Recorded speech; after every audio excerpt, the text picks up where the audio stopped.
itu Kristen. kami jalan lurus. Jalan Coba sesat kamu itu bantah adalah ini. jalannya Major ini. Kamu Jalan bantah sesat ini. itu jalannya si Major ini. Major Coba kamu ketawa. bantah ini. Major ketawa Major. Tuhanmu yang kamu katakan Tuhan tidak pernah menyatakan diri menjadi Tuhan, tapi kamu konsepkan menjadi Tuhan. Benarkah Karena konsep Yesus kamu Kristus itu konsep mengatakan, Yesus? Akulah jalan dan kebenaran Coba. dan hidup. Coba Tidak kamu seorang jawab pun ini, yang sampai benarkah kepada ketuhanan Bapa kamu itu kalau konsepnya tidak melalui Yesus? aku. Udah. Dia sudah jelas mengatakan paket komplit. Dan kalau kalian ini meminta lagi, Benarkah kalian konsep meminta. kamu itu konsepnya Yesus? Konsep Kami tidak komplit. meminta jalan yang lurus lagi. Karena kalian ini masih meminta, kami tidak meminta. Karena Waduh, Yesus Ya itu Paket karena komplit, kamu Jor. sombong Tuhan, Betul bukan nggak? konsep. Saya menjawab ya. Makanya saya bilang, kenapa kami tidak meminta jalan yang lurus? Karena Yesus sudah menunjukkan, akulah jalan dan kebenaran dan hidup. Tidak seorang pun yang sampai kepada Bapa kalau tidak melalui Ya Dia. dia kan nuntun kan. Kamu Jadi sembah yang tuh penuntun, kamu sembah itu. pertanyaan saya ini, kalian itu masih meminta ke jalan yang lurus. Maksud jalan lurus kemana ini? Jawab ya, jalan Kepas. lurus aja, Kepas jalan jawab lurus. yuk. Kepas, oke, Kepas saya jawab, jawab, Kepas, kasih tahu. Kepas. Botol. Kepas dulu. Iya Kepas dulu. Kepas ini kan sudah di Meterai. ngomong. Major, Kepas ini kan sudah di Meterai, masuk surga katanya. Meterainya Meterai berapa, Jor? Yang 10 ribuan apa yang 6 ribuan, Jor? Iya, yang dimaksud, iya benar. Itu Kepas benar. Setiap orang yang sudah mau dibaptis dalam nama Bapa, Anak, dan Roh Kudus itu udah materai. Bagaimana kita dikatakan adalah Mana dalilnya? pengikut Mana Kristus. dalilnya? Oke. Ya, Matius 28 ayat 18. Mana Oke, jadi bahwa gini, yang bentar, dibaptis itu adalah di materai? Iya, jadi dengar ya. Ada, Gini, Ci. Cuman aku mau- meterainya itu bukan ke Major. Iya, bentar dulu, Kedua bentar belah dulu, suku Sari. kan. Bentar dulu, Meterainya Ci. itu. Saya 100 mau berapa nyambung itu? tadi. 100 berapa ribu itu? Iya, bentar. Saya mau nyambung dari tadi yang dibahas dengan si King dan si Mualaf tadi gini. Di sebelah pun saya tadi membahas ini karena kami ingin tahu juga apa sih sebenarnya jalan yang lurus itu, ya. Jadi saudara-saudaraku Muslim, tolonglah kasih tahu kami tentang apa itu sebenarnya pengajaran jalan yang lurus. Jadi kamu mau pengen tahu juga. Jadi contohnya gini. Saya itu contohnya dari Jakarta ini pingin contohnya yang mau ke Pekanbaru. Saya tidak tahu Pekanbaru. Cuma saya tanya orang, kalau kita naik ke Pekanbaru naik mobil apa? Oh, naiklah mobil Makmur, entah LS gitu kan. Nah, jadi oke, saya ikuti, karena saya percaya dengan dia, saya ikuti. Saya naik mobil LS. Ya, saya naik mobil LS. Nah, itu dengarkan. Setelah saya di dalam mobil LS, mungkinkah saya mengatakan tunjukkan saya jalan ke Pekanbaru? Karena saya kan sudah di dalam mobil bis Pekanbaru untuk menuju Pekanbaru. Saya percayakan kepada supirnya bahwa saya itu akan sampai di Pekanbaru. Analogi Anda Tidak akan sama, mungkin tunjukin kami karena jalan Anda Pekanbaru. sudah masuk, Nah, kan gitu. begitu. Berarti Nah. kalau orang Islam itu kalau udah masuk Islam nggak usah minta petunjuk itu ke Allah. Gini Ustaz. Itu Enggak, sebentar, saya nanya lagi, jawab dulu itu. Kan gak enak tuh, Mayor. Benar. Kalau kita orang Islam udah di dalam Islam nggak boleh lagi minta ke Allah gitu. Oke, jadi gini Ustaz. Nah, pertanyaan namanya saya ini- kemudian. Iya. Itu jawab dulu, Yang saya jawab dulu maksudkan. dong. Jawab dulu Iya, dong. maksudnya Itu kan yang kamu maksud. Ini saya jawab. Maksud saya gini, Ustaz. Kalau saya ini kan dipertaruhkan dengan iman. Jangan Iya, nanti setelah maksudnya Major itu sudah ada jaminan ke surga, maksudnya gitu. Walaupun Iya, berzina, maksud saya gini, berjudi, ini yang membunuh. namanya dipertaruhkan iman, ya. Ini masa depan saya, masa depan saya nanti untuk kekekalan itu atau surga itu yang kepada surga Tuhan yang benar. Ya, jangan nanti setelah saya ikuti ternyata bukan jalan yang lurus, malah jalan yang bengkok-bengkok gitu. Jadi dipastikan, coba dikasih penjelasan kepada kami. Jalan yang lurus ini apa? Seperti analogi yang saya katakan. Di saat saya tidak tahu jalan di Pekanbaru di Jakarta ini, ya, saya menanyakan orang, kalau jalan untuk Pekanbaru naik bis apa? Dia katakan, oke, naik bis ALS. Oke, saya percaya dengan dia. Dengarkan dulu, saya percaya dengan dia. Gampang jawabnya gitu, gampang dengarkan jawabnya dulu, itu. saya naik Itu bis, ada di surat saya naik bis Al-Fatihah, ALS. ayat ke-7, surat Al-Ladzina Iya, dengar dulu. Alaihim. Apakah mungkin saya bertanya lagi dalam? Tunjukkan saya ke jalan Pekanbaru untuk ke Pekanbaru. Saya kan udah di dalam bis itu. Jadi sama dengan halnya. Udah ngerti gue, udah ngerti. Lagi. Karena kan begini Bang Abang. Udah ngerti, itu analoginya salah gitu loh. Sebentar Kak. Karena kan Aduh. kalian sudah percaya bahwasannya Allah itu Allah yang benar. Oke kan dalam Islam kan. Kenapa kalian itu harus minta dalam petunjuk Islam lagi sama dia? emang karena Islam aja yang punya pertanyaan Allah saya. bukan kalian gitu loh. Itu yang harus Iya, pikirin loh. itu kami aminkan. Islam itu punya Allah satu-satunya, tidak Allah nama Tuhan selain satu-satunya. Allah. Itu mau Lurus dijelaskan lagi, pertanyaan begitu. berulang-ulang Sudah. dua orang diulang lagi mau dijelaskan itu loh. Oke saya Makanya, diam. oke. Nah, coba jelaskan. Waktu saya mau berangkat ke Pekanbaru pakai bis, setelah dipakai bis, tahu-tahu bisnya celaka. Lah, Analoginya bis itu adalah agama Sebentar. itu loh, Ustaz. Saya Iya, sebentar, saya yakin bis itu sebentar. kan membawa saya ke tujuan. Masa celaka juga, aduh. sudah. Bukan mengatakan kecelakaan atau Udah keselamatan. ya, dulu, saya King. bis itu mengantarkan saya dengan King, selamat kau bukan diam baru, dulu. Ustaz. King, kau dulu. Oke, makanya saya nanya, apakah saya setelah di dalam saya nggak minta, masih nggak minta kepada Allah? Main minta lagi kan saya udah yakin bahwa itu adalah bis untuk untuk tujuan Pekanbaru yang pasti. Udah ditulis Kalaupun- depannya Medan Jakarta Pekanbaru. Aja udah dituliskan di situ. Di luar saya bertanya dengan orang bahwa bis untuk menuju Pekanbaru adalah bis ALS ini, ditulis lagi di depan Oke. mobil itu. Ya. Berarti kamu dianggap Jakarta, bahwa Pekanbaru. kami ini bis gitu.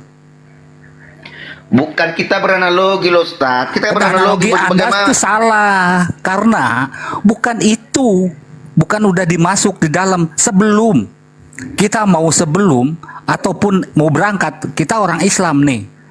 Oke, kita mau berangkat nih, mau bertujuk kepada siapa? Allah Subhanahu wa taala. Pengen bertemu dengan Allah Subhanahu wa taala, dengan berkahnya Allah Subhanahu wa taala.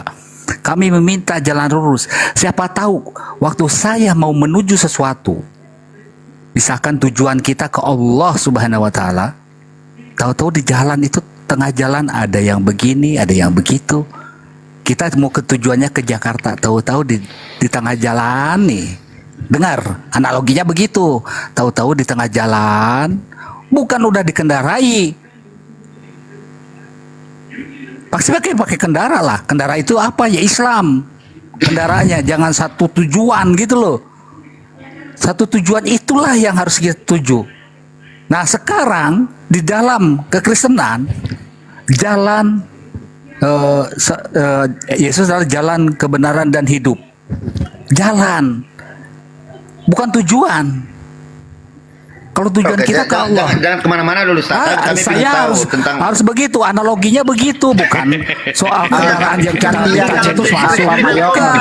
Dia mengatakan Enaknya gini loh, Muslim Kacau ngomong itu analogi biar Anda selesai ini. dulu. Biar Biar selesai dulu. Biar selesai dulu. Kepanasan kan, waktu gua ngomong langsung langsung Yesus jalan ke heran ya. Jangan kemudian, Jor. Hanya jalan bukan tujuan, langsung kepanasan mereka. Jangan kemudian, Jor, Major. Tak tambahin gini. King sama Jenderal. Gini gantian biar enak gitu loh. Pada saat Anda bertanya, kami jelaskan. Itu ya, kamu jangan melihat bahwasanya di dalam surat Al-Fatihah itu seperti yang kamu bayangkan jalan lurus itu jalan seperti aspal itu bukan. Jalan yang dimaksud di sini adalah jalan yang diridhoi itu apa? Petunjuk yang baik. Itulah makanya tak bilang umat Islam ini tidak sama sekali memiliki kesombongan terhadap Sang Pencipta sehingga selalu memohon, meminta. Nah, sekarang gini, saya komparasikan. Pada saat Yesus mengatakan begini, "Ya Aba, ya Bapa, tidak ada yang mustahil bagimu. Ambillah cawan ini daripadaku, tetapi janganlah apa yang aku kendaki melainkan apa yang engkau kendaki." Apakah seperti ini bukan permintaan Yesus kepada Bapaknya? Sama. Kalau kita lihat sama nih, Yesus merendahkan diri di hadapan Bapaknya, meminta, berdoa. Jangan langsung ke Yesus dulu malah. Dikomparasi panas, dikomparasi panas, Gua penasaran jalan-jalan komparasi panas, Ditanya imannya lagi. komparasi panas. Bagaimana? Ternyata Tuhanmu juga berdoa kepada Bapa. Yesus sampai kapanpun dia itu adalah Ternyata Yesus harus berdoa kepada Jelaskan Bapak, dulu ke ya kalimat Bapak. Abah, Begitu. ya Bapak, ya Iya, iya. Abah, Ini udah ya buntu lari kiri Bapak. terus buntu. Tuhan Jangan berdoa tentang ternyata. iman kita. Analogi Anda itu begitu. Analogi tadi kan kamu udah Oke, di gini dalam ya, bis, gini ya. sekarang Oke, juga gini. Kita Anda dulu, sudah di oke. dalam bis. Oke, gini Bisa aja, hanya ke tertibkan tujuan, dulu. nggak Bos. nyampe tujuan gitu, hanya Oke, jalan oke. saja.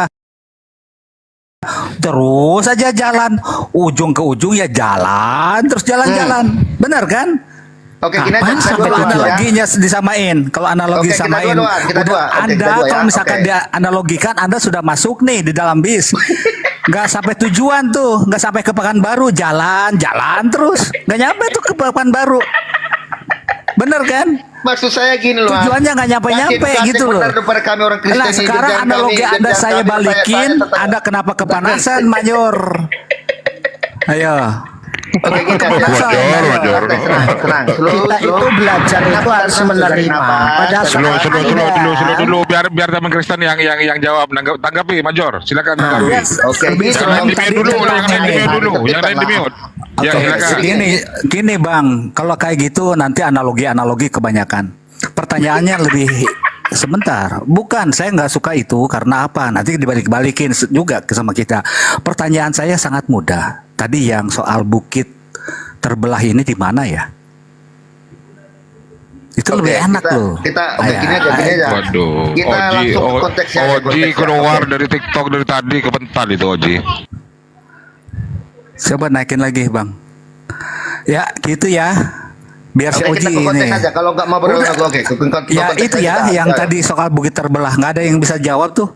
Oke. Sekarang kita ke konteks saja dulu, konteks ya. Oke, jadi gini.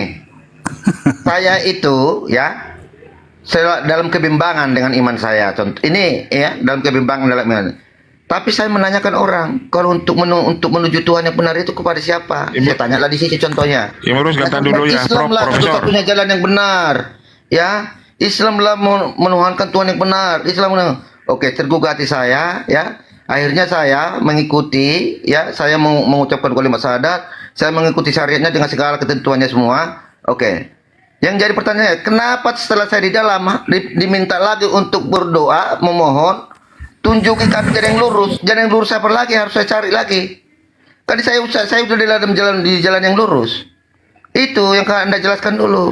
Itu Nah, kan tak jawab itu ya. kan doa, Jor. Ah, tak jawab ya. Itu Iya doa. kan? Gini, Doa itu gini. tujuannya apa? Kalau kamu bertanya sudah tuh diam. Bertanya sudah tuh diam. Loh, nggak usah ketawa kamu. Kenapa harus ketawa? Kamu Nanti harus ketawa. dibalikin- Kamu dibalikin tuh lagi boleh gitu kalau ya. Majar komparasi panas. memang guyonan ini. Enggak memang. gini, maksudnya gini loh Ustaz. Pada saat dikomparasi panas, kalau mau dijelaskan jangan tertawa gitu loh. Oke, jawab, Ini musuh jawab. Bang Blender ini, musuh Iya. Bang Blender ini. Karena gini Oke, ya, aku minum, silakan. pada saat kamu masuk menjadi seorang muslim itu kamu menemukan kebenaran, ya kan? Tapi, ya kan, di situ masih masuk pintunya. Masuk pintu rumah yang benar. Nah, masuk rumah yang benar. Setelah masuk rumah yang benar, ya kan?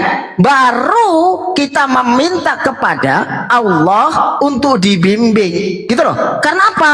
Baru masuk belum tahu isi dalamnya di situ. Nah, setelah tahu di situ, baru kita minta dibimbing dengan apa?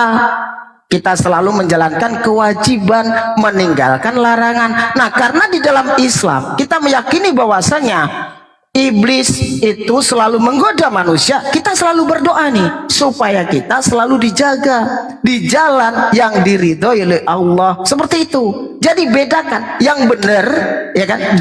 Tempat yang benar belum tentu jalannya lurus. Orang Islam tapi maling, ya kan? Ini dia di tempat yang benar Islamnya. Tetapi jalannya dia salah. Bedakan. Jangan kamu beranggapan mentang-mentang kamu di tempat yang benar kamu harus selalu lurus. Enggak. Jadi tempat yang benar belum tentu orangnya lurus. Gitu loh. Paham enggak? Assalamualaikum warahmatullahi Major wabarakatuh. Waalaikumsalam. Waalaikumsalam warahmatullahi wabarakatuh. Major ini kocak. Major ini orangnya kocak gitu ya, karena terlalu kebanyakan makan plastik dia. Ya, tanggapi Jor. Oke. Jadi maksud saya gini mualaf ya. Setelah saya saya akan mengatakan karena saya meyakini adalah karena saya meyakini ajaran dan kitabnya itu adalah tuntunan untuk menuju jalan yang lurus. Ya, makanya saya ikuti. Makanya saya kata saya membuat syahadat, saya mau melakukan zakat, saya mau semua yang namanya syariat Islam saya ikuti. Apakah saya sudah di jalan yang lurus? Ya sudah, jaminan itu, Jor. Sudah. Jadi Iya. kenapa saya harus diperintahkan lagi untuk Udah dikasih pemahaman loh. Kita mengatakan masuk Islam dulu itu di kami tempat lurus. yang benar. Pahami dulu. Kita masuk Islam di tempat yang benar. Nah setelah Iya. itu kita meminta dibimbing jalan yang lurus. Sama dengan gini, umat Islam ada yang maling. Dia Islamnya benar, dia memegang keimanan yang benar, tapi jalannya dia salah. Nah makanya kita itu selalu ingin meminta dibimbing. Bedakan antara kita masuk di tempat yang benar, tapi menjalankan jalan yang salah dengan jalan yang lurus gitu loh. Bedakan. Kamu masuk rumah Iya, nih, iya. masuk rumah nih. Rumah ini benar sebenarnya rumah Ustadz Arif, benar nih. Tapi setelah itu kamu maling di sana, rumahnya benar Ustadz Arif. Tapi masuknya kamu ternyata maling di sana, itulah jalanmu salah. Tetapi harusnya Iya. kita itu di situ bertamu yang baik. Izin sebentar, host. Gitu loh maksudnya. Oke, jadi Nah, gini. permasalahannya juga gini. Oke, jadi gini ya, Mayor. Tapi dia pengen ini gitu loh. Oke, jadi gini, saudara-saudara, sebelum kita diskusi, kita harus paham dulu. Mayor, sebelum kita diskusi atau King, Mana Sebenarnya, tunjuk-tunjukmu mana? Tunjuk-tunjukmu mana? oh gampang itu, kita diskusi santai aja. Sebenarnya, firman Tuhan ini, kitab suci ini untuk siapa? Untuk Tuhan atau untuk manusia? Nah ini kualitas kedua udah tahu mau melompat pagarin ilmunya ini mengadikan Tanya dulu, saya tanya. Bible ini kan isi firman Tuhan. Ngapain mengadikan topik perbicaraan? Ini Siratal Mustaqim ini. Ditanya imannya dibawa Idina Siratal Mustaqim ini kan. Agamanya apa kawan ini? Sabar Yang dulu dibahas lah, ini jalan santai. lurus. Kau lari kemana-mana? Iya, ini tunjukilah kami jalan yang lurus. Aduh, Oke, ini kan kau dulu di komalnya Batam Kenapa aja, sih? Cocok, ya. Pendeta besar Batam nggak bisa diskusi nih ya. Jadi Bukan gini, diskusi, tadi kan kau masuk angin, ya. tunjukkanlah kami jalan yang lurus kan ya. Kan begitu pertanyaannya. Nah, sebelum kita ke sana kan kita harus paham ini kan firman Tuhan. Nah kan di dalam Al-Qur'annya adalah firman Tuhan. Bible pun menurut kalian adalah firman Tuhan. Kan begitu. Bible maupun Al-Quran menurut agama masing-masing adalah firman Tuhan. Nah, sabar dulu. Nah, ini jelaskan dulu jalan yang lurus yang dimaksud. Iya, sabar. Kenapa sih panik? Nah, sebenarnya firman Tuhan ini untuk manusia atau untuk Tuhan? Aduh, ya ampun. Makanya Untuk bukan manusia. Oke. Jadi ya, saya jelaskan ya.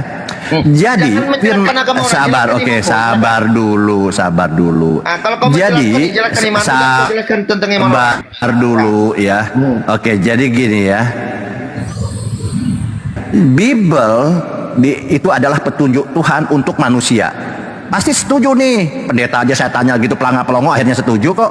Nah, Al-Quran pun demikian. Al-Quran ini adalah firman Tuhan yang diberikan oleh Allah kepada melalui malaikat kepada Rasulnya untuk siapa? Untuk manusia. Nah, firman Tuhan ini apa? Firman ini adalah petunjuk, petunjuk, perintah, larangan, dan doa dan lain-lain, ya. Seperti di Bible pun demikian. Ini sama loh dalam Al-Quran. Jadi sebentar ya. Jadi di sini firman Tuhan ini untuk manusia, bukan untuk Tuhan. Nah, di sana ada perkataan, ada peraturan-peraturan, ada kisah-kisah, ada doa dan nasihat. Nah, kembali kepada tadi bahwa Siratal Mustaqim ini kepada ayat tadi, sebentar ya saya buka ayatnya. Nah, di sini Idina Siratal Mustaqim ini untuk manusia, bukan untuk Tuhan. Nah, manusia disuruh untuk berdoa seperti ini. Oke, sebentar. Nah, di pertanyaannya, apakah petunjuk jalan yang lurus ini apa? Ini jawabannya nomor 7. Yaitu orang-orang yang telah engkau beri nikmat, bukan jalan-jalan mereka yang dimurkai, dan bukan orang-orang jalan orang Kristen yang sesat. Ini jelas loh. Ini makanya Nah, jadi tunjuk tadi kan pertanyaannya adalah pertanyaannya Mayor, adalah apa tuh jalan yang lurus? Siapa yang ikut siapa? Nah di sini Dimana kata tunjukilah Kristen di kami situ? jalan yang lurus, yaitu jalan-jalan yang telah engkau beri nikmat kepadanya, bukan jalan Kristen yang dimurkai Tuhan dan Yang bukan mana kata jalan orang di sini? Kristen Di yang Baluap ini, sesat. Baluap. Di mana kata Kristen di situ? Kristen kan Kita sesat semua toh? kau goreng-goreng gimana? Kau mau jadi katakan benar kau Baluap?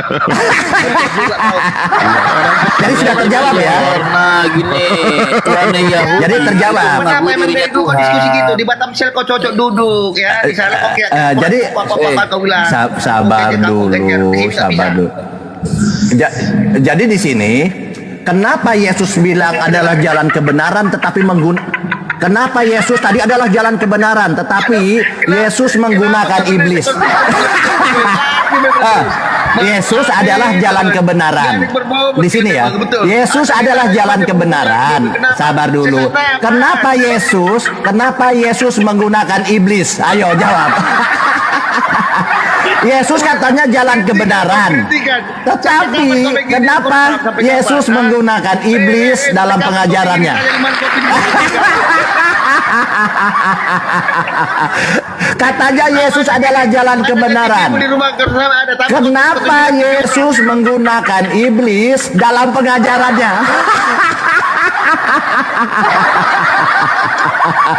Yesus katanya jalan kebenaran. Kenapa menggunakan iblis? Inilah yang dibilang Al-Quran, itulah jalan-jalan yang sesat. Nah ini menggunakan iblis, Yesus. Ini tidak boleh kita mengikuti jalan-jalan ini. Kita berlindung dari ajaran-ajaran iblis ini, yaitu menggunakan iblis. Ini jalan, gak boleh. Makanya kita selalu berdoa ya. Setan yang terkutuk gitu ya. Nah, makanya kalau di Islam itu ihdina syiratal mustaqim kan, dari syaiton, ya benar dari syaiton ya, dari godaan syaiton yang terkutuk. Nah di Kristen ini apa? Yesus yang terkutuk. Yesus apa? Nirojim. Nah ini yang bahaya. Kalau di Islam ini syaiton nirojim gitu kan, kita berlindung dari godaan setan yang terkutuk. Nah di Kristen apa? Berlindung dari Yesus yang terkutuk. Ini yang dimaksudnya Islam tadi itu. Kita berhindari dari ajaran-ajaran Kristen yang sesat. Itu mau poinnya. Oke, terjawab ya, sudah ya. Nah, pertanyaan saya, kenapa kalau Yesus ini adalah jalan kebenaran, tetapi Yesus menggunakan iblis di sini dalam pengajarannya? Silahkan. Di Markus 3 nomor 14. Kalau Yesusnya adalah jalan kebenaran, kenapa harus menggunakan iblis? Macet, Iblis. macet. Gila tuh makin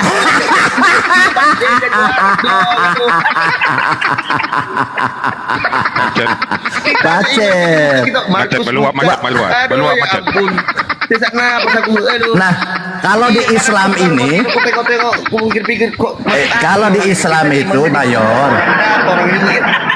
Mayor, kalau di Islam ini kita kita berlindung dan berhindar dari godaan yang sesat. Nah, di Kristen terbalik, yang sesat ini dipakai. Kalau di sini kau masuk angin kau hujanin. Lah kau tengok mantan itu. Jadi kalau di Islam itu ya, jalan yang lurus itu, jalan yang lurus itu orang-orang yang telah kau beri nikmat kepadanya, bukan jalan-jalan iblis. Nah, Yesus ini kau menggunakan iblis.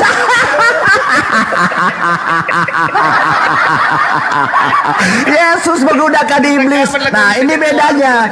Kalau di Islam ini kita menghindari godaan iblis. Kalau Yesus ini ada iblis. Terbalik.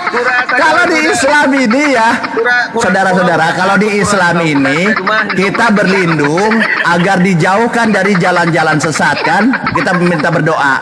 Tetapi kalau di Kristen menggunakan iblis.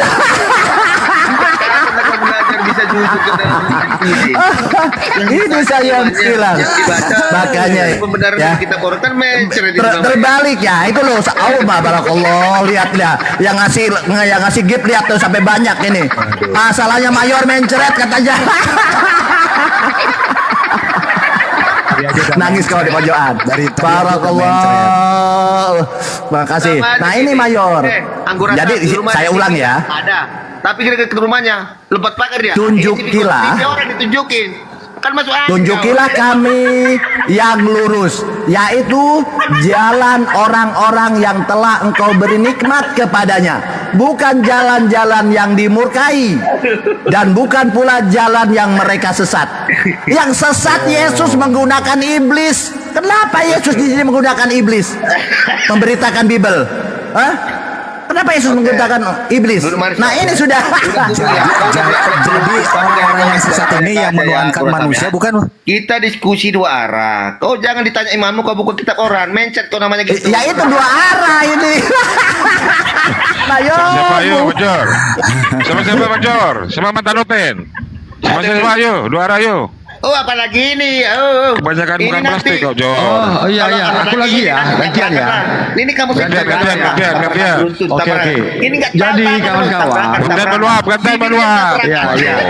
Jadi kawan-kawan, ya, organ ini, ya, oke. Oh ya, mulai. Sama dua ini. Ini Jadi, 11-12 kawan-kawan. ini, ke-11 ada Kan ini. di dalam Kristen Bible itu ini- deh, bukit terbelah itu di mana itu? Tidak mereka ini berdosa kawan-kawan ya. Nih ya, sabar kau. Kalau kita baca Matius 6:9-15, kenapa Gini aja, mereka gini aja, setiap Di, hari Di, berdoa, gini aja. minta datanglah gini aja, kerajaanmu, aku mau tapi diskusi tidak dengan datang-datang Sandy kerajaan dua arah, Tuhannya. ayo.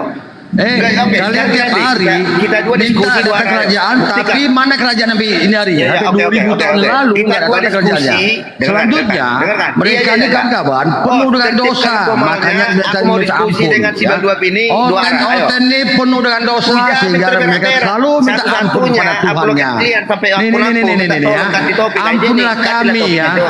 Jadi mereka ini penuh dengan dosa, penuh dengan kebimbangan sehingga mereka minta ampun setiap saat.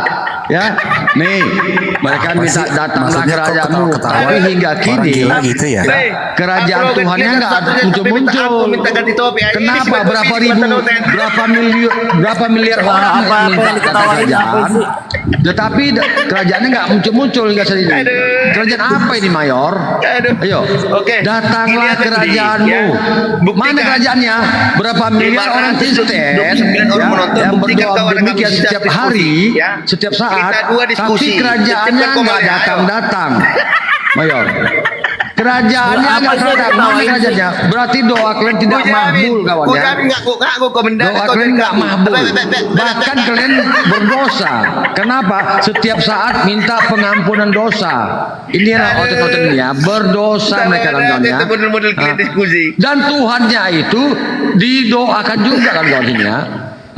Dimuliakanlah namamu, berarti dikuduskanlah namamu. Berarti Tuhan nggak kudus, ya. Minta datang kerajaanmu. Ngomong Berapa miliar orang Kristen di dunia ini minta datang kerajaannya, tetapi nggak muncul-muncul kerajaannya. Di mana? Ayo Mayor, Oke, di gini aja, mana Di, gini kerajaan aja. itu? Kenapa Kalau kau ada memang berapa hebat, miliar orang Kristen Kalau kau di memang dunia? hebat, kita diskusi dua arah. Jawab dulu ini, jawab dulu, jangan congor. Nggak bakalan berani. Berapa miliar orang Kristen di dunia ini minta datang kerajaanmu, tapi nggak datang-datang. Mana kerajaannya? Yuk, datanglah kerajaanmu, dikuduskan namamu. Berarti Tuhanmu nggak kudus, makanya minta dikuduskan. Gitu ya? Datanglah kerajaanmu, berarti mana kerajaannya? Kok nggak? Kenapa nggak muncul-muncul? Berapa miliar orang yang mendoakan setiap saat? Ini doa Bapak kami ini, doa kesehari-harian di Kristenannya. Dan kalian itu minta diampuni dosa-dosa kalian. Kalian ini penuh dosa semua. Ya, itu Mayor. Coba mana kerajaannya? Berapa miliar orang yang minta datang kerajaannya, tapi nggak datang kerajaannya. Kalian itu seolah-olah kalian kita dua minta diskusi ya. datang. Oke, Kalian kita itu dua diskusi seolah ya. minta kiamat segera. Kita dua Kalau diskusi bisa datanglah kerajaanmu, berarti soal kiamat ini. Oke ya. Nah, jangan nggak bilang ada isinya. Coba Kau itu sama persis dengan yang kurasa. Ya, bantah ya. Bantah. Oke, kita dua diskusi ya. Dua arah ya. Oke.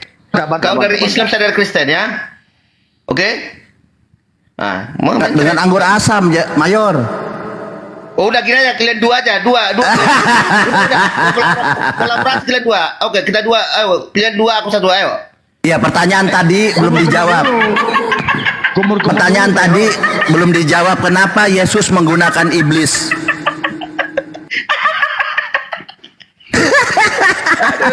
Enggak, kita nggak Aku usah rasa ketawa. Kita nggak usah cocok ketawa. jadi- Iya. Dia ketawa. Ya, pertanyaan saya adalah, kalau Yesus itu adalah jalan kebenaran, kenapa Yesus menggunakan iblis dalam pengajarannya? Silahkan. Aduh, ya ampun, tak apa-apa lah kalian.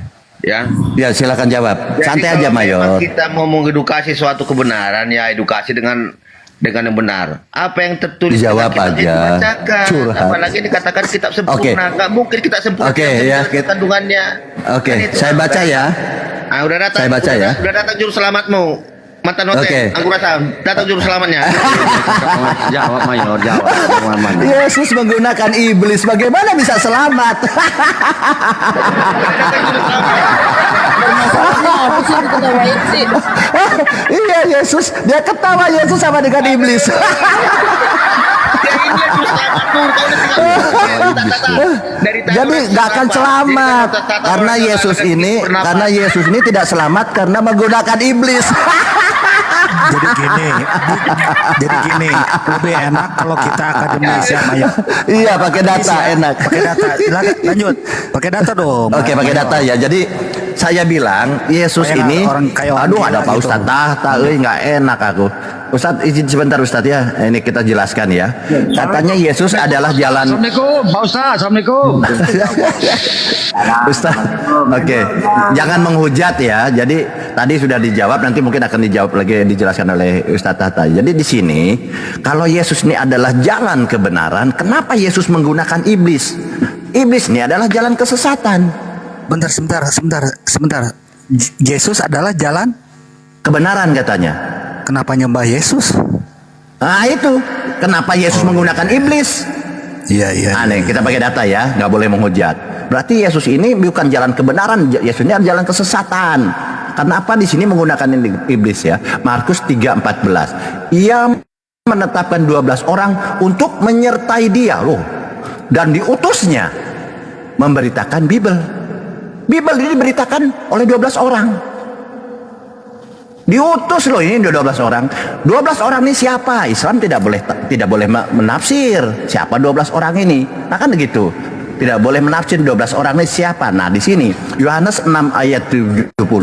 Jawab Yesus kepada mereka, "Bukankah aku sendiri yang telah memilih kamu yang 12 ini?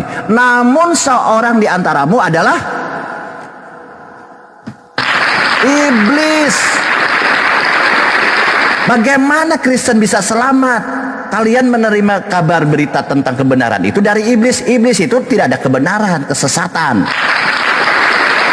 Ya, itu satu kita ya. Berarti Yesus ini adalah Pak, apa menggunakan. Injil yang dibawakan muridnya yang iblis itu, yaitu Judas itu. Ini. Mana Injilnya? Ini Yohanes 6 Mana ayat Injil yang 70. dibawakan Judas itu yang kau bilang itu iblis mana? Mencret. Ini Mayor. Oke, ini apa ini? Ini apa ini? Ini baca apa ini? Apa nih? Ini.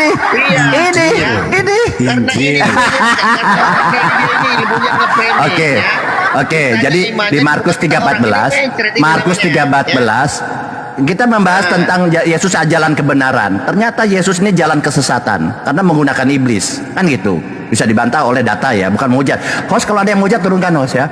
Jadi di sini 12 orang ini siapa? Menurut Yesus juga ini. Padahal kau pikir mau hujat terus. Wah, Ini menurut Yesus loh. Menurut Yesus loh ini. Iblis. Bukankah aku sendiri yang telah memilih kamu yang 12 ini? Namun seorang di antaramu adalah iblis. Nah 12 orang ini adalah di antaranya adalah iblis. Si Judas itu di mana? Oke, Yudas di. Si Judas itu, si iblis itu di mana? Oke. Yang kamu pegang sekarang. Oke. Baik.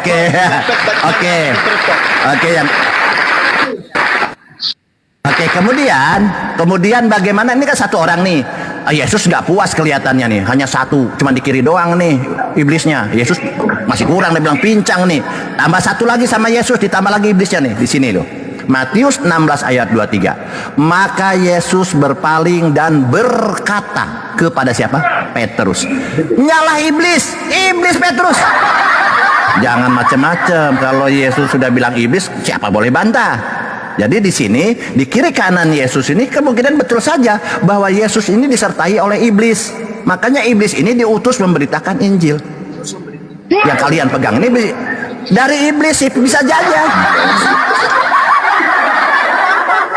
Pertanyaannya, lalu cuma 2 itu Baal anggur asam. Udah habis tintanya itu. Pulpenmu habis tinta. Baal anggur asam. Baal anggur asam kok cuma 2. Yang 10 kan lebih banyak. Tintanya itu. Oke, yang 10 kita tanya Yesus ya. Yang 10 bagaimana Yesus kadang. Di sini Yesus mengatakan nih, yang 10 nih ya. Matius 10:16. Kayak gini kali masuk angin gini. Ini cocok di Batamsel dia ini ngomong. Kangkung genjer. Sabar kangkung genjer. dulu. Di sini mana ada?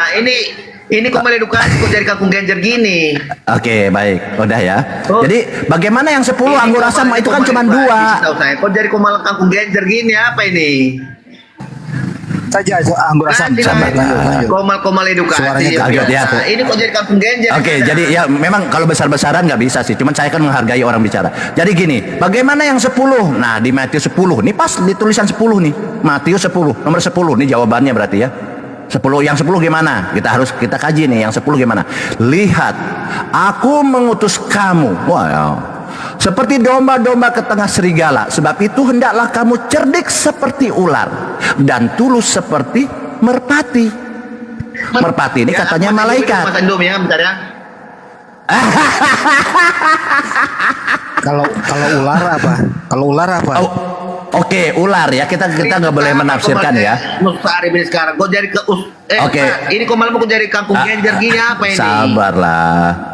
Oke, kita jawab ya. Ular apa? Ini Kita nggak boleh menafsirkan ya. Ini kan jadi isinya aja kangkung genjer Kenapa gini nangis? apa ini? Tadi kok ketawa-ketawa sekarang nangis. Kenapa sih? Ini Itu kawan kan ini data, biasa Mayor. nongkrong di Batamsel masuk di sini kangkung genjer lah jadinya. Itu kan data. Ular itu apa? Ular ini. Nangis dia. Jelas dong. Ya. Oke, nah ini ular apa katanya? Kita tanya ya sama. Datanya nggak ular itu iblis itu, silakan. Oh ada nih datanya ya. Wahyu 12. Nah di Iya, perikopnya jangan comot-comot ayat ya. Jangan comot-comot. Ya. Naga dikalahkan, maka timbullah peperangan di sorga. Mikael dan malaikatnya berperang melawan naga dan naga itu dibantu oleh malaikat-malaikatnya. Loh, iblis dibantu malaikat loh. Tetapi mereka tidak dapat bertahan, mereka tidak dapat mendapat tempat lagi di sorga. Dan naga besar itu, si ular tua itu yang disebut iblis atau Oh iya ya. Satan. Jadi 12 itu memang Yesus yang 2 jelas iblis, yang 10 dikasih kisi-kisi. Ya. Iblis katanya. Masalahnya gini Bu, izin sebentar ya. Nah kalau kita ngecek ya, kita cek. Cerdik seperti ular. Nah kita cek. Oh, binatang cerdik. Kita cek ya. Binatang cerdik ini ada nggak binatang cerdik? Binatang cerdik. Kita cek ya. Binatang cerdik. Nah ini Yesus ini gimana sih? Aduh sorry sabar Yor, jangan nangis Yor. Kamu kok tadi tawa-tawa sekarang kok nangis? Binatang cerdik. Cerdik seperti ular. Wah Yesus ini nggak paham dia, paham biologi dia tentang hewan. Nah kita cek binatang cerdik. Nah kita cek binatang cerdik ada nggak nih? Orang hutan, burung, lumba-lumba, nggak ada ular. Yesus salah lagi. Ya Allah, nggak ada binatang cerdik ular. Nggak ada. Di sini ada orang hutan, anjing, burung bayan, gurita, simpase, lumba-lumba, burung gagak, burung beo. Nggak ada. Berarti apa? Iblis memang. Karena kalau kita cek ya, apa ular menurut Bible? Kita nggak usah nafsirkan ya. Ini kitab mereka ya, nggak boleh mengujat. Ular menurut Bible. Nah kita cek. Nah ular menurut Bible nih ya. Apa nih? Ular. Nah di sini kasih keterangan. Kita nggak boleh mengujat ya. Nama yang diberikan kepada naga dalam Alkitab, ular atau naga dipakai sebagai lambang untuk iblis. Alkitab sabda ya, bukan kita nggak menafsirkan ya. Nah, begitu saja gitu. Jadi kalau Yesus adalah jalan kebenaran itu tidak masuk itu karena Yesus menggunakan iblis. Demikian ya saudara-saudara barakallahu. Lanjut, Saudara. Lanjut.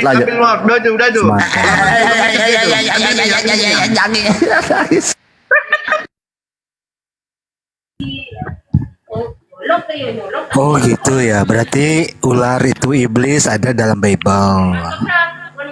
Ya, kan? sekarang gini Bang Ian, sekarang bagian Ustaz Tahta, tolong kasih kesempatan Ustaz Tahta untuk berdiskusi dengan Major tentang konsep ketuhanan. Silakan Jor. Betul. Oke, jadi setelah Ya, biar Ustaz Tahta tidak Maju, anu ya. Ustaz. Iya.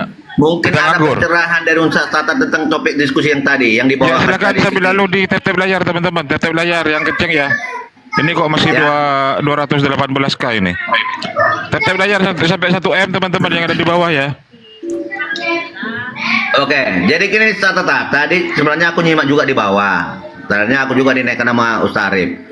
Yang dibahas tadi di sini ya, yang kami tanyakan kami dari pihak Kristen, apakah menurut Ustaz Tata yang dimaksud jalan yang lurus itu ajaran agamanya atau nabinya Nabi Isa atau ada hal yang lain?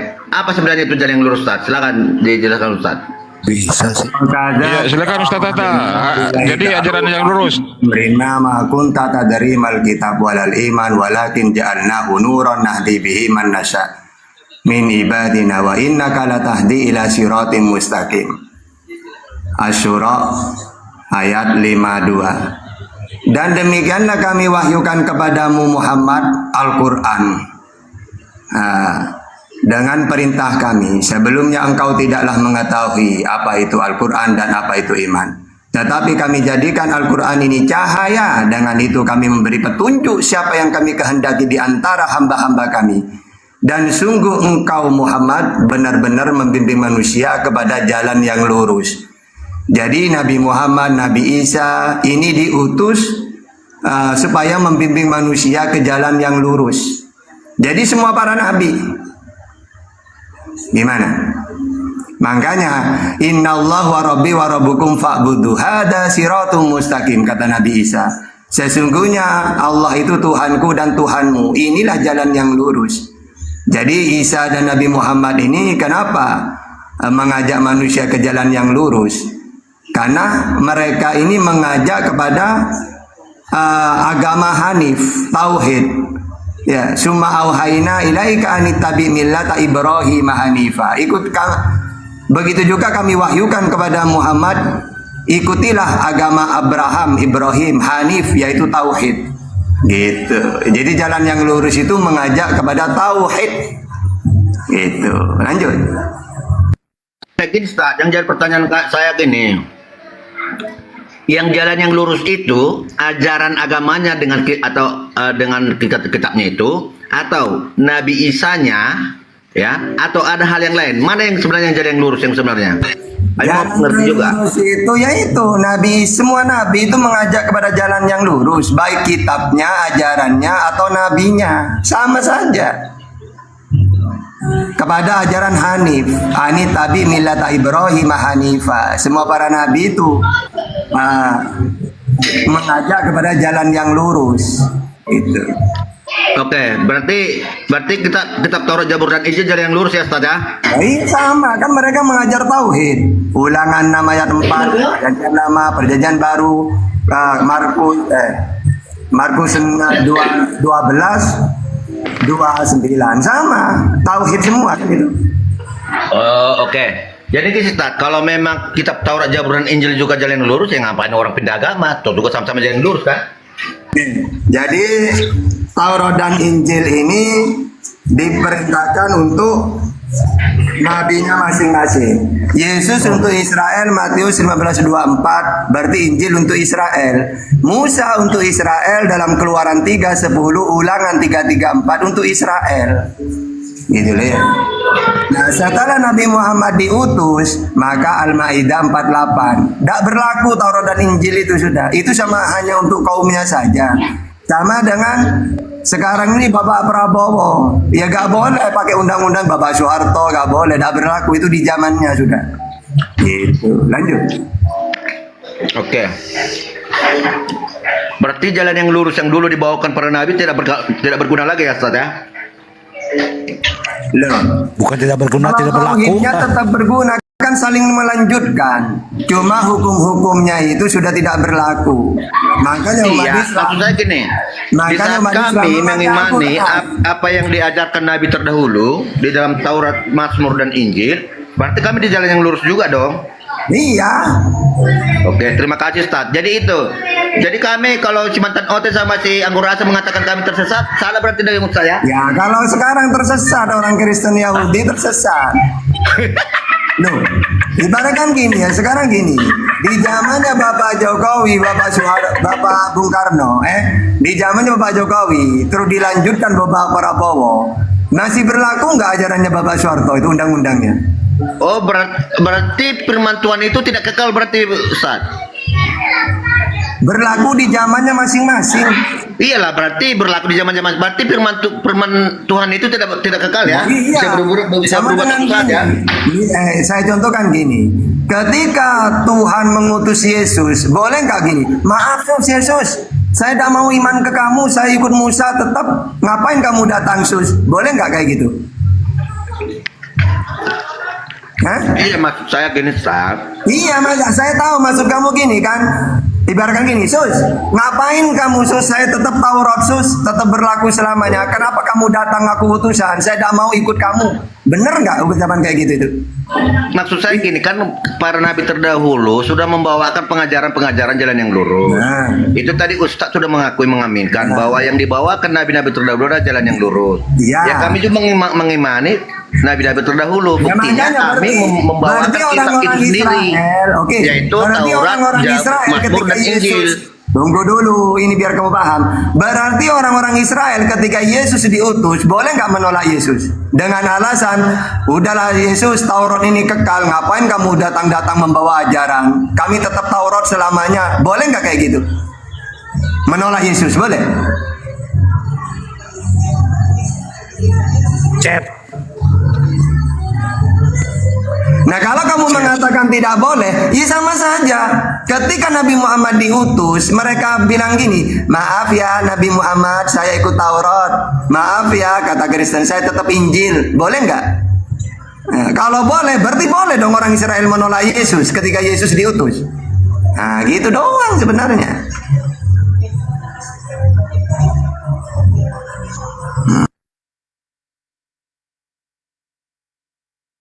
Macet ditanya gitu.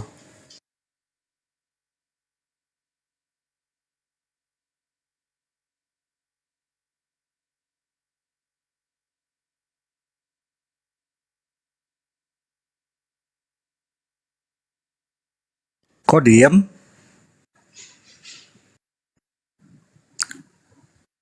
Kenapa? Lurusnya itu Diem yang saya aja. tanya Ustaz. Jalan lurus yang dimaksud dalam keislaman itu apa? Itu ajaran agamanya, Nabi Isanya, atau ada hal yang lain itu? Silakan. Nabi Isanya sih.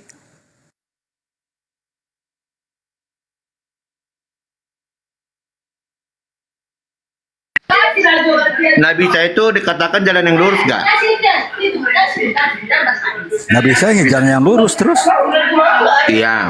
Jadi maksudkan karena dikatakan ya bahwa orang Islam itu sudah berada di agama yang benar, agama yang sempurna, karena dia mengimani kitab yang sudah di jalan yang lurus. Aduh, Ustaz Tahta melanggar. Apa ini Ustaz Tahta? Ustaz Tahta kena report Oten. Oh, Major, jangan main report lah Major. Jangan main report Major. Waduh, kebanyakan makan plastik kau. Boros jelajah. Tante ini boros.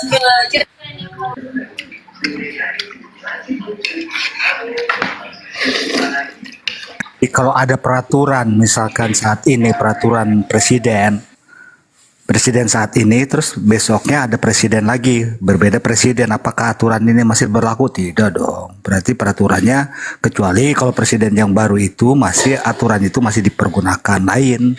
Begitu. Jadi ada aturan baru? Ya. Simpel kok. Tapi ditanya sama Ustaz Tahta, kok macet gitu loh. Si Major ini. Silakan Anggur Asam, lanjut. Ya, sementara di handle Bang Anggur Asam dulu. Bang Anggur Asam, silakan. Masya Allah, kemana Ustaz Tahta? Kena report Oten, kena report. Dihapus dari lift. Masya Allah. Dihapus dari liftnya. Apalagi saya. Coba tunjukkan Ustaz. mana pemberitahuan apanya, notifikasinya kok. Ada.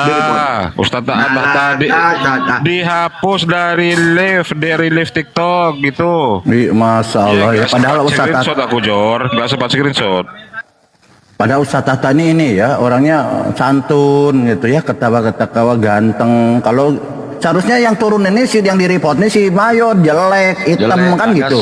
Iya, mestinya iya. Iya, mestinya Jor. Pengikut iblis. Pengikut Paulus, bukan Yesus. Mayor ini benar-benar pangkatnya mayor atau jangan-jangan kayak si siapa namanya si Metatron pakai profesor. Itu gitu loh. Oten gitu bang, Oten suka ngading Jangan semua. main report lah. Gitu. Biasanya kepas ini.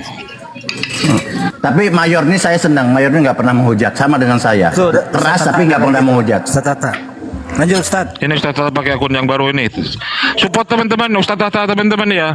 Jangan lupa juga 500 orang memandang.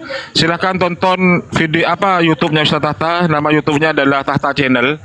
Ya, setiap hari kita tonton, di subscribe dulu. Kemudian ditonton paling sedikit ya 10 atau 20 menit lah gitu ya. Teman-teman, nama akunnya adalah nama YouTube-nya adalah Tahta Channel. Silahkan langsung di googling di YouTube ya. Tahta Channel gitu. Iklannya jangan dilewatin ya. Jangan dilewat. Iklannya jangan dilewat. Ya, iklannya jangan dilewatin. Untuk kemudian ini Ustaz Tata agar bisa berdakwah ya. Silakan dilanjut Major. Major jangan main report kau Major. Silakan Ustaz Tata menjelaskan.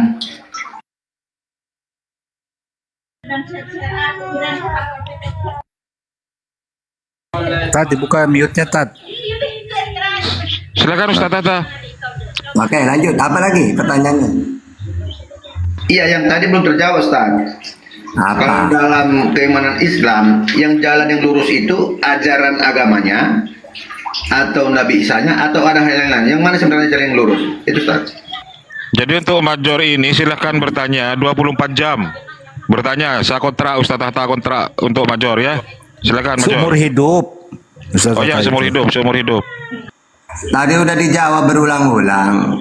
Ya ajarannya, ya Nabi Isa-nya, karena Nabi Isa itu menerima ajaran dari Tuhan sebab ajaranku bukan dari diriku sendiri tapi dari Allah yang mengutus aku. Yohanes 7:16. Ya Isa-nya, ya ajarannya. Gitu. Ya dua-duanya. Nabi Isa jalan yang lurus karena dia sebagai utusan. Apa itu utusan? Penyampai firman, Yohanes 3:34. Gitu. Ajarannya ya lurus juga, yaitu Hanif, Tauhid.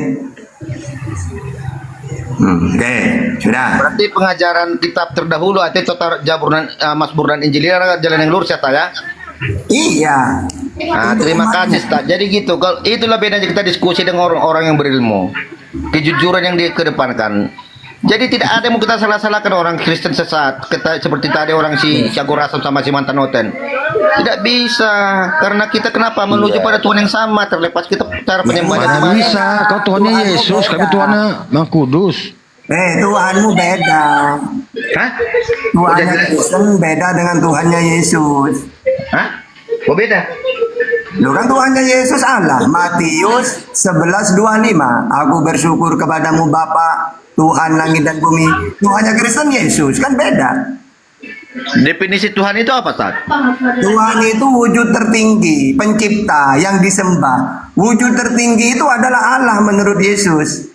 Bapa lebih besar daripada aku, Bapa lebih tinggi daripada aku. Berarti wujud tertinggi itu adalah Allah. Allah itu yang Tuhan. Tuhan itu bukannya gelar sesembahan, Ustaz. Nah iya, Yesus di dalam Yohanes 4:22, kamu menyembah apa yang tidak kamu kenal, kami Yesus menyembah apa yang kami kenal. Yesus menyembah. Nah, berarti kalau dikatakan Tuhan berarti itu sudah pencipta ya, Tat ya? Tuhan. Nah, soalnya kan banyak Tuhan, ilah-ilah itu kan banyak. Berarti semua pencipta itu. Nah, menurut orang yang menyembah berhala, ya berhala itu pencipta menurut mereka. Tapi kan bukan, bukan pencipta beneran. Sama dengan gini, Major menyembah pohon beringin. Menurut Major pohon beringin itu ya Tuhan pencipta menurut dia. Nah, tetapi Tuhan yang benar, yang pencipta sebenarnya bukan pohon beringin. Iya, maksud saya gini, kalau masalah agama kan pasti agamanya paling benar, ya. Iya. Contohnya tadi, saya contohnya penyembah pohon beringin ya. Agama saya paling benar. Siapapun saya katakan itu kafir. Agama saya paling benar. Enggak, Agama saya bukan, Tuhan enggak. Yesus. Makanya, Bentar, ini harus dilurusin Ustaz. Sebentar Ustaz. Kalau Islam itu bukan agama paling benar, agama benar karena nggak ada yang benar lagi selain Islam, gitu ya. Lanjut Ustaz. Iya, soalnya kan Tuhan itu banyak. Kalau dikatakan Tuhan katanya pencipta, berarti yang menciptakan jagat raya ini banyak. Ya, tetap satu. Mereka ini punya prasangka. Prasangka mereka yang menyembah berhala, menurut mereka berhala pencipta dewa.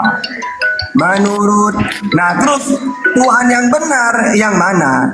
Yang benar nih yang diceritakan oleh para nabi, yaitu Allah yang Esa, yang tidak kelihatan, yang tidak serupa dengan apapun. Itu Tuhan yang benar. Berarti Tuhan-Tuhan yang mereka sembah ini bukan Tuhan sebenarnya, cuma diklaim doang. Makanya Islam ada jaminan benar. Inna dina indallah Islam. Gitu. Nggak ada dalilnya. Inna dina indallah Kristen, nggak ada.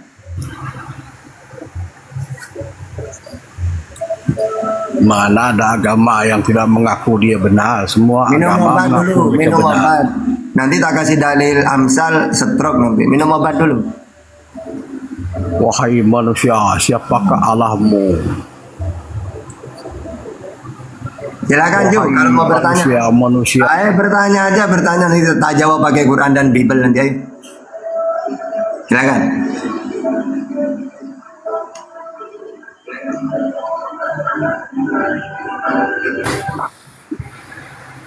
Ada ngomong naon di Jo, sia. Ada ngomong naon di sia, mana Jo. Siapakah Allahmu? Wah, bosen. Pertanyaannya on. Lanjut Ustaz. Wahai manusia, Yesus suruh nyembah Tuhan. Yesus dituhankan. Wahai manusia, adakah Allahmu itu? Hai orang Israel, Tuhan Allah kita, Tuhan itu Esa, kata Yesus. Yesus yang disembah. Betul. Kita pilih sebenarnya apa? Dibilang Bible kayak enggak. Karena di Bible dikatakan Tuhan itu Esa, nggak nampak, kudus, nggak mati. Manusia. Di Bible dikatakan menyembah Tuhan yang Maha Kuasa. Kan nyembah Yesus. Gini, Jo, lu nggak apa-apa ngomong gitu, nggak apa-apa, tapi open cam dong, sambil open cam. Siapa mah? Ada foto bang orang gemuk, bang kayak si Paul. Ada ya, nggak apa-apa, dia semua open cam gitu, nggak apa-apa, sekarang aja open cam. Jadi berani nggak ngomong gitu, Iya. terus open cam gitu loh, bang. Iya, udah tahu kok gak fotonya. Open cam lah, Bio. Iya. Ayo, Kamu udah tahu siapa tahu orangnya gimana? Coba open cam lah, masa malu-malu lagi. Nah gitu Jo, jadi enak gitu ngomongnya. Lu nggak apa-apa begitu. Hei orang-orang yang beriman. Kalau nggak beriman itu oten. Silakan orang-orang yang beriman. Yang tidak beriman itu oten gitu. Silakan Jo. Open cam. Wahai Jo, orang-orang yang tidak beriman. Jo. Sudah saya turunkan biar tidak mengganggu diskusi Major sama Ustaz Tata. Silakan Major. Major mau nge-report lagi Major. Major jangan keluar lah, Major di TikTok Major. Kena mental si Mayor nih. Nanti aja kalau mau dialog Bang Mantanoten atau Bang Baal atau lainnya. Saya jaga gawang aja kalau ada yang bertanya tentang Islam baru saya. Biar kita sama-sama ngomong. Enak. Ya, aman Ustaz. Kalau yang tadi yang hai gitu nggak usah, itu bukan berdebat itu. Silakan Mayor, lanjut Mayor. Jangan ngerepot dong. Ya, halo. Ya, monitor. Iya, silakan Major, biar tidak mengganggu saya turunkan itu Jor, yang Jo itu Jor. Tadi gini Ustaz ya, Itu kacau itu. Anda katakan definisi daripada Tuhan itu adalah yang menciptakan. Jadi saya menangkap jadi gini, kalau memang Tuhan itu Anda katakan menciptakan, berarti yang menciptakan jalan banyak. Soalnya banyak Tuhan atau ilah-ilah. Jadi menurut saya gini Ustaz, kalau menurut saya ya, kata Tuhan itu, ya itu kan diterjemahkan dari bahasa Indonesia, Tuhan. Tuhan itu adalah yang saya tunduk dan taat kepadanya, itu adalah Tuhan. Contohnya, saya tunduk pada hawa nafsu saya dengan segala cara pun saya lakukan untuk hawa nafsu saya. Berarti saya menuhankan nafsu saya. Ya makanya jangan kau tuhankan uang, karena saya mau mencari uang dengan cara Itu lain- yang menghalalkan lain dengan cara konteks saya itu, berarti saya Mayor. mau menuhankan uang. Itu lain konteks itu. Jadi Kacau definisi loh. kata Tuhan itu yang kita taat dan tunduk kepadanya, termasuk kepada Yesus. Kenapa Yesus kapan kami panggil Tuhan? Karena saya tunduk dan taat kepadanya. Karena kata Yesus, akulah jalan kebenaran dan hidup, tidak yang sampai Itu kepada lain Bapa kalau konteks, tidak melalui Mayor. aku. Masalah Makanya uang, saya pohon, menuhankan bukan dia. konteks. Sebentar dulu, Tapi sebentar dulu. Tuhan yang Gantian, menciptakan gantian. jagat raya ini adalah Tuhannya Abraham, Set dan Yakub. Siapa dia? Yahweh. Yotefa itu sendiri. Yehova. Bukan Yesus Itu ya, dia. bukan Yesus ya, bukan Yesus ya. Yesus pribadi ya, Yesus itu media ya, bagaimana firman yang menjadi manusia. Ya medianya untuk jalan menuju Allah Bapa ya Tuhan Yesus Kristus. Seperti itu. Makanya bukan Jadi tujuan, gitu. Jadi di saat hanya Anda tadi mengatakan jalan-jalan tadi aja. ya, jalan yang lurus itu untuk semua adalah semua agama. Terima kasih. Jadi ini namanya diskusi yang jujur. Jadi tidak ada yang namanya kita itu mengkafir-kafirkan orang gitu. Kalau tetap kita namanya menyembah Tuhan yang sama ya apa salahnya kita berbeda dalam tata cara ibadahnya. Kan itu. Ini Ustaz Tata jujur. Bukan seperti kayak yang lain ini kayak mantan hotel sama siang kurasa. Kangkung ngejar. Nggak ada isinya. Hanya taunya itu kafir-kafir. Lanjut aja diskusinya, nggak kesawah kemana-mana gitu loh. Topiknya itu Ustaz Tata udah jujur. Agama lain pun dengan kita ini selagi dia mengikuti agama pengajaran para nabi, berarti dia ajaran yang lurus. Kan itu udah Ustaz Tata Gini, jujur. Jon. Bukan cuma Oke. Islam aja ajaran yang lurus. Ya udah. Pertama, kita tidak usah memakai istilah kami mentuhankan. Kita pakai dialog Tuhan yang bermakna. Definisinya wujud tertinggi pencipta yang disembah ini. Jangan pakai istilah-istilah seperti mentuhankan uang, terus hawa nafsu, bukan itu. Itu kan cuma istilah. Sama dengan surga di telapak kaki ibu. Nah, itu kan cuma istilah. Sama dengan begini, orang kalau jauh dari Tuhan, uang ini kenapa dituhankan? Karena menurut mereka uang ini penting. Tidak ada uang susah. Jadi ada uang seperti raja sudah dia. Berarti kan seakan-akan menghilangkan Tuhan. Nah kalau kita umat Islam karena punya Tuhan Allah, hal-hal kayak gitu itu gak ada. Mau kita ada punya uang, mau punya, biasa saja tetap Tuhan itu Allah. Tapi kalau orang mentuhankan uang itu seakan-akan dia itu uang ini kunci dalam keadaan dalam hidup. Nah, kita menderita susah senang seakan-akan punya uang. Kalau umat Islam enggak. Mau susah mau senang tetap kita itu menggantungkan diri kepada Allah. Allahus Somad. Gitu. Yang kedua, memang ajaran para nabi itu lurus. Di zamannya Musa lurus karena mengajarkan tauhid. Nah, ketika Allah mengutus Isa, mereka menolak Isa, menolak Yesus. Ya, tidak lurus lagi mereka. Dalam hal apa tidak lurusnya? Menolak utusannya Allah. Itu walaupun Tuhannya benar, yaitu Tuhan Elohim misalnya, Tuhannya Musa, tapi dengan dia menolak Yesus, maka tidak lurus lagi ajarannya. Begitu juga ketika Nabi Muhammad diutus, pengikut Taurat dan Injil itu tidak lurus sudah. Dalam hal apa? Menolak utusannya Tuhan, utusannya Allah. Gitu ya. Nah ini ada meme ini, kompresor debat apa? Kompresor doktor. Oh ya dokter debat ya. Iya, jadi saya hadir di sini pada hari ini. Oke, jadi turun dari kita profesor gini, jadi doktor. berarti agama itu tidak ada yang salah ya, apa dengan agama apapun dia, ya. Ya tidak salah lagi ya Terlepas salah. tata caranya menyebut Tuhannya seperti apa dan caranya dia mau untuk mengenal Tuhannya ya. Jor, kamu tuh kok udah paham-paham Jor. Intinya Jor gini Jor. Ya. Salahnya gini, ketika Allah mengutus Musa yang benar, selain Musa salah. Iya. Nah, ketika Allah mengutus Yesus, mereka tidak mau pindah, tidak menerima Yesus. Ya salah sudah mereka ini. Sama dengan ketika Allah mengutus Nabi Muhammad, ya gak ada yang benar. Wa may yabtaghi ghairal Islam fala yuqbal. Barang siapa yang mencari agama selain Islam, ya sudah, tidak diterima sudah. Gitu. Jadi Iya, kamu maksudnya gini. mengatakan, nah agama di luar Islam bagi kami ya salah sudah. Emangnya ada yang benar selain Islam? Terus di zamannya Musa, emangnya ada ajaran yang benar selain ajaran Musa? Ya nggak ada. Ya maksudnya gini loh, Tat. Selagi dia itu membawakan kitab yang dibawakan para nabi, ya contohnya kitab terdahulu, ya berarti dia itu tetap berdiri dalam jalan yang lurus. Kitab yang mana?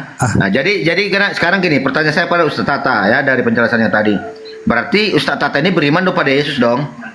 Iya, sebagai nabi untuk Israel. Iya, terlepas itu sebagai nabi, Anda beriman dong kalau Yesus itu memang ada dalam dunia nyata ya? Iya. Terima kasih, puji Tuhan. Nah, inilah edukasi, Bukan kejujuran cuma yang saya, dikedepankan. semua umat Islam Terus congok-congok dong, lalu terusin gereja dong. kurasa. Kok ke Yesus aja, stop di Yesus, gimana sih lu? Umat Islam itu percaya kepada semua para nabi yang diutus untuk kaumnya. Makanya Iya. rukunnya iman diantaranya beriman kepada para nabi. Oke, jadi gini Tat. Jadi bagaimana tanggapan Anda dengan umat-umat daripada seiman Anda atau Muslim itu yang selalu menghujat pribadi Yesus Kristus? Menghujat apanya? Menghujat enggak ada Iya, yang selalu menghujat. mengatakannya Yesus itu ini pesun apa ini itu hasil Itu zina kan hasil apa. itu kan di kitab di Bible itu. Ada di data, Jar. Kan di Enggak, Bible maksud saya bukan. dikatakan Belum. Yesus itu adalah iblis, itu apa? Bagaimana tanggapan Anda sebagai orang makanya kami, Gimana sih lu? kenapa kami memuliakan Yesus pakai Al-Quran? Karena kalau pakai Bible tidak karu-karuan tentang Yesus itu. Oke, Iya, di dalam Timur. Quran Yesus itu dimuliakan di mana? Nah, wajihan fid dunya wal akhirah. Dia terkemuka di zamannya, di dunia dan akhirat. Dia zakiyah, lah anak yang suci. Karena dulu dia di Israel dituduh anak zina. Selalu diolok-olok oleh umatnya Israel sampai mau dibunuh. Sehingga Al-Quran memuliakan. Jadi ketika orang-orang di sini bukan mengolok-olok Yesus, tapi mereka membaca olok-olokan orang Israel kepada Yesus. Yesus itu anak gini lah gini. Itu kan karena di Bible kamu. Oke, jadi kalau ada saudara-saudara Muslim menghina tentang pribadi Yesus Kristus, salah ada ya Ustaz ya? Iya, kalau gak ada data langsung, wah Yesus mau gini-gini. Nah, mereka Iya, pakai data. dengan segala framing-framing yang dibawakan dari Bible itu untuk menghina Yesus Kristus, berarti salah dong Ustaz? Ya salah, kan mereka Nah, ada dengarkan data. semuanya, 491 Iya, orang, mereka dengarkan ini. Ustaz yang jujur ini. Bukan Iya, terlepas nggak itu bagaimana ada. apanya dan sifat agamanya. Orang Jangan Islam framing lah, Jor. Jangan Itu. framing, Jor. Orang Islam Jangan itu framing, tak akan Jor. berani Kita menghina orang berpikir, Isa atau Yesus, tidak akan berani. Tapi mereka ini kan bawa data-data Bible. Makanya jangan pakai Bible. Kenapa harus? Saudari, gini. Kenapa kita harus pakai Al-Quran? Karena dalam Al-Quran ini semuanya membela Yesus, memuliakan. Kalau pakai Bible, nggak Bible itu perjuangan Yesus ketika diutus. Banyak penghinaan. Ya, sehingga ini orang-orang Islam yang bukan menghina Yesus itu, tapi di Bible itu seperti ini loh, tentang Nabi yang kamu tuhankan itu, nah, kayak gitu. Makanya jangan dipakai, Ketampar. sudah diganti masih dipakai, ya akhirnya kayak menghina. Bokan lu, Mayor. Kata bok sendiri kan lu?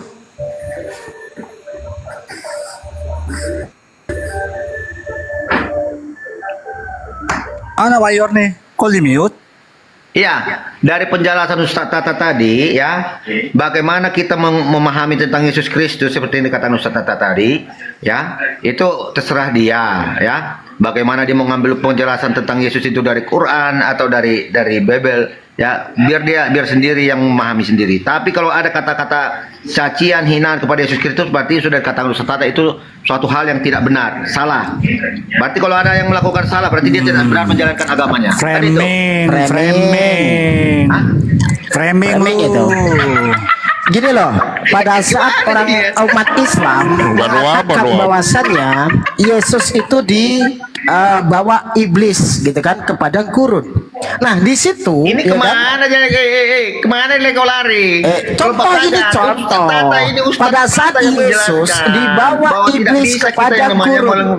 Nah pada saat orang Islam mengatakan seperti itu yang ada di Biblemu itu bukan penghinaan. Tapi nyatanya penghinaan di mana? Tuhanmu Penghinaan di mana? dibawa iblis gitu loh. Oke, penghinaan yang di mana? Nah, ini contoh hal seperti itu ada di Bibelmu, bukan suatu penghinaan. Iya, itu penghinaan yang mana dibacakan. di dalam Bible itu, Makanya kamu jangan membawa framing pada saat Iya, ya kan? penghinaan yang mana yang kau kamu maksud dalam mau Bible itu? mengarah kepada data Bang Anggur Asam tadi, saya tahu. Nah, coba kamu lihat, kamu telah apa yang dibawa oleh Bang Anggur Asam.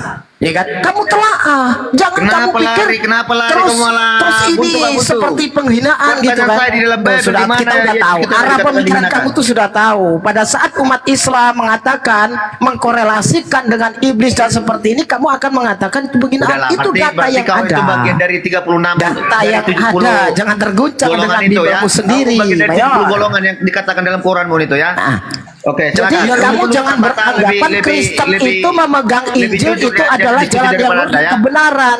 Injil yang dikatakan itu Enggak, Anda Bible, tadi itu Ustaz Tara Bible sudah bukan dia Injil. beriman pada Yesus Jadi bukan Kristus. itu. Udah jujur, Yang dan diimani Ustaz umat Tara. Islam Yang bukan namanya menghina Bible, Yesus, jalan katanya yang itu lurus itu. salah.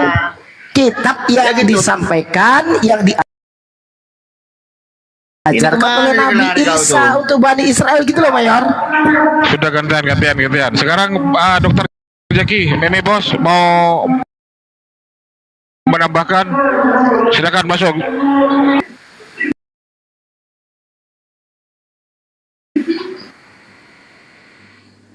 Oh dokter sekarang Meme Bos tuh. Meme Bos. Ini Ya, pembahasan silakan apa masuk. ini? Ya, ini pembahasan tentang apa ini? Ini Jiki. Jadi Ustaz Tata ini makanya itu saya senangnya dengan Ustaz Tata di diskusi. Nggak usah gitu, Edukasinya Mas. dapat ya. Dia mengatakan, iya, Awas ya, ingat sekalipun dia itu tidak teman-teman di beriman sini. pada kekristenan Dia yang si kita Mayor peluk. ini framing Ustadz Tata, lihat. Nah. Ustadz Tapi dia Tata ngomong mengatakan apa, tapi Ustadz dia Tata nggak itu ngerti percaya itu. kepada Yesus Kristus, kalau dia jalan dalam yang lurus. apa yang diceritakan Ustadz Semua para Tata nabi yang itu tertulis dalam sesuai kitab kita dengan itu apa katanya ini. jalan yang lurus. Nah, karena Yesus itu kami hinakan, kami tidak hinakan kalau diambil dari Al-Quran, kecuali dihinakan di dalam Bible. Itu kan Ustadz Tata dari jawabnya. Di mana dia dihinakan dalam Bible? Silakan. Tadi Anggur Asam sudah menjelaskan semua Di itu mana bagian pertanyaanku, Bible. kau jangan lompat pagar. Kau Aduh. tanya di mana Yesus katanya dihinakan dalam Bible? Pada saat Bible mengatakan Yesus itu dengan tentara Romawi disalibkan, ya kan? Itu Oke, kan Yesus dia ditelanjangi, Oke, ya Yesus kan? itu Di situ disalib. kita lihat sebentar, Mayor. Kamu meminta bahwasanya kita melihat data-data di dalam Bible yang menghinakan Yesus. Yesus ditelanjangi, Yesus disalibkan. Itu sebuah penghinaan kepada utusan untuk Bani Israel. Nah, umat Islam mengatakan dalam Al-Quran, apa diberi pengetahuan dalam Al-Quran bahwasannya kalau kita utusan untuk Bani Israel itu diselamatkan, gitu loh, diserupakan. Nah, jadi ada hal-hal yang perlu kamu tahu. Yang Pada saat dibahas Ustaz Tata Yesus, sebentar, yang dibahas Ustaz Tata Yesus. menjelaskan jalan yang lurus untuk Bani Israel yang dibawa Nabi Isa ini bukanlah Bible, tapi Injil, ketetapan yang datang untuk Bani Israel. Kamu jangan terlalu pede. Bible itu kebenaran, jalan yang lurus. Bukan itu maksud Ustaz Tata. Yang kami bahas tadi Yesus, Udah keluarga nggak Isa. tahu kita. Yang dibahas kan Yesus. Iya, kita mah ngerti, lu mah nggak ngerti. Dari tadi Yesus juga kan nggak dibahas di ngerti dalam lu. Bible, di dalam kitab kami, kitab Bible kami. Yang kami katakan kan Yesus. Jaga Ini tema kok baru. kenapa kau ayo. lari ke Isa? Udah major. Ganti pemain, John. Ayo, Jack. Me.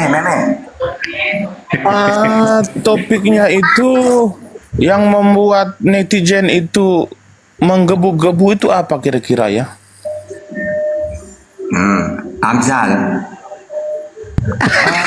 Amsal. Amsal itu berbicara tentang birahi ya. Kamu cari lah, Mi. Yang sekiranya menurut kamu menggebu-gebu itu apa, Mi? Coba, silakan.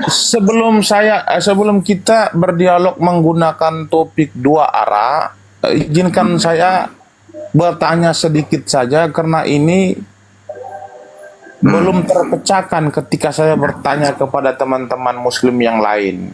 Bagus itu. Lanjut. Nah, Apa? pertanyaan saya itu begini, di dalam Al-Quran itu kan mengatakan seluruh nabi itu kan beragama Islam itu. Bukan beragama Islam, Muslim mereka itu. Lanjut. apakah Abraham, apakah Ishak, Yakub, ataupun Nuh, ataupun Adam, apakah mereka juga Muslim? Oke, kalau saya langsung pakai data, apakah mereka ini Muslim? Wa wassa biha Ibrahimu banihi wa Yaqub ya baniya innallaha astafa lakumuddin fala tamutunna illa wa antum muslimun. Dan Ibrahim mewasiatkan ucapan itu kepada anak-anaknya.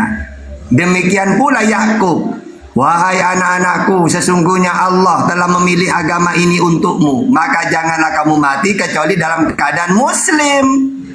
Am kuntum syuhada id hadara Yaqub al-maut id qala li banihi ma ta'buduna min ba'di qalu na'budu ilahaka wa ilaha abaika Ibrahima wa Ismaila wa Ishaqa ilaha wahida wa nahnu lahu muslim.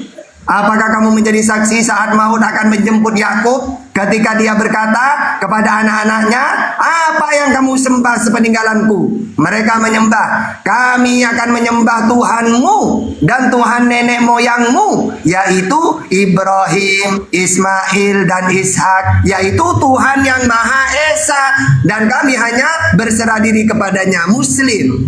Al-Baqarah 133. Gitu. Oke, Muslim. Coba didefinisikan dulu, Muslim dengan Islam itu apa perbedaannya? Islam itu berserah diri. Muslim orang yang berserah diri. Islam itu patuh. Muslim orang yang patuh. Misalnya saya contohkan ke Yesus, ajaranku bukan dari diriku sendiri, tapi dari Allah yang mengutus aku. Ketika ajaran diberikan kepada dia, apakah dia patuh? Patuh. Berarti dia Muslim. Kan Islam itu patuh. Nah, Muslim orang yang patuh. Nah, apakah Yesus ketika menerima ajaran dari Tuhannya, ajaranku bukan dari diriku sendiri, apakah Yesus patuh? Patuh. Berarti Muslim dia. Gitu. Oke, berarti definisinya Muslim dan Islam ini sama, bahwasan orang-orang yang berserah diri. Nah, Iya. saya ingin mempertanyakan sedikit di dalam Al-A'raf 143. Nah, saya akan bacakan narasinya di sini supaya teman-teman bisa dengar. Al-A'raf 143 ya. Dan tak kala Musa datang untuk munajat dengan kami di sini artinya Tuhan ya. Jadi Musa itu datang untuk bermunajat dengan Tuhan.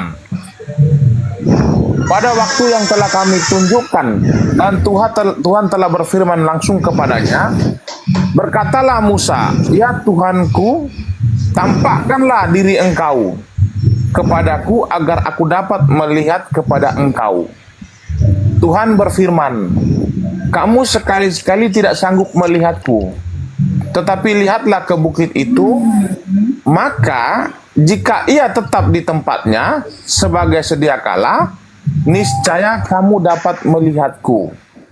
Tak kala Tuhannya menampakkan diri kepada gunung itu, dijadikannya gunung itu hancur luluh, dan Musa pun jatuh pingsan. Maka setelah Musa sadar kembali, dia berkata, Maha suci engkau, aku bertaubat kepada engkau dan aku orang yang pertama-tama beriman. Nah, Musa di sini mengatakan orang-orang yang paling pertama yang beriman adalah dia. Berarti di sini mau mengatakan bahwasan orang-orang sebelum Musa itu adalah orang-orang yang belum beriman. Nah, kira-kira jawaban Ustaz Tata ini gimana ini? Oke. Para nabi itu pas lahir, bukan langsung beriman mereka. Wong mereka belum utusan. Musa umur 10 tahun bukan siapa-siapa dia. Umur 20 tahun bukan siapa-siapa. Pas dia melihat cahaya api, maka dia tahu Tuhan yang benar, yaitu Allah. Maka dia yang pertama kali beriman kepada Allah itu, dia yang pertama kali ketemu Allah. Maksudnya apa? Menerima wahyu dari Allah. Setelah dia menerima wahyu, dia turun menyampaikan ajaran itu kepada umatnya. Ya tentu saja Musa yang pertama kali beriman. Di zamannya Abraham, apakah Abraham itu langsung kenal Allah mulai dari lahir? Ya tidak. Ketika dia diutus menerima firman, baru dia kenal. Maka di antara manusia saat itu, Abraham yang pertama kali beriman, kenal Tuhan. Karena dia yang dapat wahyu dari Tuhan, bukan orang lain di zamannya. Jadi mereka ini para nabi, orang yang pertama kali beriman kepada Allah di zamannya masing-masing. Gitu maksudnya itu ya. Berarti yang dimaksud oleh Ustadz Tata bahwasan orang yang pertama-tama beriman ini dalam konteks di zaman mereka. Ya. Oke, saya akan lanjutkan lagi. Berarti orang yang paling pertama beriman di zamannya Ibrahim adalah Ibrahim. Iya. Berarti yang lain itu orang-orang yang tidak beriman. Nah iya, makanya Ibrahim memperkenalkan kan Tuhan yang benar kepada umatnya kan. Berarti Nah, sebelum Abraham ini kenal sama Tuhan Allah, orang-orang zaman itu yang menyembah berhala. Lalu Nabi Abraham ini karena dia kenal Tuhan yang benar, dia beriman, lalu memperkenalkan Tuhan itu kepada umat-umatnya. Berarti siapa yang pertama kali beriman? Di zaman Abraham, ayo. berarti di zaman Abraham menurut Ustadz Tata bahwasan orang yang paling pertama beriman itu adalah Abraham. Iya. Lalu di zaman Yakub orang yang paling pertama kali beriman adalah Yakub. Nah iya, mengikuti nenek moyangnya itu. Apa yang kamu sembah sepeninggalanku? Yaitu Tuhannya tetap Tuhannya nenek moyangku, Abraham, Ismail, Ishak, kan gitu ayatnya tadi itu. Berarti orang-orang di zamannya Ismail, berarti orang-orang yang pertama kali beriman itu adalah Ismail. Iya. Orang-orang di zaman Isa, berarti orang-orang yang paling pertama beriman adalah Isa. Iya. Kalau dikatakan orang yang walaupun Isa menyembah Tuhan sebelum dia diutus, tapi kan ketika dia menerima ajaranku bukan berasal dari diriku sendiri, tapi dari Allah yang mengutus aku. Siapa pertama kali beriman kepada ajaran Yesus? Ya Yesus sendiri pertama kali. Berarti dia Muslim kan? Oke, berarti yang dikatakan di sini orang yang pertama beriman yang dimaksud di sini adalah orang di zamannya. Bentar dulu. Ini masa Yesus percaya pada Yesus? Ini gimana ceritanya, Tad? Iman itu kan percaya. Masa Yesus percaya pada Yesus? Percaya bahwa dia utusannya Allah. Kan Yesus mengatakan, Bapa yang mengutus aku, dia yang bersaksi tentang aku. Kamu tidak bisa melihatnya. Mendengar suara tidak bisa. Pada Isa. Yohanes 5, tunggu dulu. Yohanes 5, 37. Dia mengakui kok kalau dia utusan. Ada minum? Roman Roma? Ayo, sama lagi. Tak buat pusing dengan pertanyaannya sendiri. Biasanya orang kalau ditanya menjawab pusing. Kalau kalian enggak, tak buat Ya pusing memang, dengan pertanyaan. memang Tad, ini baru udah border kedua nih saya makan Tad. Kalau saya orangnya paling suka ditanya. Kenapa? Karena tak buat pusing dengan pertanyaannya sendiri. Ayo. Kebanyakan bukan plastik sih Pak Jor ini.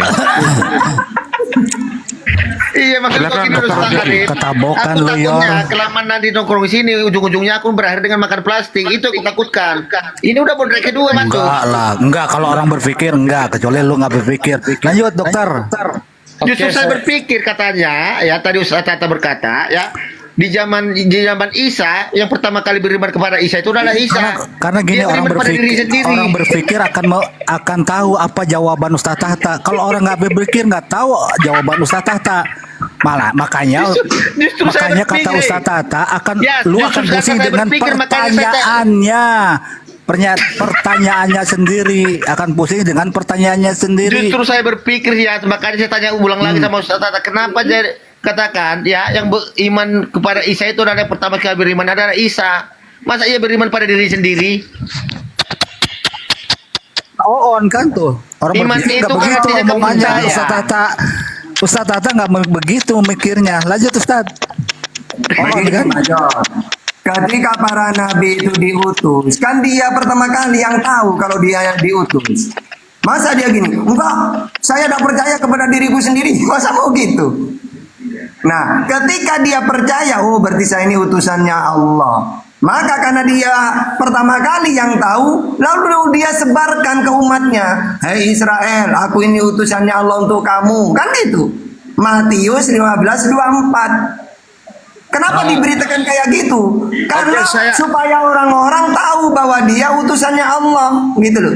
Oke, saya lanjutkan pertanyaan Ustadz ya. Lanjut. Nah, saya lanjutkan pertanyaannya. Mudah-mudahan netizen ini dapat mencerna dengan baik ya. Jadi Ustadz Data mendefinisikan bahwasan orang-orang yang pertama kali beriman di zaman Musa adalah Musa. Berarti ibunya Musa dan bapaknya Musa adalah orang-orang yang tidak beriman alias kafir. Tahu dari Musa. Ya tahu dari Musa. Ya sabar. Artinya secara tidak langsung ibunya Musa dan bapaknya Musa itu adalah kafir. Nah, sekarang saya lanjutkan lagi. Loh, kafir itu ketika Musa menyampaikan bahwa dia utusan Tuhan, kok ibunya, adiknya misalnya tidak beriman, disebut kafir. Jadi sebelum Musa memperkenalkan dirinya, ada kafir. Kafir itu menolak kebenaran. Yaitu kebenaran yang dibawa oleh Musa di zamannya. Ketika Musa belum diutus, tidak ada kafir. Oke. Saya lanjutkan dulu Ustaz sedikit lagi ya. Nah, kita akan masuk kepada zaman Isa ya, yang digadang-gadangkan sebagai Yeshua Hamasia ya. Nah, Ustadz mengatakan bahwasan orang yang pertama beriman kepada Tuhan di zaman Isa itu adalah Isa.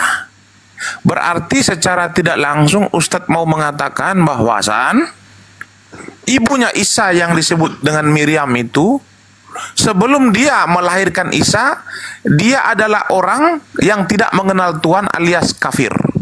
Nah, setelah datangnya Isa itu, sudah. Ya sabar dulu Ustaz, sabar dulu dikit lagi. Ya sabar dulu. Artinya Miriam ini menjadi orang yang beriman itu setelah dia melahirkan Isa, lalu Isa itu menjadi orang pertama beriman, lalu Isa ini mengajarkan kepada ibunya tentang Allah. Berarti kan sebelum Isa lahir, Miriam ini kafir dong. Oke, tak jelasin. Jadi sebelum Isa itu dilahir atau sebelum diutus, mereka beriman kepada Tuhannya Pak Nabi-Nabi Israel. Lalu ketika Isa diutus, seharusnya Isa ini kan beriman kepada dirinya. Lalu dia mengatakan kepada orang Israel, siapa yang menerima dia, berarti dialah yang beriman selain Isa. Nah, kafirnya mereka ini bukan masalah ketuhanan, tapi kafirnya mereka menolak Yesusnya. Apa itu kafir? Menolak kebenaran. Kebenaran dalam hal apa?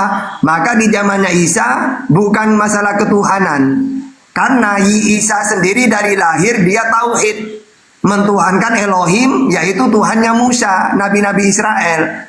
Maka kafirnya orang Israel ini dalam hal menolak utusan Allah ini. Sama dengan orang Israel sekarang, awalnya dulu mereka ini tauhid, ya bukan kafir.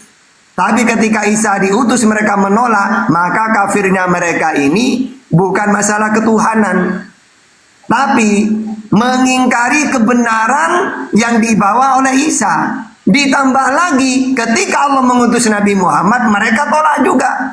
Dua sudah kafirnya mereka ini, menolak Yesus, menolak Nabi Muhammad. Walaupun mereka kenal Tuhan, Tuhannya Musa dan Nabi-Nabi Israel, tetap mereka kafir dalam hal menolak kebenaran yang dibawa oleh Isa dan Nabi Muhammad. Gitu. Pertanyaan saya singkat kepada Ustadz Tata, Miriam itu kafir atau bukan? Tidak. Mereka menolak Yesus apa enggak? Kalau dia Miriam menolak itu- Yesus, Maryam itu ibunya Yesus kan? Apakah dia menolak Yesus sebagai utusan Tuhan? Menolak apa enggak? Miriam itu, oke, jangan Yesus ke Isa aja. Jadi Miriam itu ibunya Isa. Ya. Nah, orang yang pertama kali beriman kepada Allah Subhanahu wa taala di zaman Isa adalah Isa dan bukan ibunya. Nah, sebelum Miriam melahirkan anaknya, lalu anaknya akan menjadi orang pertama-tama yang beriman, lalu ibunya ini beriman atau tidak? Beriman kepada siapa? Kepada Allah atau tidak? Beriman mereka kepada Tuhannya Elohim, Tuhannya Musa, ya Isa, Yakub, Abraham. Di zaman Musa ketika ibunya Musa melahirkan Musa, ibunya Musa itu orang yang beriman atau bukan? Beriman kepada siapa? Kepada Allah atau bukan? Tahu dari mana Allah? Wong Musa belum diutus. Ya, kan di dalam Al-Quran itu kan dikatakan orang yang pertama kali beriman di zaman Musa adalah Musa. Berarti secara tidak langsung Ustaz Tata mau mengatakan ibunya itu yang melahirkan Musa itu orang yang belum beriman. Nah, saya tanyakan ini. Tidak ada iman, tidak ada kafir. Wa ma kunna mu'adzibina hatta nab'atsa rasula. Sebutan iman dan kafir itu ketika ada utusan. Saat itu ada utusan apa enggak? Enggak, saya tidak menanyakan tentang utusan. Yang saya tanyakan begini. Pertama-tama orang yang beriman artinya pertama-tama orang yang percaya kepada Tuhan dan mengenal Tuhan. Sepakat ya? Ya. Artinya kalau Ustadz Tata mengatakan bahwasan di zaman Musa adalah orang yang pertama mengenal Tuhan itu adalah Musa.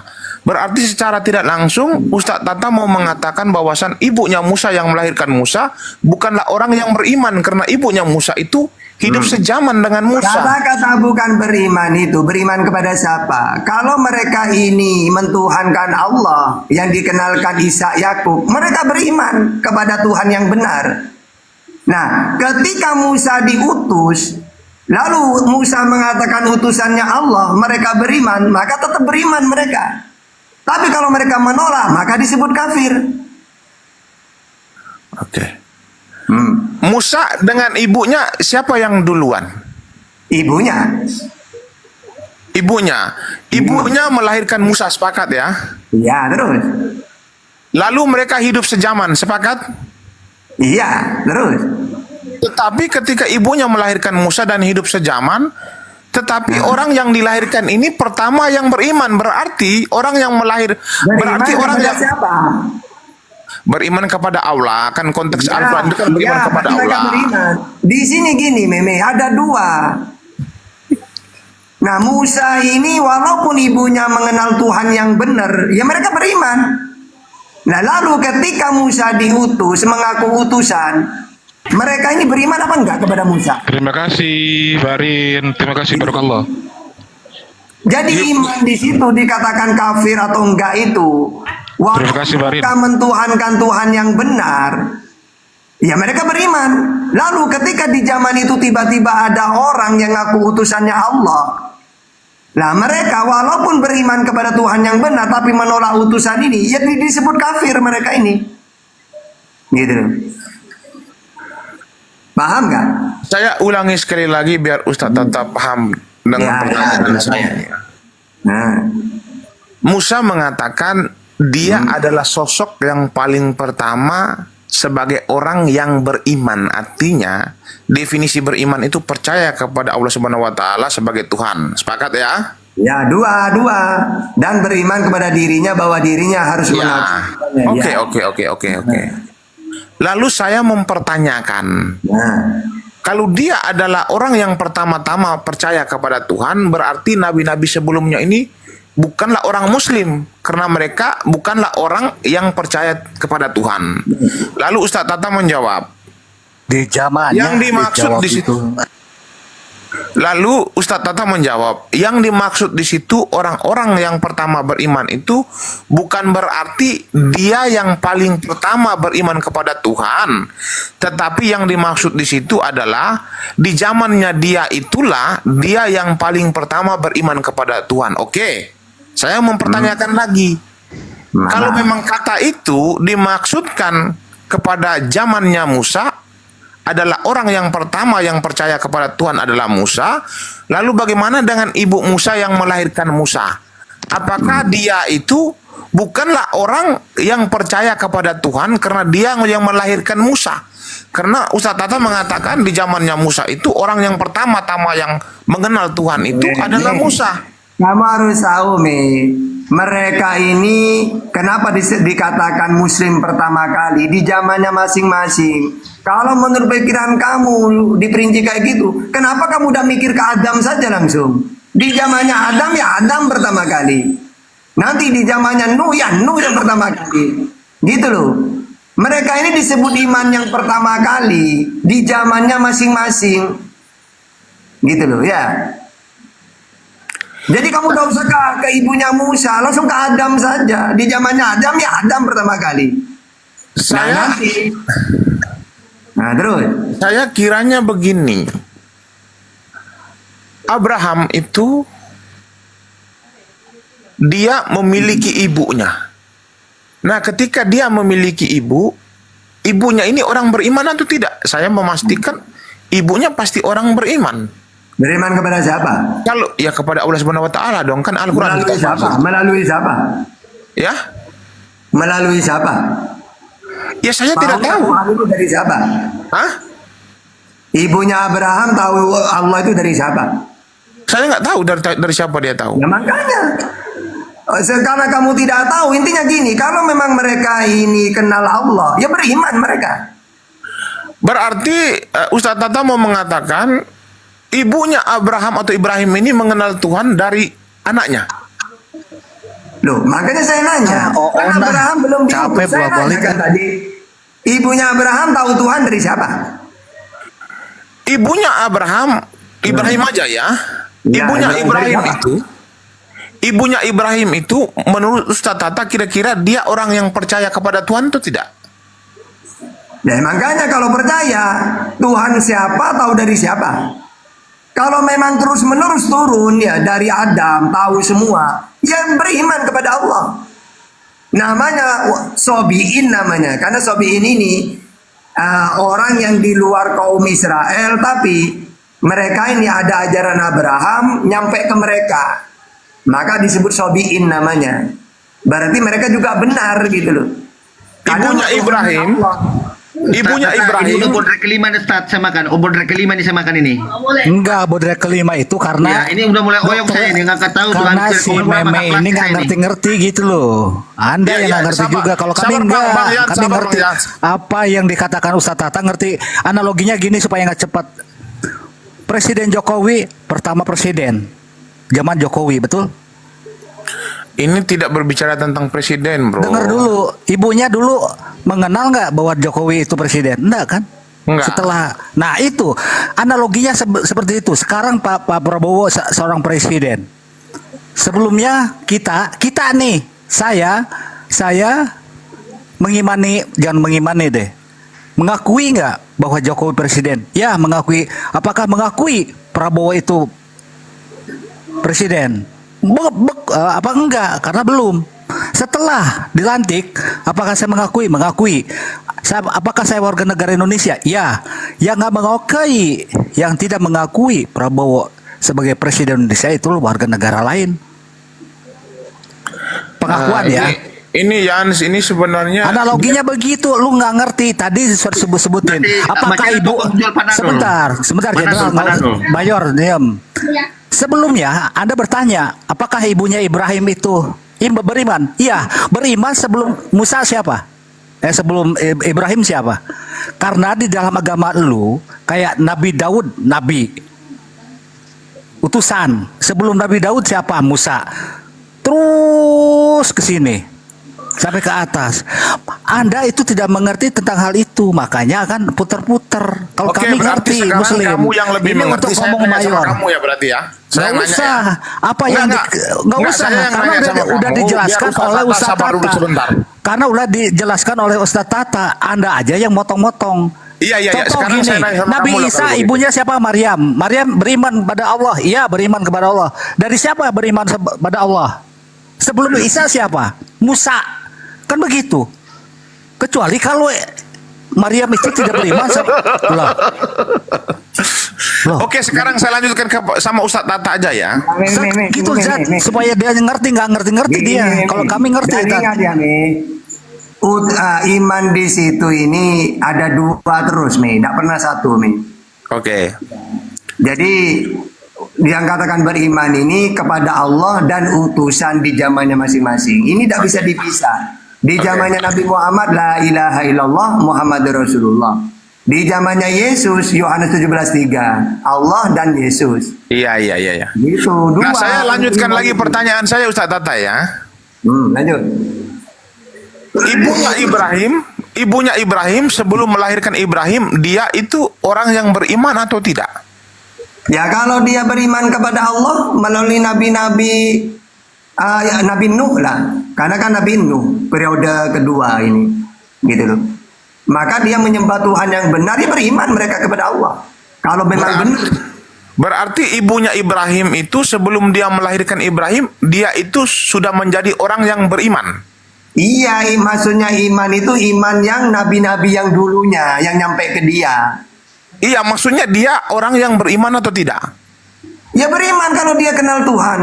Oke, berarti sebelum ibunya Ibrahim melahirkan Ibrahim, ibunya Ibrahim itu sudah menjadi orang yang beriman. Iya. Lalu dia melahirkan Ibrahim dan Ibrahim besar, lalu Ibrahim juga menjadi orang yang beriman dan hidup sejaman dengan ibunya, benar? Nah, ketika Ibrahim itu udah besar menerima wahyu, maka dialah orang yang pertama kali beriman itu, yaitu kepada Allah dan kepada dirinya sebagai utusan. Dia pertama kali. Lalu kalau ibunya itu beriman juga, ya maka setelah Ibrahim ya ibunya. Dalam hal apa? Iman kepada Allah dan kepada Abraham sebagai utusannya Allah gitu. Ini yang dibahas. Oke. Ibunya Ibrahim muter-muter aja. Ibunya Ibrahim itu setelah Nabi Ibrahim diutus, udah wafat ibunya. Maksudnya gini, Dr. Zaki. Karena Ibrahim itu dia diangkat menjadi nabi sudah tua. Abraham itu ibunya udah meninggal. Berarti sebelum para nabi orang beriman sudah ada, gitu loh, Tat. Ya, buktinya ibunya sudah beriman sebelum dia melahirkan nabi itu. Major. Dari Nabi Adam itu yang muslim. Ada sudah beriman itu. Yang kita bahas ini adalah di zamannya nabi masing-masing. Gitu loh. Maka pasti orang pertama kali beriman itu ya nabi itu. Di zamannya Musa ya Musa. Gitu loh. Zaman Nabi diutus gitu loh, Ustaz. Takut supaya supaya Tujuan ngerti beriman dia. itu apa, Ustaz? Tujuan beriman itu? Beriman, percaya kepada Tuhan. Iya, beriman. Percaya kepada siapa? Kepada Tuhan, Allah. Oke. Jadi makanya ditanyakan sama Dr. Zaki tadi, apakah sebelum para nabi itu sudah ada orang beriman? Kata Ustaz tadi, belum para nabi. Musa yang pertama kali beriman pada. Kok para nabi? Nabi Adam itu nabi gimana? Sebelum para nabi, Nabi Adam itu nabi gimana? Iya, berarti kan apa yang dikatakan di zaman Musa yang pertama kali beriman itu adalah Musa, berarti itu kan ibunya Nabi Musa itu kan sudah beriman. Berarti orang pertama itu bukan Musa yang beriman, berarti ibunya Musa. Iya, benar, pintar kau. Nah, di situ dijelaskan sampai Ustaz Tata untuk pribadinya. Misalkan kamu saat itu ada Nabi Isa, mengenal Nabi Isa. Pertamalah Nabi Isa. Setelah Nabi Isa ada Nabi Muhammad SAW. Itu kan kepada Tuhan yang Maha Kuasa, Tuhan pencipta jagat raya ini. Dengar dulu. Apakah beriman kita terus tetap ke Nabi Isa? Tidak. Kita beriman ke Nabi Muhammad SAW, Nabi penutup. Begitu. Udah Ustaz, lanjut lagi Ustaz. Itu aja. Sekarang ditanya beriman itu kan untuk Tuhan yang menciptakan jagat raya ini, Tuhan yang benar. Gini aja biar kamu paham. Ada periode-periode. Di zamannya Musa, maka ketika Musa diutus, maka orang pertama kali beriman kepada Allah dan Musa, ya Musa sendiri. Karena periode setelah Musa diutus ini tidak berlaku sudah syariat-syariat sebelum Isa itu, sebelum Musa gitu loh. Berarti syariat itu diganti-ganti ya Ustaz? Berlaku. Makanya tadi kan saya bilang, apakah orang ini diterima? Mereka menyembah Elohim dan Musa utusan. Tapi ketika Yesus diutus ditolak, selamat nggak mereka ini? Coba jawab dulu. Selamat nggak? Hah? Oke, kalau begitu kita kembangkan aja ya. Nah, Kita kembangkan dialognya supaya jangan di seputaran sini saya nanti. Paham nggak? Ini udah berbusa-busa nggak paham lagi. Aduh. Iya, kalau soal itu nanti biarkan netizen yang menilai. Jadi di sini kan kita tidak bisa menjadi hakim dalam perdialogan, tetapi yang menjadi hakim. Gimana nggak ada jadi hakim kok? Anda nggak ngerti apa yang dijawab Enggak, Ustaz maksudnya Tata. begini. coba sekarang mau loncat kemana lagi? Maksud Silakan. saya itu begini, kita tidak bisa menjadi hakim dalam perdialogan, tetapi yang menjadi hakim itu adalah netizen. Dan biarkan saja mereka yang menilai apa yang kita paparkan tadi. Kita kembangkan saja dialognya supaya tidak berputar di sini. Lanjut. Oke. Nah, kita akan Sekarang boleh nggak saya nanya ke Meme? Daud itu nabi bukan? Daud itu kalau di dalam perjanjian lama, Iya, saya nanya aja jawab nabi bukan? Enggak di Anda ada Anda. Saya nanya ke Anda, nabi bukan? ya sabar dulu lah bro. Nabi Itu bukan. raja bukan nabi. Oke, Nanti aja udah. dulu. Nah gitu kayak jenderal tuh, kayak mayor tuh. Oke. Jawab gitu. Oke, bukan nabi. Jadi Musa. Daud, Enggak, tunggu dulu. Jack, Meme. Daud itu nabi apa bukan? enggak sih Yans, ini kita mau menjawab dia ngerocok Enggak itu yang usah. jadi Jawab persoalan. saja dulu. Nabi apa bukan? Ya makanya saya akan jawab tapi sabar. Enggak usah langsung aja. Kayak si mayor barusan jawab. Udah, ya, cepat ayo. Apa? Bukan, dia raja kata si mayor kan cepat Ya, gitu. terus menurut Meme. Jadi Daud di dalam perjanjian lama dia dikatakan sebagai raja. Bukan nabi. Tetapi di dalam Enggak perjanjian usah baru. tetapi, bukan nabi. Aduh sabar dulu. Aku kalau dialog yang seperti ini Ya malas. enggak, jawab dulu. Sabar aja, yang Nabi apa bukan? Intinya sabar aja lah, pokoknya sabar aja Penjelasannya. lah. Hah? Jadi di dalam perjanjian lama dia dikatakan sebagai seorang raja. Tetapi di dalam perjanjian baru di KPR dia dikatakan sebagai seorang nabi. Nah, Jadi kesimpulannya bahwasan Daud itu dia raja sekaligus menjadi nabi. Nah udah. Ya itu yang benar. Major salah. Karena dalam KPR 229 dia nabi. Nah sudah sekarang jangan ditanya Meme, jangan nanti ngedrop dia. Mau nanya aja bingung. Silakan Mi, nanya aja Mi. Aku ini kan seorang dokter ya, dokter. Kita harus harus jelas gini, raja dan seorang nabi. Saya nanya lagi. Kalau begitu, apakah perjanjian lama dan perjanjian baru sama? Kitab Anda? perjanjian lama dan perjanjian baru itu apakah sama? Sama dalam bentuk apa yang kamu maksud? Kalau saya mengatakan begini, perjanjian lama dan perjanjian baru itu tidak sama. Ya sudah, tapi berarti bukan Bibelmu kalau tidak sama. Lanjut. Udah silakan Mi, mau bahas apa lagi nih? Oke, kita akan bahas apa ya? Mau apa ya? Selama ini kan sudah banyak kita dialogkan tentang Tuhan itu kan sudah terlalu banyak. Ya, bosan udah, ayo. Jadi apa yang kira-kira yang mau kita dialogkan pada siang hari ini? Katakan kamu profesor, doktor, silakan. Oh iya. Apa kira-kira, ayo. Mek, bisa bahasa Hebrew dong, Mek. Kalau dokter itu bahasa Hebrew, Yunani, bisa ya, Mek? Saya mungkin 2 tahun lagi akan itu dokternya dokter apa itu? dokter begal. Dokter kandungan mungkin, iya Mi. Oke, kita lanjutkan aja lah Ustadz supaya teman-teman di bawah dan di atas ini tidak boring ya. Kenapa boring itu membosankan? Nah, ayo.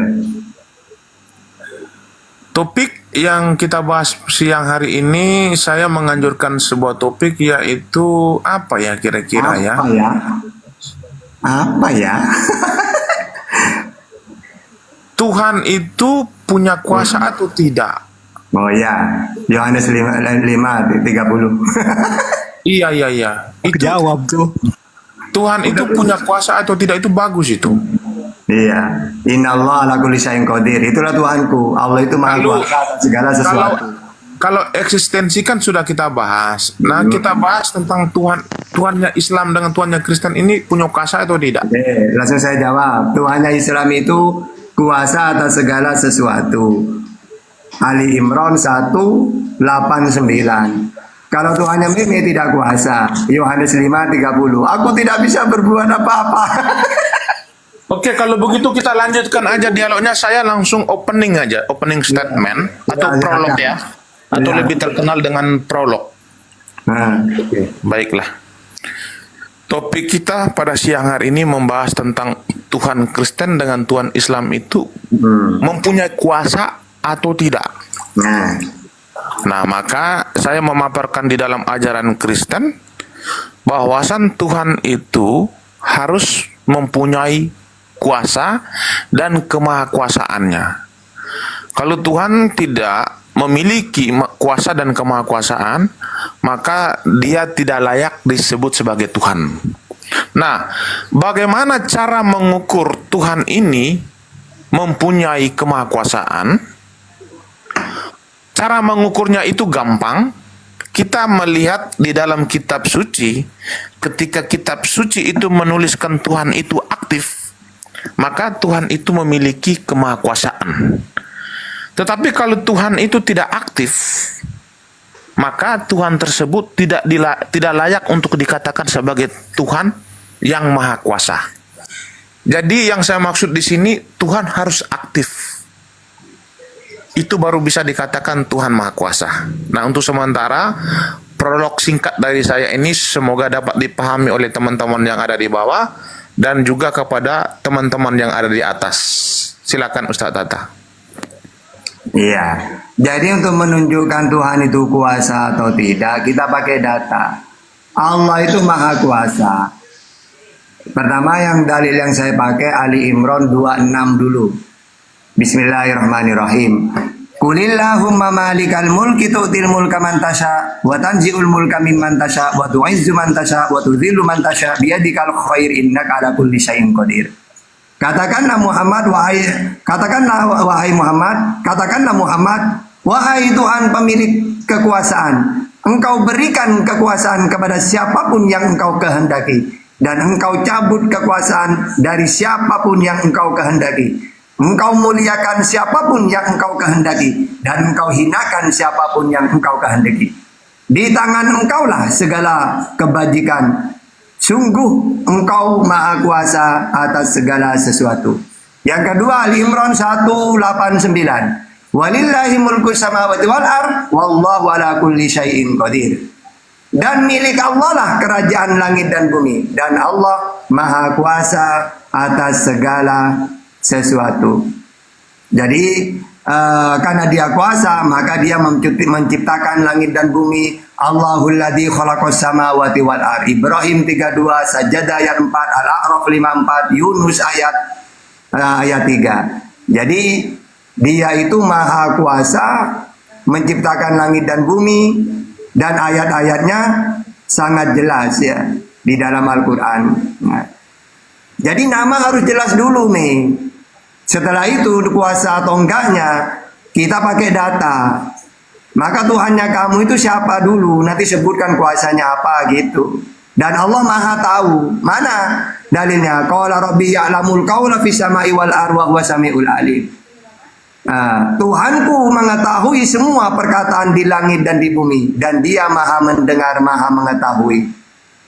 Jadi data-data dalam Al-Quran ini sangat banyak. Bahkan dia yang menghidupkan manusia, yang menghidupkan dan yang mematikan. Kaifa takfuruna billahi wa kuntum amwatan fa ahyakum summa yumitukum summa yuhyikum summa ilaihi turja'un. Jadi kenapa kamu kafir kepada Allah, padahal dialah yang menghidupkan kamu dan yang mematikan kamu dan membangkitkan nanti di mahsyar. Nah, itulah kuasanya Tuhan kami, ya. Nah gitu, pencipta, yang menghidupkan, yang mematikan, ya, yang memberi kekuasaan, bahkan mencabut kekuasaan. Nah, ini semua data dalam Al-Quran begitu banyak nih. Nah, sekarang Tuhanmu siapa dulu, nanti tunjukkan kuasa apa enggak secara data. Silakan. Oke, berkaitan tentang kuasa atau tidak, nanti saya akan paparkan sebentar ya. Saya janji saya akan paparkan. Tapi izinkan saya bertanya sedikit, bertanya sedikit saja. Bertanya lagi, tanya Ustaz Tata jawab dulu. Ustazmu siapa gitu loh. Ya, nggak biarin dulu. Jadi Yans begini ya, Yans dengar dulu, Yans harus tahu aturan berdialog itu begini. Ketika Tapi kan lu ditanya jawab dulu, baru lu ngomong yang lain gitu loh. sabar Yans ini harus tahu aturan dialog, dengar. Dalam dunia dialog itu ketika seseorang Dialog, makanya gua ini jawab dulu, jangan terus bertanya terus, gimana sih lu? Nah, saya lanjutkan lagi ya. Kamu harus tahu dalam aturan dialog. Gua tahu, nggak usah bawa-bawa itu, lanjut. Di dalam aturan dialog itu, ketika saya gua tahu, gua lanjut. Aja sabar dulu lah. Iya bro. tahu, nggak usah itu, udah tahu. Kau tidak tahu aturan dialog, makanya kau ngoceh. Aku mau orang seperti kamu tahu. ini. Jawab dulu. Aturan seperti apa? Saya tanya. Aturan seperti apa dalam aturan dialog? Saya tanya.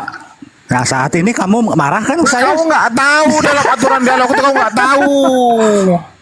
Terus? Aturan dialog dengar saya jelaskan kepada kamu supaya kau paham. Kau kalau tidak paham diam Kau aja. jangan pura-pura baik, tapi nggak baik kau. Ini lu mau lari kemana yang lu? memiliki kesabaran, tetapi kesabaran aku tuh ada batasnya, bro. Sama, gua juga ada sabarnya. Biarin, Lu dari tadi biarin, bertanya biarin. terus. Lu jawab dulu dong Biarin. pertanyaan Ustaz Tata. Biarin. Nama Tuhanmu Kalau siapa biarin. gitu loh. Jawab dulu baru. Cerita Biarin lagi, aja, lanjut takut Pak Ustaz. Takut ngambek nanti saya tidak punya lawan nanti. Biarin aja. Takut Bilang ngambek. aja nama Tuhanku Allah Subhanahu wa Ta'ala, sudah, ngapain ribut? Nah, saya lanjutkan dulu. Saya jelaskan aturan dialog itu. Ketika Biar saya dia senang aja udah. Jangan usah langsung aja, Mi, langsung. ya saya enggak, biar yang sini mengerti. Gua nggak usah ini lu, karena gua ngomong terus, lu ngomong di situ terus. Ayo sekarang ngomong lagi. Aturan dialog itu. Aturan dialog itu harus dua arah, jangan satu arah, jangan bertanya terus. Mau ditanya gitu loh. Lanjut. Aturan dialog itu dengar ya. Ketika Aturan itu harus ditaati. Mana aturan awalnya? Nggak ada, itu aja legalitas pertama nggak ada. Mana aturannya? Ayo. Harus tertulis kalau gua Gini ngomong aja, Mi, begitu. biar saudara Lu saya kadang-kadang biar saudara saya gak anu nih, kan mereka minta keadilan nih. Gini aja, ada usah dialog, kamu bertanya saja gimana. Jadi oke, saya bertanya aja karena si Yans ini saya melihat, dengar ya.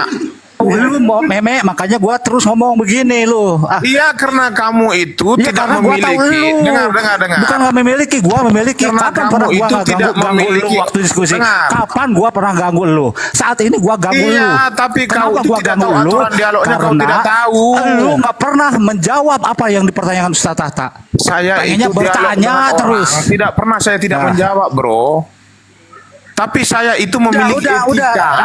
lanjut, nggak usah ke Saya arah itu sana. orang yang memiliki Udah, nggak etika, usah arah bukan ke sana. seperti kamu. Lu bisa nggak lanjut ke arah? Enggak, saya ini orang yang memiliki etika, bukan seperti kamu, paham nggak? Emang etika lu baik? Saya dari tadi mempunyai etika yang baik dari tadi, bukan seperti Etika itu apa? kamu. Gua nanya etika Ketika itu saya apa? berdialog, kamu mengganggu dari tadi itu kan kamu menunjukkan etika yang tidak baik di sini. Kata siapa? Ya, etika yang tidak baik definisinya itu mengganggu orang lain. Etika adalah yang baik itu tidak bertanya terus. Etika yang tidak Diskusi baik itu melalui silakan perkataan diskusi dan dulu perbuatan. yang baik. Nah, di sini etika baru kamu yang tidak bertanya. baik ini melalui Narasinya perkataan jangan kamu. Ini yang bertanya etika terus. tidak baik. Yang gua nggak suka sama lu, etikanya nggak bertanya. Kenapa?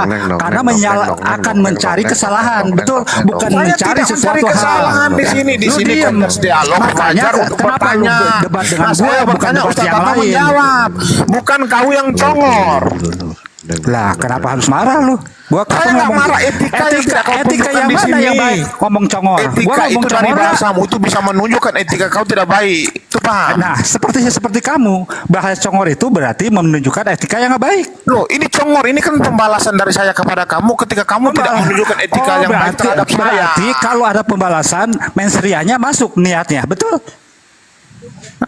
Jadi menghadapi orang yang tidak Kalau memiliki Anda etika yang tidak membedakan baik orang, ini kan harusnya Anda tidak punya untuk pembelaan, betul? Saya dari tadi tidak pernah menunjukkan etikat yang tidak baik, tetapi kamu itu dari tadi mengganggu dialog saya dengan Ustaz Tata. Saya cuma satu. Kamu merasa Jawab kamu dulu hebat, pertanyaan kamu Ustaz pintar, Tata. melebihi daripada Ustaz Tata, kamu maju untuk berdialog dengan saya, tetapi saya harap sportif. Oke, Anda harus bertanya juga. Saya bertanya, Anda Saya menjawab. siap untuk dipertanyakan, tetapi saya harap kepada kamu kondusif atau tidak. Tidak, saya pengen tiktokan sama Anda. Saya boleh saja tiktokan, tetapi kondusif atau tidak, Oke, saya tanya. satu dengan saya open cam dengan Anda. Open cam buat apa kira-kira? Kau mau Ya sudah. Ya kalau open kita cam, dialog. saya tanya dulu. Iya, nah, Kau open itu cam syarat dengan saya. Ini mau ngapain? Kalau Saya Anda tanya. mau diskusi dengan saya, satu open cam. Enggak, saya nanya. Kau open cam dengan Ini saya, siapa mau ngapain sih? saya tanya? Mau ngapain saya tanya? Harus jelas siapa yang Ya, mau harus jelas siapa mau yang nggak mau ngapain, jawab. mau ngapain saya tanya, mau ngapain open cam pakai, mau ngapain? Harus. Itu aja. Harus jelas saja. Apa? Enggak, kau ngomong tutup poin di sini, mau apa saya tanya? Harus apa yang kita omongkan ada dipertanggungjawabkan di dalam di mata hukum, oke? Mau? Kalau Kau saya dari salah tadi nanti di mata hukum kan saya bisa disalahkan. Merusak nggak? diskusi orang. Mau nggak? Ya kalau begitu Kau kalau sudah mau rusak lanjut. diskusi orang itu, Kalau kau begitu cari orang sudah lain, lanjut bukan nggak usah. saya. Kalau Karena saya begitu, ini bukan tipe orang yang mengganggu orang lain ya untuk kalau berdiskusi. begitu sudah lanjutkan Kalau kau sama mau punya Ustaz sifat Tata. seperti itu, kau cari Kalau lah kristen yang begitu lain, bukan saya lanjutkan orangnya, dengan Ustaz. bro. Kalau begitu lanjutkan dengan Ustaz Tata, nggak usah lu bawa-bawa nggak ngerti atau Enggak, nggak aku ngerti nanya diskusi. mau apa saya tanya, Yan. Saya mau apa saya tanya, Ya itu udah aja. lanjut dialognya. Udah, gak usah bawa-bawa lagi tentang Enggak, nggak aku ngerti atau selera ngerti. dialogku udah hilang, bro. Udah hilang. Aku udah hilang. Selera dialogku udah nggak ada lagi. Emang dari awal juga lu nggak terus aja 1 jam itu. Saya pertanyaan dari dulu itu, ketika dialog dengan teman-teman muslim, mereka mempertanyakan tentang ajaran saya masa Apakah bodoh. pernah dulu dari dulu saya pernah Saya mengganggu lu? nggak ada seperti kamu kok. Pernah nggak? Aduh, gawat Pernah kali kau nggak jadi waktu orang, lu bro. diskusi dengan Islam, aku yang ganggu kamu? Pernah nggak, Mek? Lu kena gua Kau kok. memang tidak pernah mengganggu saya, tetapi Nah, kali ini kau mengganggu, kenapa gua bro. ganggu lu saat ini? Karena pertanyaan lu dari tadi itu terus bolak-balik. Ngerti aja enggak? Kalau udah Seharusnya dijawab itu sama yang Ustaz komplain, Tata itu sudah Ustaz gitu Tata loh. bukan kamu. Kamu kan tidak mempunyai kapasitas untuk komplain. Kan tadi baru lu mulai. Ya, kamu punya kapasitas nggak untuk mengkomplain? Coba saya tanya. Berkas dong. Kan narasumber yang berdialog dengan saya kan Ustaz Tata, yang berhak menegur saya itu moderator dan Ustaz Tata. Kan kamu di sini kan sebagai penyimak. Oke, saya tanya moderator di sini siapa? Ah, udah kalau kau moderatornya, berarti udah kau punya kuasa, berarti udah. Moderatornya di sini siapa? Kalau ada moderatornya, gua diem. Saya tahu pemilik room itu yang punya moderator. Oke. Yang moderatornya bukan Pak Arif, kamu. silakan jadi moderator, Pak Arif. Ah, udah oke. Kalau kau moderator udah saya turun izin udah. Saya nggak tahu kalau kau moderator di sini. Saya pikir kau bukan moderator, bro. Udah saya izin turun. Oke. Teman-teman izin turun. Kenapa izin turun? Takut loh. Meme jangan cengeng lah Meme, katanya jantan tuh cengeng. Iwan Villa, saya pengen open cam. Meme nggak pernah mau open cam. Dia baca. Itu satu. Yang kedua, dari tadi pertanyaannya itu, dia mau ke arah mana? Dia secara halus mau menghasut. Nanti sisakan. Makanya suruh open cam. Bahasanya halus Meme itu. Dari dulu. Oke teman-teman, ingat itu. Kalau dia kenapa turun, kalau memang mau lanjut. Itu yang pertama. Yang kedua, dari tadi hanya jangan bertanya. Jawab dulu pertanyaan Ustaz Tata, baru dia ini. Itulah teman-teman, kalau bertanya penjelasan dulu baru jawab. Kan pusing, jawab dulu baru penjelasannya. Supaya baik, di sini nggak ada moderator. Dia tiktokan atau gimana sama Ustaz Tata? Diskusi yang baik itu ada waktu, ada moderator, betul nggak teman-teman? Silakan lanjut. Dua orang dari tadi itu dia mengarah ke sana. Awal tentang iman itu. Assalamualaikum. Waalaikumsalam warahmatullahi wabarakatuh. Siapa moderatornya? Harusnya tanya gitu. Edukasinya kan gitu. Izin Bang, ini Bang Topanas apakah Islam atau Kristen ya? Setahu saya bukan Islam. Izin, mata salah. Bang Topana, agama apa Bang? Gimana Bang? Agama apa Bapak? Saya masih Islam, di KTP masih Islam. Oh, di KTP masih Islam. Kenapa masih Islam Bang? Masih, karena saya masih yakin Tuhan Allah itu adalah Allah. Jangan bilang masih Bang, masih berarti akan berubah. Teguhkan Bang, saya tetap Islam gitu Bang ya. Lanjut begitu. Sampai saat Insya Allah. Saya mau tanya Ustaz Tata, boleh Bang Tata? Lanjut. Saya melihat ini Ustaz Tata beberapa di komal-komal Nasrani, mereka selalu menanyakan itu yang mencuat. Saya lihat tentang adakah kata Hawa di dalam Al-Quran. Yang kedua tentang persoalan kita menyembah batu. Yang ketiga tentang hadis bahwa kalau mau masuk satu-satu dulu. Jadi di dalam satu-satu. Ya, satu-satu dulu.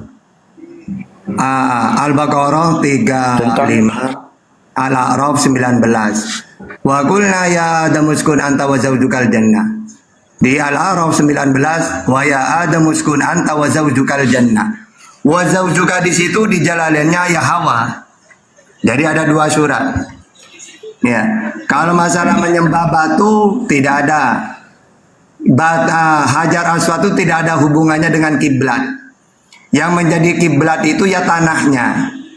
Jadi andaikan Ka'bah itu hancur, rata menjadi tanah dengan Hajar Aswadnya, ya tetap kiblatnya di situ, tinggal dibangun lagi. Sebagaimana orang-orang Bani Israel dari dulu punya kiblat.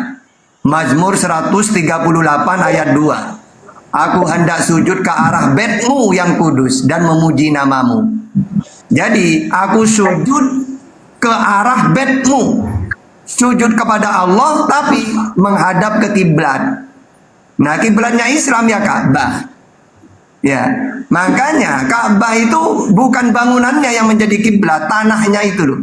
Sama seperti Israel. Israel itu ketika dijajah oleh negeri lain, dikuasai, sering dihancurkan kiblat itu. Ketika merdeka, aman, dibangun lagi.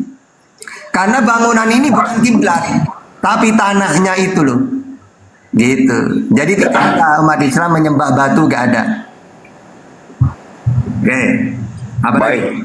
Ya, terima kasih. Berarti itu penjelasan. Artinya ini untuk lebih menguatkan iman saya, kemudian juga untuk menjelaskan kepada teman-teman Kristen apabila bertanya kepada saya. Ketiga, ada yang Kristen di sini? Gak ada, mantan ada, mantan. Mantan hotel ada. Iya. Itu yang jadi pertanyaan saya itu, mereka menuhankan Yesus, tapi berdoanya itu ya Bapa kami. Harusnya mereka berdoanya ya Tuhan Yesus. Berdoa itu kepada Allah. Yesus sendiri dalam Lukas 6:12, semalaman Yesus pergi berdoa kepada Allah. Gitu. Kalau mereka pengikut Yesus, seharusnya ikut Yesus berdoa kepada Allah. Iya, itulah saya tanya-tanya sama teman juga yang Nasrani yang biasa banyak teman. Saya tanya, itu kalau harusnya Tuhan Yesus kita berdoanya kan Tuhan Yesus mengajarkan bahwa kalau kalian berdoa. Lagi. Udah usah diulas. Apalagi fitnah-fitnahnya. Siap, tidak ada. Ya, ada lagi fitnahnya itu di Aswaja apa itu yang ibu yang Amerika itu. Wah, itu. Fitnahnya kalau wanita. Bang Kenyang Muslim, Otan apa Kristen Bang?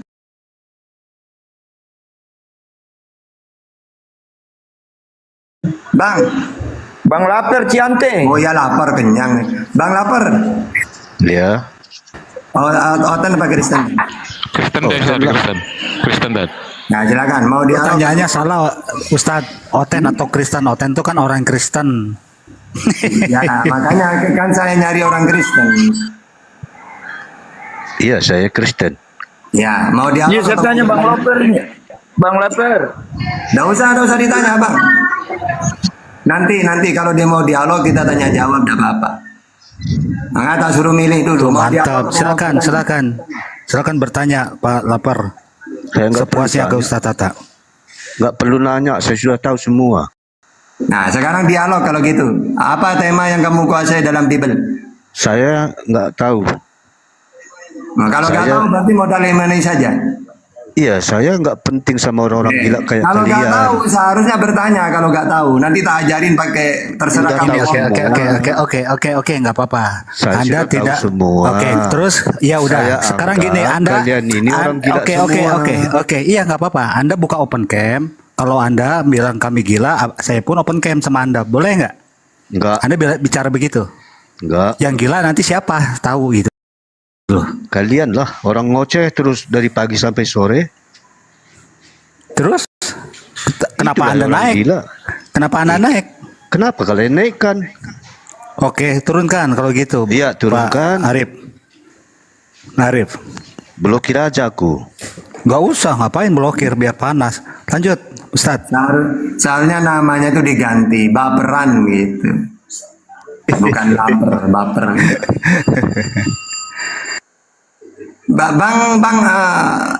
Bang Arif. Bang Andi. Bang Baal. Rasam, lanjut. Lanjut, Ustadz lagi sholat. Iya, saya izin dulu buat kopi. Sholat ngomong. Naikin. Nanti kalau udah oten naikkan, saya mau buat kopi dulu ya. Ustadz, aman. Udah Ustadz sini. Sorry ya Ustadz, saya nggak ganggu tadi. Sengaja saya ganggu. Karena apa itulah yang saya jelaskan. Iya, ada masalah. Biasa lah. Lanjut.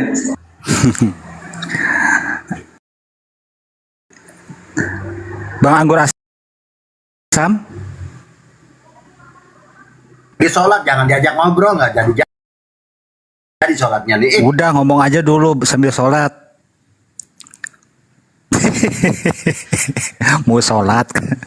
Ya, oke. Oh, ya dulu deh kalau gitu. Start saya dulu Start.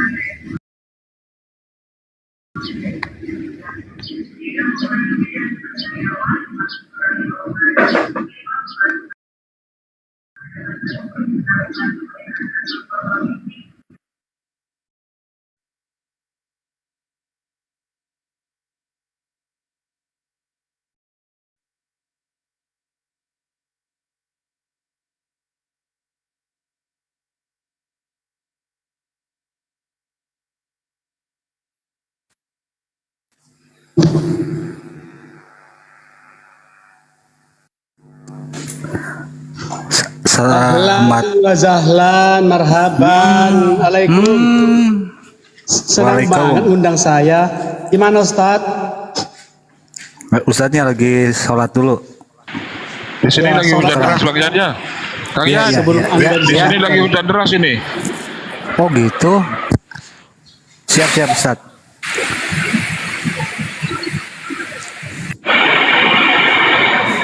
Gimana bro? Sehat bro?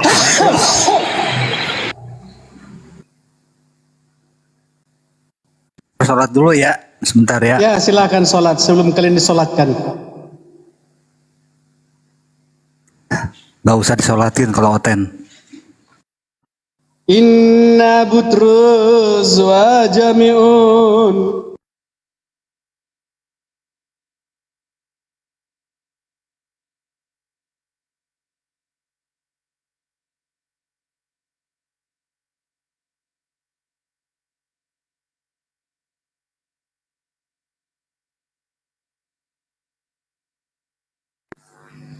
Saya persembahkan satu lagu sementara kalian lagi sholat ya.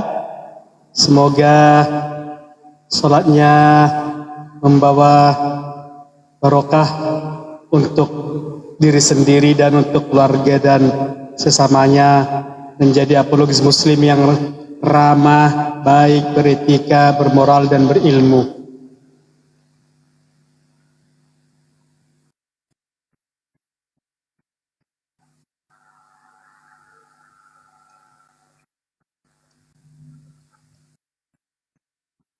HP besar kan?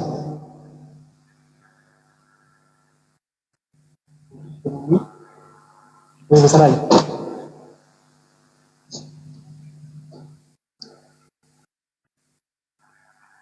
Baik, mari kita sholat bersama-sama.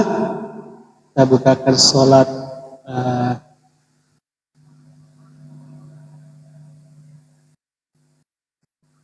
jam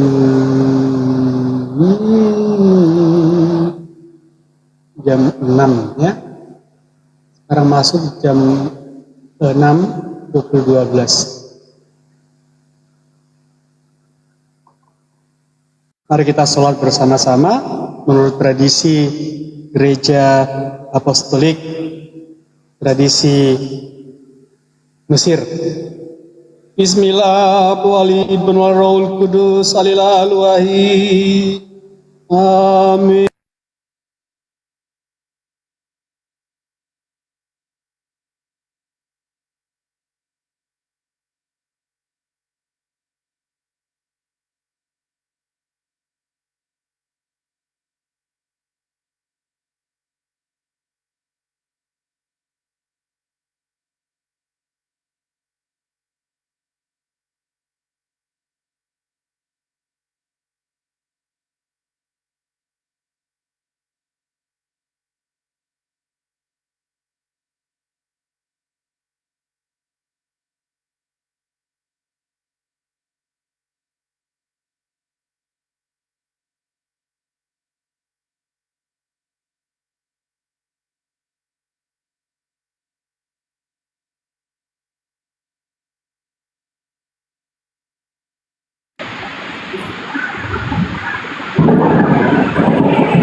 Halo. Wah, lama banget. Anggur asam salat apa? Ustadz, Ustadz Tata udah Ustadz bikin kopinya Ustadz.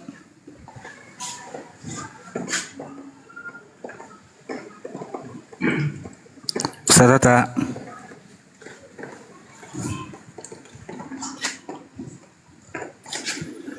Ustadz Arif.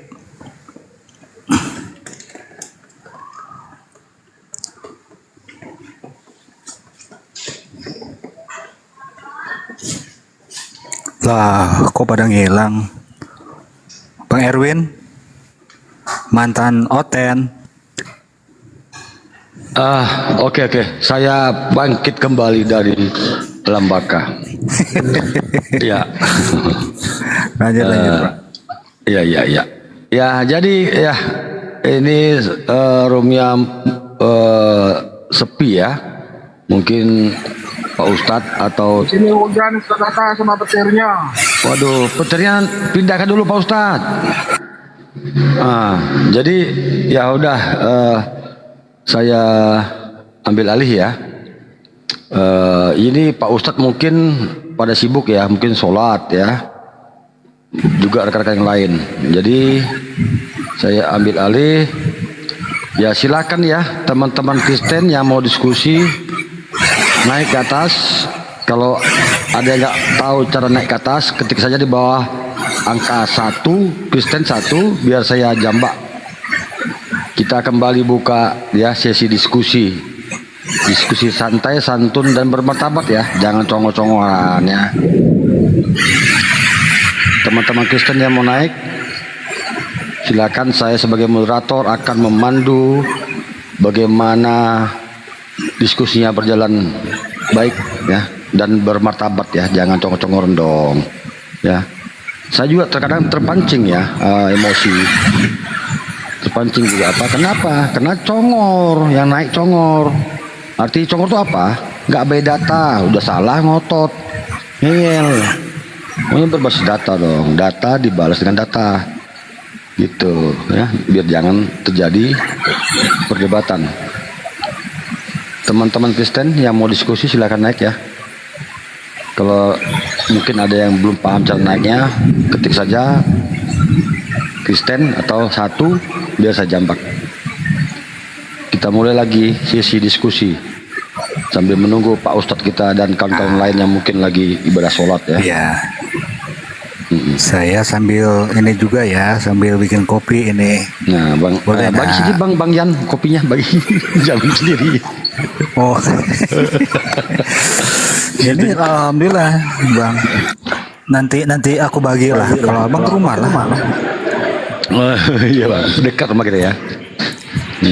Ayo naik, Teh Putin naik, Teh Putin. Mana Teh Putin? Di bawah, coba. Teh Putin itu. Saipudin kan masih di Amerika, naik lah. Itu yang kena aja oleh Allah. Jadi gembel sekarang kan, jadi gembel kan. Iya jadi gembel. Iya naik Teh Putin naik. Iya. Jabak host, jabak, betul. Tidak ada lagi kayak udah jadi game. Udah Ada jadi lagi dia kabur, gembel, ya. bininya diambil orang lagi ya. Ah, kasihan deh. Jadi kemarin saya naik ke rumah mereka kan, sama saya mau debat sama Teh Pudin, nggak berani dia, Teh Pudin. Bolak balik saya dikik sampai 3 kali, ampun, nggak ada ilmunya ternyata Teh Pudin nih, nggak ada ilmunya. Emang nggak ada bang. Ih, congkok doang. Berapa kali saya debat sama dia tuh di rumah mereka loh. Saya dikik, saya di mute, dialihkan sama teman-temannya. Nggak mampu dia. Sini Mantan hujan noten. deras, Bang Andi. Di sini hujan deras sama petirnya. Takut aku. Wah, ini. Iya, Pak Ustadz, dia. Ini luar. Aman. Aman kena Aman. petir nanti. Pindah dulu ke diskotik Ustadz. Aman itu. Teh Pudin Ibrahim lagi di bawah ya. Dia ketakutan ya. Dia nggak ada ilmunya. Saya sudah buktikan. Saya berapa kali? 2 kali 3 kali sama dia. Saya tantang dia. Malah teman-teman yang congor-congoran. Ini Saifuddin nih, Saifuddin lain. Ya teman-teman Kristen yang mau naik ya, kalau bisa Pak Pendeta dong naik kemari ya. Biar enak diskusinya. Kalau Pak Pendeta dia pasti jaga marwah. Nggak kayak yang lain itu. Ini Ratu Bella, naik Ratu Bella. Yuk, naik, yuk diskusi sama saya yuk. Saya mantan Kristen, yuk, naik yuk. Ustadz Tata. Oh ini Ustadz Tata tuh. Gedein lagi Ustadz Tata. Kok Gedein lagi. dipindah Pak Ustadz? Pak Ustadz lagi deh. Gedein lagi Ustadz. Ah, gimana? Ah. Aduh, pindah lagi. Ada berapa orang? Gedein lah. Oke, Gimana oke. Ustadz? Oke, sip. Dah. Ustadz Tata. Wih. Oh ini Ustadz Tata tuh. Sama kenal Ustadz. Mudah-mudahan ketemu di Sering Pak Ustadznya on cam. Oh gitu. Enggak, saya udah ketemu di darat juga sama Ustadz Tata. Sering dulu. Alhamdulillah teman-teman, Ustadz adalah Ustadz guru saya juga. Ustadz Ustadznya ngeri ilmunya, bukan Islam aja. Naik Pendeta Yunus aja, naik Pendeta Yunus. Pendeta Iya, Yunus naik. paham beliau nih. Ya Pak Pendeta Yunus. Iya Pak Pendeta Yunus naik. Ya Pak ini Pendeta. ada Pak Pendeta Yunus Tata. Ada ya. Enak kalau Bapak Pendeta. Ah siap. Ah, saya kan Pak Pendeta, Ustadz. Pak Ustadz naikkan besarkan Pendeta. Pak Ustadz besarkan. Oke, Pak Ustadz sama Pak Pendeta. Salam kenal. Ya sama-sama. Ya, Pak sabar. Yunus. Ya, lanjut. Ini moderatornya mantan Oten ya, Pak Pendeta ya. Iya. Supaya enak. Lanjut. Waduh, petirnya.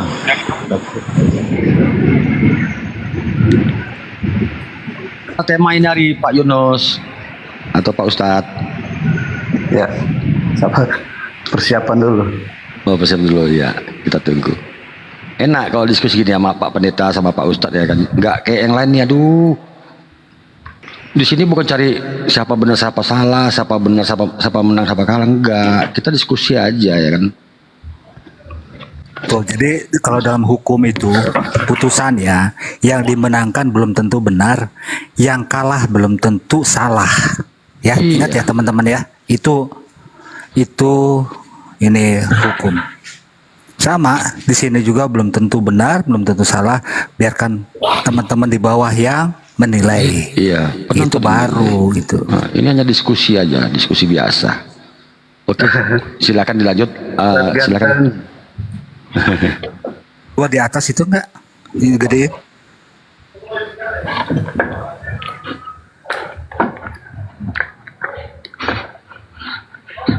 Kira-kira diambil temanya Pak Yunus, Pak Pendeta, atau Pak Ustadz?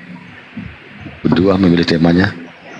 Ya, sebelum kita lanjut masuk ke dalam ranah diskusi, jangan lupa teman-teman ya, untuk kemudian mendukung YouTube-nya Ustadz Tahta. Nama YouTube-nya Tahta Channel. Silahkan di subscribe, kemudian ditonton barang 10 atau 20 menit. Anda juga ikut mendukung dakwahnya Ustadz Tahta ketika berdiskusi dalam perbandingan iman ya. Ya, mungkin sedikit Pak Ustadz, saya pan dulu sedikit ya, bagaimana cara melihat YouTube Pak Ustadz ya. Saya boleh ya, saya sebentar ya, Pak Ustadz, ini Pak Ustadz ya. Ya begini, mungkin bagi teman-teman yang belum paham ya, cara melihat mungkin ya, karena nggak semua orang tahu ya kan. Banyak yang nggak paham, saya juga. Saya izin iklan Pak Ustadz. Ini ya buka ini ada gambar YouTube. Mohon maaf ya bagi yang paham jangan ketahui saya ya. Takutnya ada yang nggak paham itu. Klik aja di sini di pencarian telusuri ini. Nih ya. Nih. Kalau saya udah subscribe Tahta channel. Gampang. Tahta channel.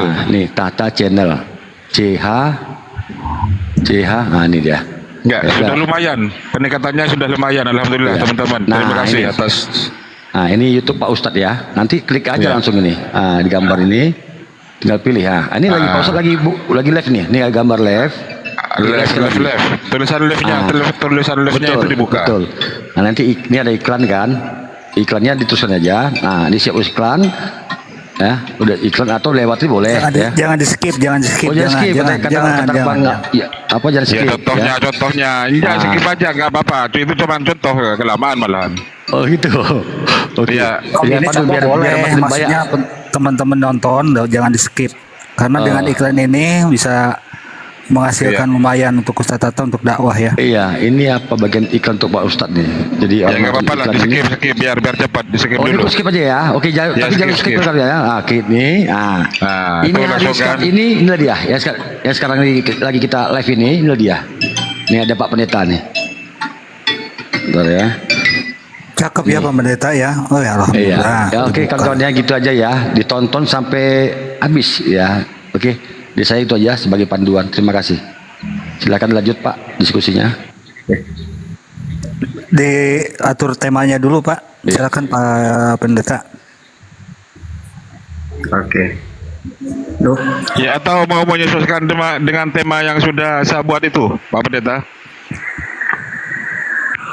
Boleh. Terima kasih Bang Arif, terima kasih Bang Tata, Bang Ustadz yang ganteng ini luar biasa, orangnya pintar. Terima kasih teman-teman semua, selamat siang, salam sejahtera bagi kita semua.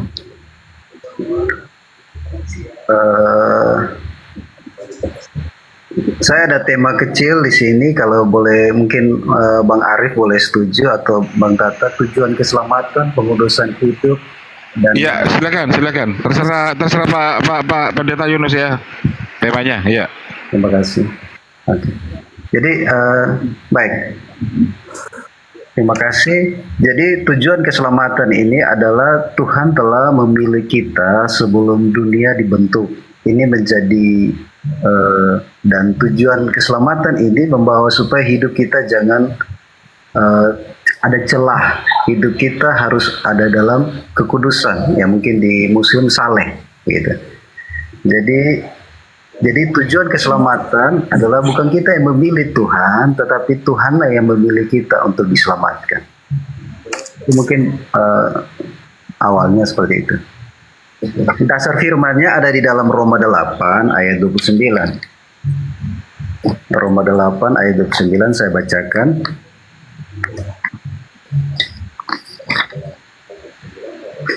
Roma 8 ayat 29.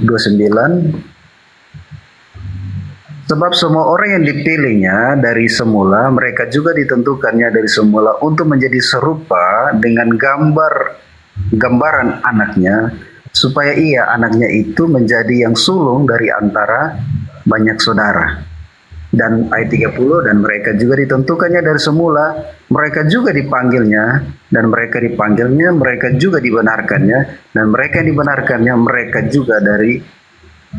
mereka juga dimuliakannya. Jadi bagian firman Tuhan ini mengajarkan kita supaya kitalah yang dipilih Tuhan sebelum dunia dijadikan, dan kita dibenarkan Tuhan sebelum kita jatuh dalam dosa, dia sudah benarkan. Ketika kita jatuh, dia angkat. Gitu. Makasih Bang Arif, Bang Tata. Ya, silakan Ustaz Tata, opening statement-nya Ustaz. Ya, jadi Bang Mantanuten, sebentar Ustaz Tata. Bang Mantanuten tolong dikondisionalkan Bang Mantanuten ya. Diperbesar, diperlebar ketika ada narasumber ya. Saya mau beda dulu, ini. Oke.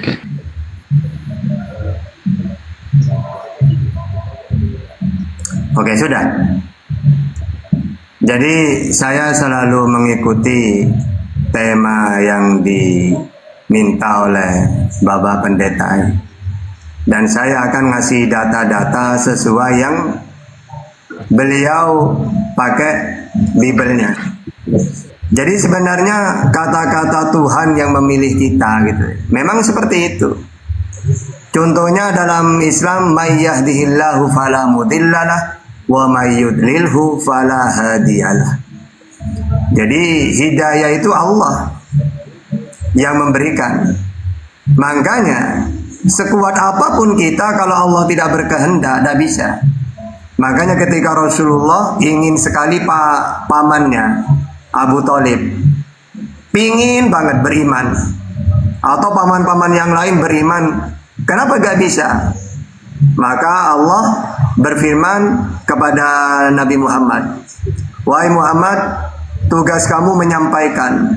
Masalah hidayah itu apa kataku?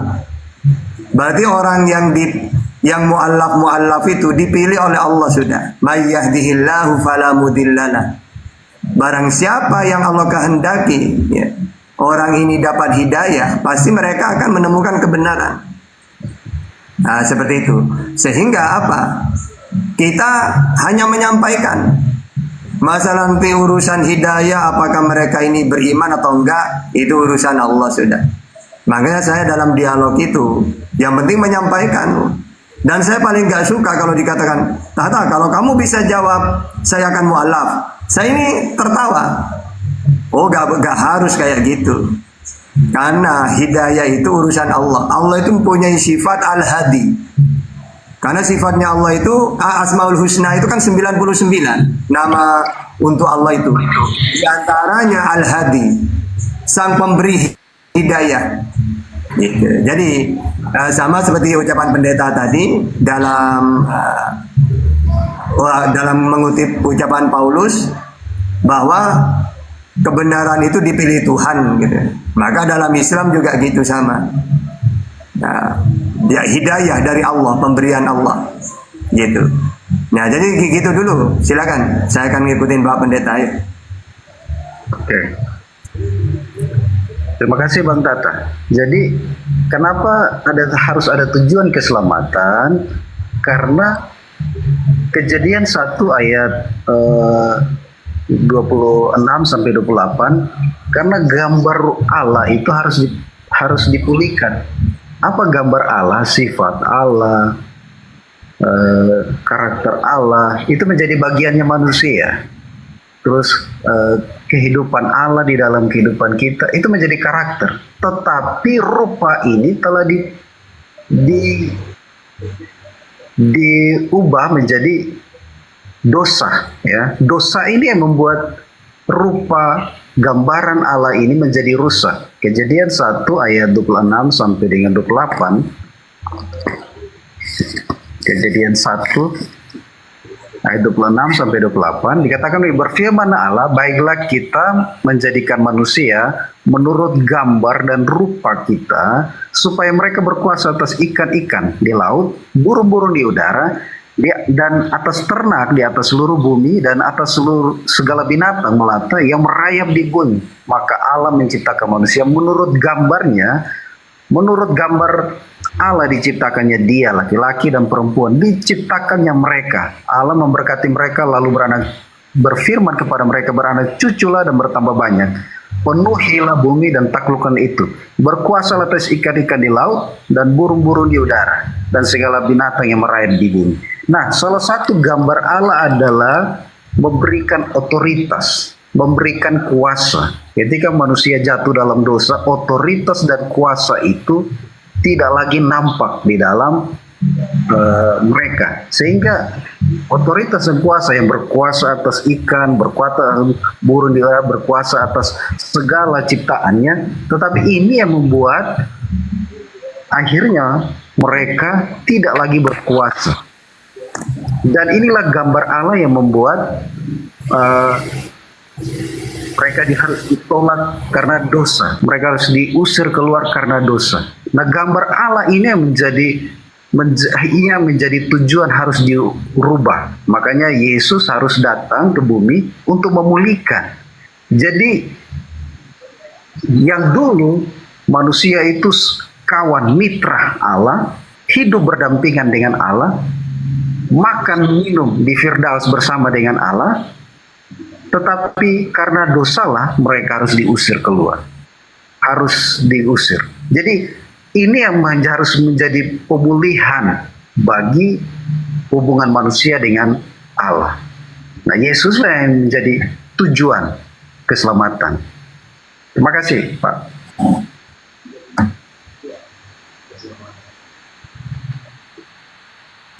Oke.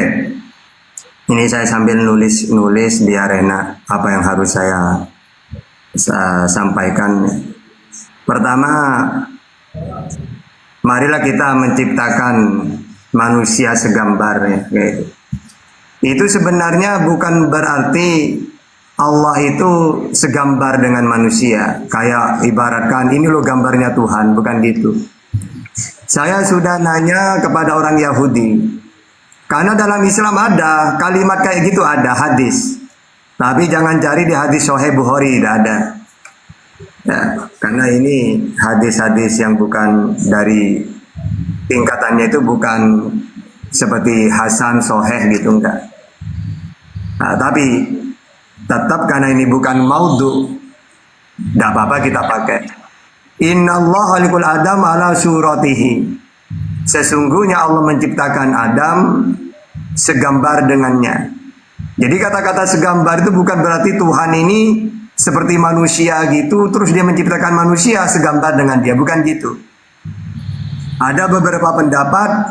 Nah, saya memakai pendapat yang pertama ini karena saya sudah nanya ke Yahudi, Bang Billy, ternyata memang bukan segambar seperti yang diimani Kristen.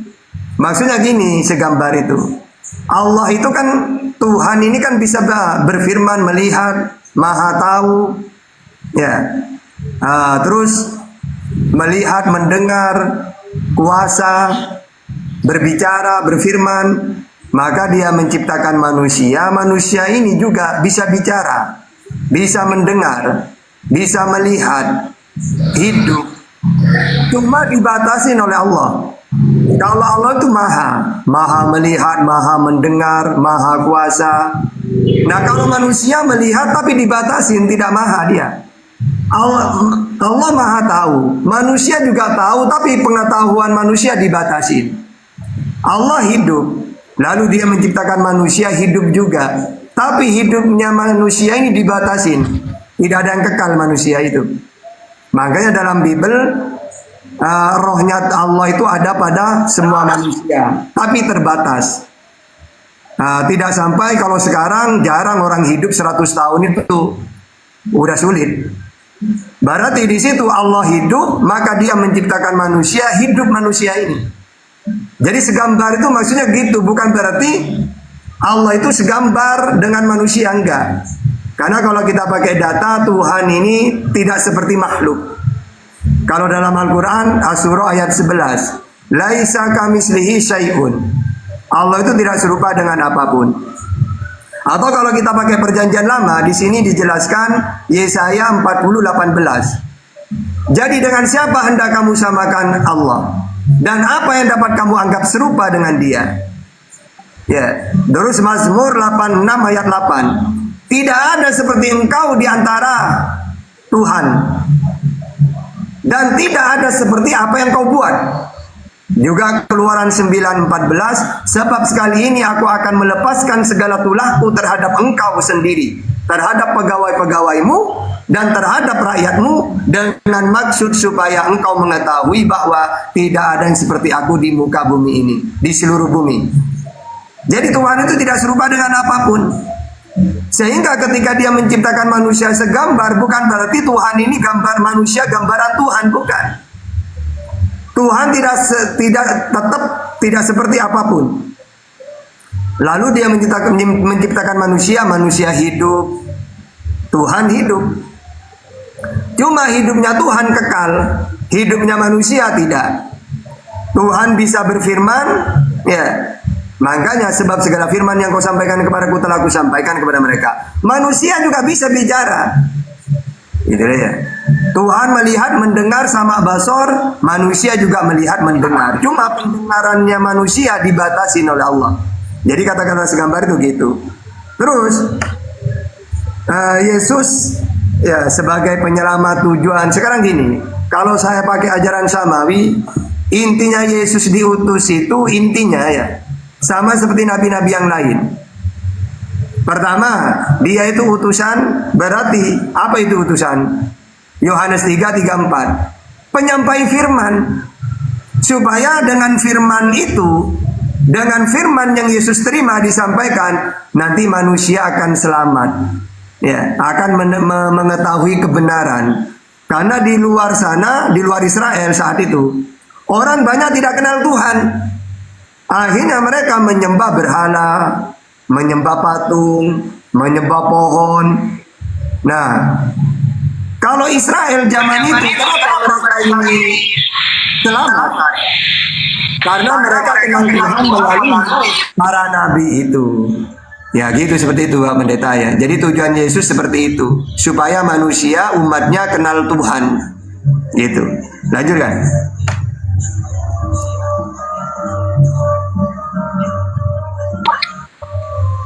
Nah, baik, terima kasih. Jadi, kenapa tujuan keselamatan ini harus ada?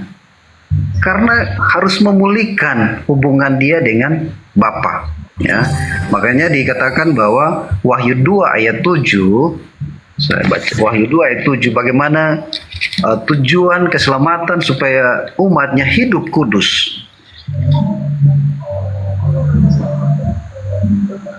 Wahyu 2 ayat 7 dikatakan begini. Siapa bertanya hendaklah Wahyu 2 ayat 7. Siapa bertelinga hendaklah ia mendengarkan apa yang dikatakan Roh kepada jemaat-jemaat. Barang siapa menang, ia akan kuberi makan dari pohon kehidupan yang ada di Taman Firdaus. Jadi pemulihan yang dari Yesus ini menghubungkan manusia dengan Allah, hidup bersama dengan Allah. Ya, jadi ini yang dimaksudkan bahwa supaya tujuan keselamatan, tujuan supaya umatnya hidup kudus, ini membawa supaya hidup bersama dengan Allah di Taman Firdaus.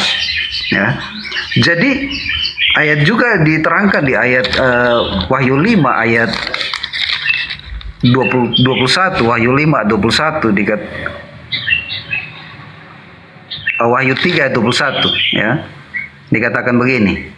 Barang siapa menang, ia akan kukudukan bersama dengan aku di atas takhtaku. Sebagaimana aku pun telah menang, duduk bersama dengan Bapakku di atas takhtanya. Jadi manusia yang ada di dalam dunia ini akan mengalami yang namanya, pasti akan mengalami cobaan, tantangan, akan mengalami yang namanya kesulitan, sakit, kekurangan. Jadi ini yang membawa supaya penderitaan yang zaman sekarang ini tidak akan dinyatakan dengan kemuliaan yang akan datang. Ya, Roma 8 ayat 18. Jadi penderitaan sekarang ini tidak membawa kepada kemuliaan yang besar yang akan datang, kedatangannya akan datang. Jadi penderitaan yang kita alami itu membawa kepada berkat. Jadi dari firman ini Tuhan mau supaya anaknya Yesus Kristus yang adalah Tuhan mengirim ke dunia supaya memulihkan hubungan kita dengan Bapa, Allah Bapa. Supaya sehidangan di Taman Firdaus. Ini yang harus menjadi tujuan Yesus datang ke dunia untuk memberi keselamatan. Dari gambar tadi dipulihkan, dari gambar tadi dipulihkan, ya. Maka harus ada darah yang menghapus dosa manusia. Demikian Pak Tata. Oke, sebelum dilanjutkan Pak Tata, izin ya kawan-kawan di bawah ya, tetap layar ya. Ini biar diskusi lancar dan biar nggak berat. Terima kasih.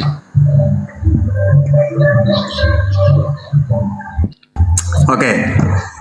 Nah, ini saya catat tujuan Yesus pemulihan supaya mereka hidup bersama Allah misalnya.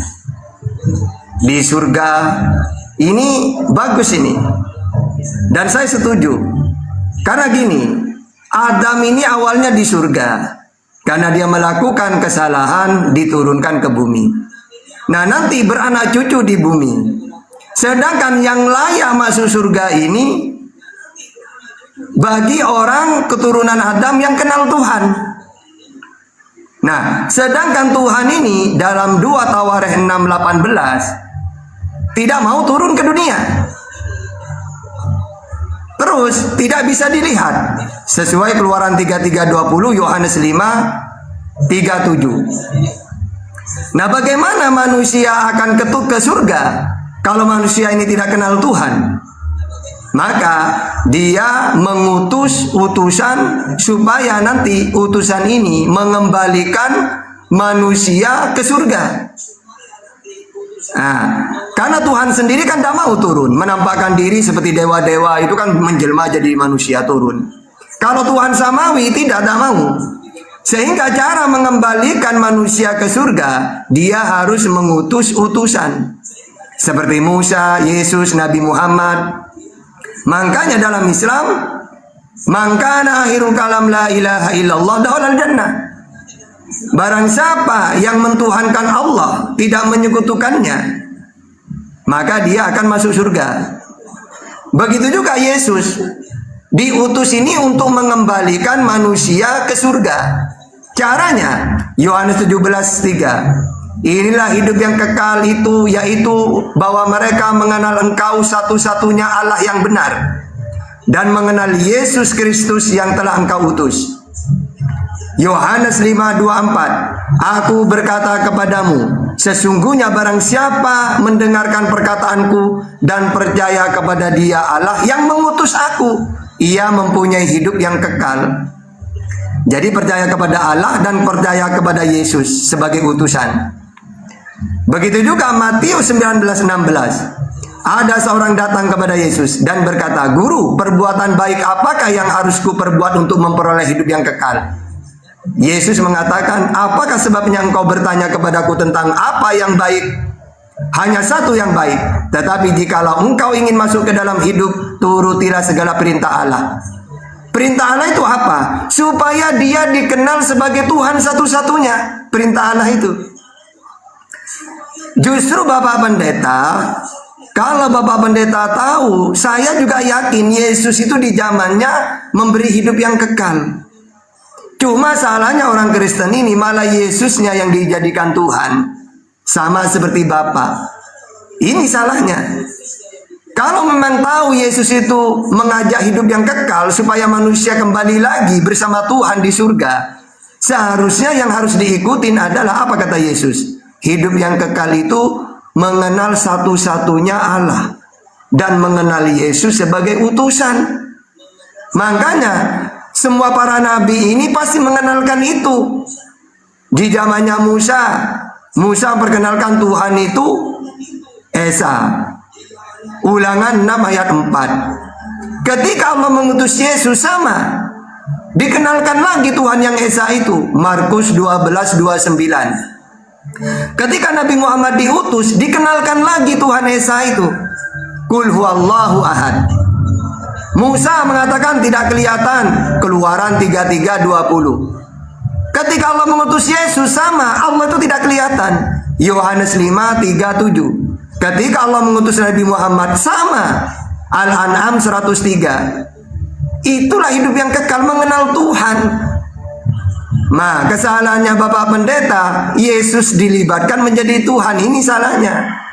Nah, tidak apa-apa, asalkan punya data. Ada nggak? Carikan saya satu dalil. Kalau kamu ingin hidup yang kekal, Tuhankanlah Yesus.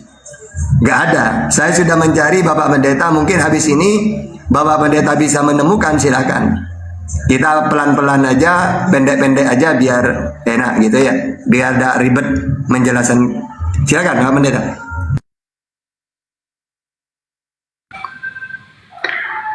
Baik, inilah yang dimaksud dari tujuan keselamatan, supaya manusia dipulihkan gambarnya, supaya manusia kembali kepada asal muasal, yaitu kembali kepada hidup bersama dengan Tuhan, ya.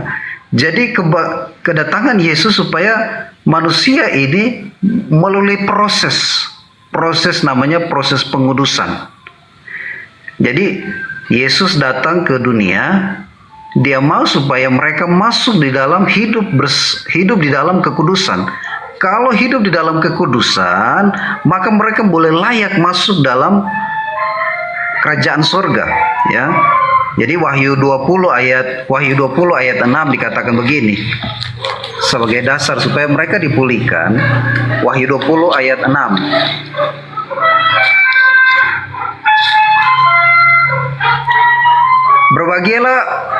Berbahagia dan kuduskanlah ia yang mendapat bagian dalam kebangkitan pertama itu. Kematian yang kedua tidak akan berkuasa lagi atas mereka, tetapi mereka akan menjadi imam-imam Allah dan Kristus, dan mereka akan memerintah sebagai raja bersama-sama dengan dia selama 1000 tahun.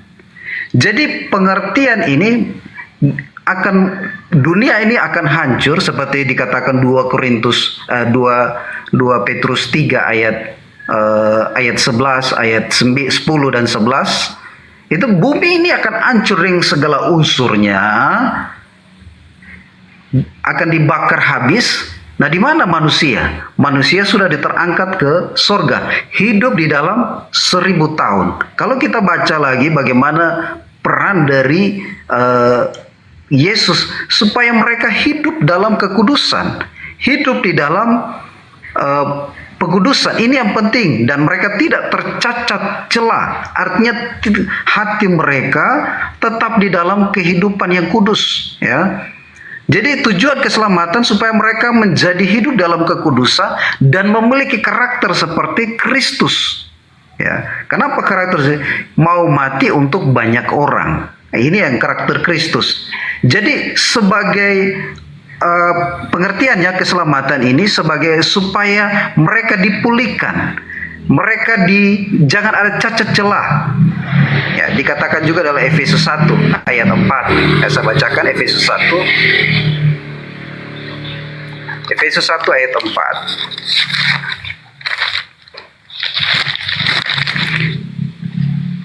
Efesus 1 ayat 4. Sebab di dalam Dia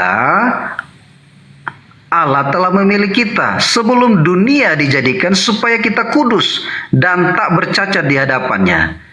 Ayat 5, dalam kasih ia telah menentukan kita dari semula oleh Yesus Kristus untuk menjadi anak-anaknya sesuai dengan kerelaan dan kehendaknya. Jadi semua telah ditentukan, telah dipilih Allah untuk diselamatkan untuk orang-orang pilihan. Jadi Tuhanlah yang memilih manusia. Tuhanlah yang menentukannya dari semula. Ya, Alkitab katakan banyak yang dipanggil, sedikit yang terpilih. Jadi kita ada di jutaan dunia orang, di jutaan orang, tidak semua, tapi orang-orang pilihannya. Tapi semua bukan kehendak manusia, kehendak Dia. Makanya di dalam kasih ia telah menentukan kita dari semula oleh Yesus Kristus untuk menjadi anak-anaknya sesuai dengan kerelaan dan kehendaknya. Jadi inilah menjadi dasar iman kami. Terima kasih Bang Tata. Oke. Tunggu dulu.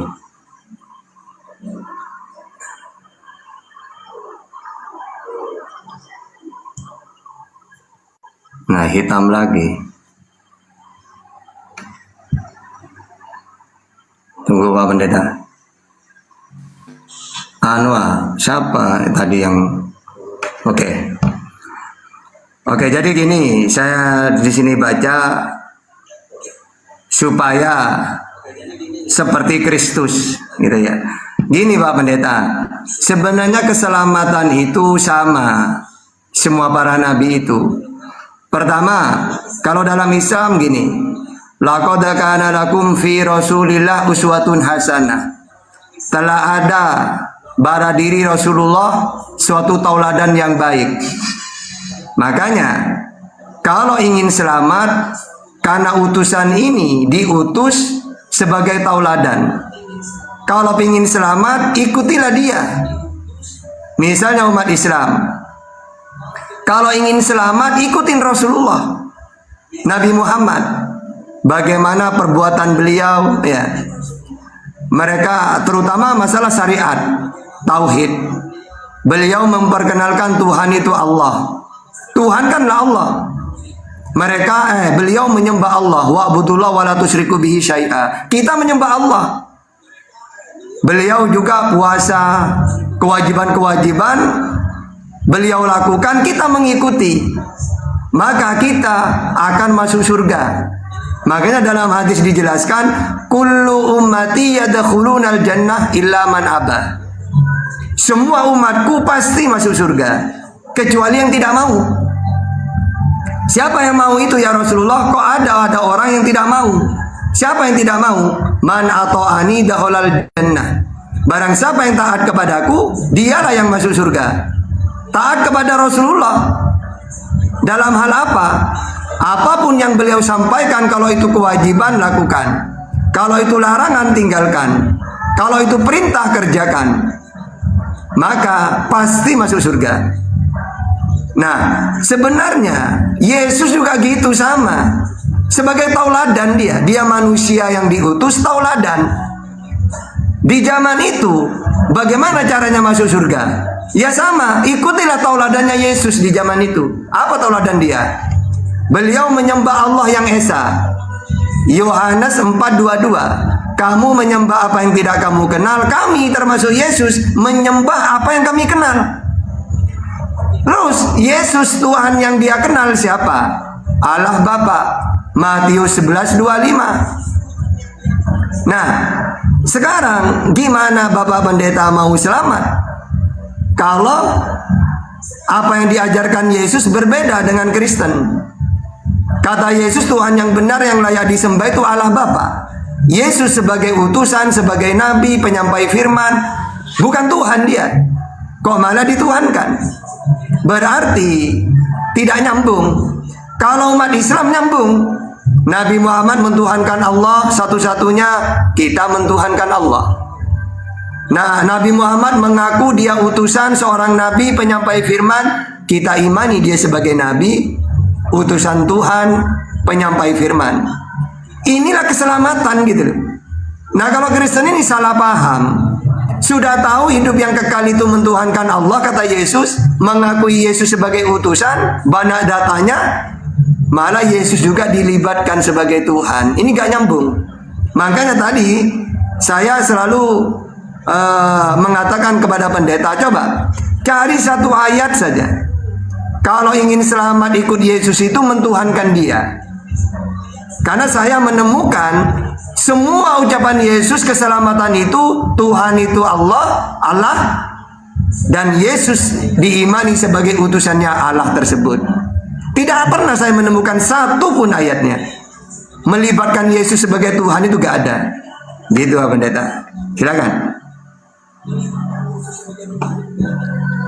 Oke, sekali lagi ya, mohon ya buat teman-teman di bawah tutup layar ya, biar diskusinya bagus dan roomnya kuat. Terima kasih. Terima kasih Bang Tata. Jadi kalau Bang Tata masih belum yakin, ayat 7 dikatakan begini dalam Efesus 1 ayat 7, sebab di dalam dia, di dalam Yesus, oleh darahnya kita beroleh penebusan, yaitu pengampunan dosa menurut kekayaan dan kasih karunia-Nya. Nah, inilah yang menjadi dasar kami percaya kepada Tuhan, karena lewat penebusan dan pengampunan dosa-Nya kita boleh menghadap Tuhan, ya. Allah Bapa yang begitu kudus, menghadap Dia. Kita banyak dosa dan kekurangan. Nah, siapa yang memberi pengampunan? Lewat darahnya kita beroleh penebusan, ya. Kita yang sebenarnya sudah di bawah hukum dosa, hukum maut, tetapi Dia sudah mengalahkan maut dan Dia telah berkuasa di atas maut, ya. Nah, makanya dikatakan maut di mana sengatmu. Artinya bahwa Tuhan telah mengalahkan maut. Kematian bukan suatu ketakutan, tetapi kematian, Alkitab katakan, kematian adalah keuntungan. Makanya di dalam ayat 7, sebab di dalam Dia oleh darahnya kita beroleh penebusan, yaitu pengampunan dosa menurut kekayaan dan kasih karunia. Ini pilihan Tuhan. Ini kekayaan kasih karunia Tuhan yang dapat memilih manusia. Kita pun tidak bisa menentukan ini pilihan Tuhan, ini Tuhan, tidak bisa. Tapi semua karena kasih karunia-Nya. Kita hanya taat, merendahkan diri supaya kita dapat hidup di dalam kekudusan. Karena Tuhan senang sekali dengan pujian, Tuhan senang dengan penyembahan, Tuhan senang sekali dengan ketaatan kita, hidup dalam kekudusan. Itulah yang menjadi persembahan yang hidup kepada Tuhan. Makasih Bang Tata.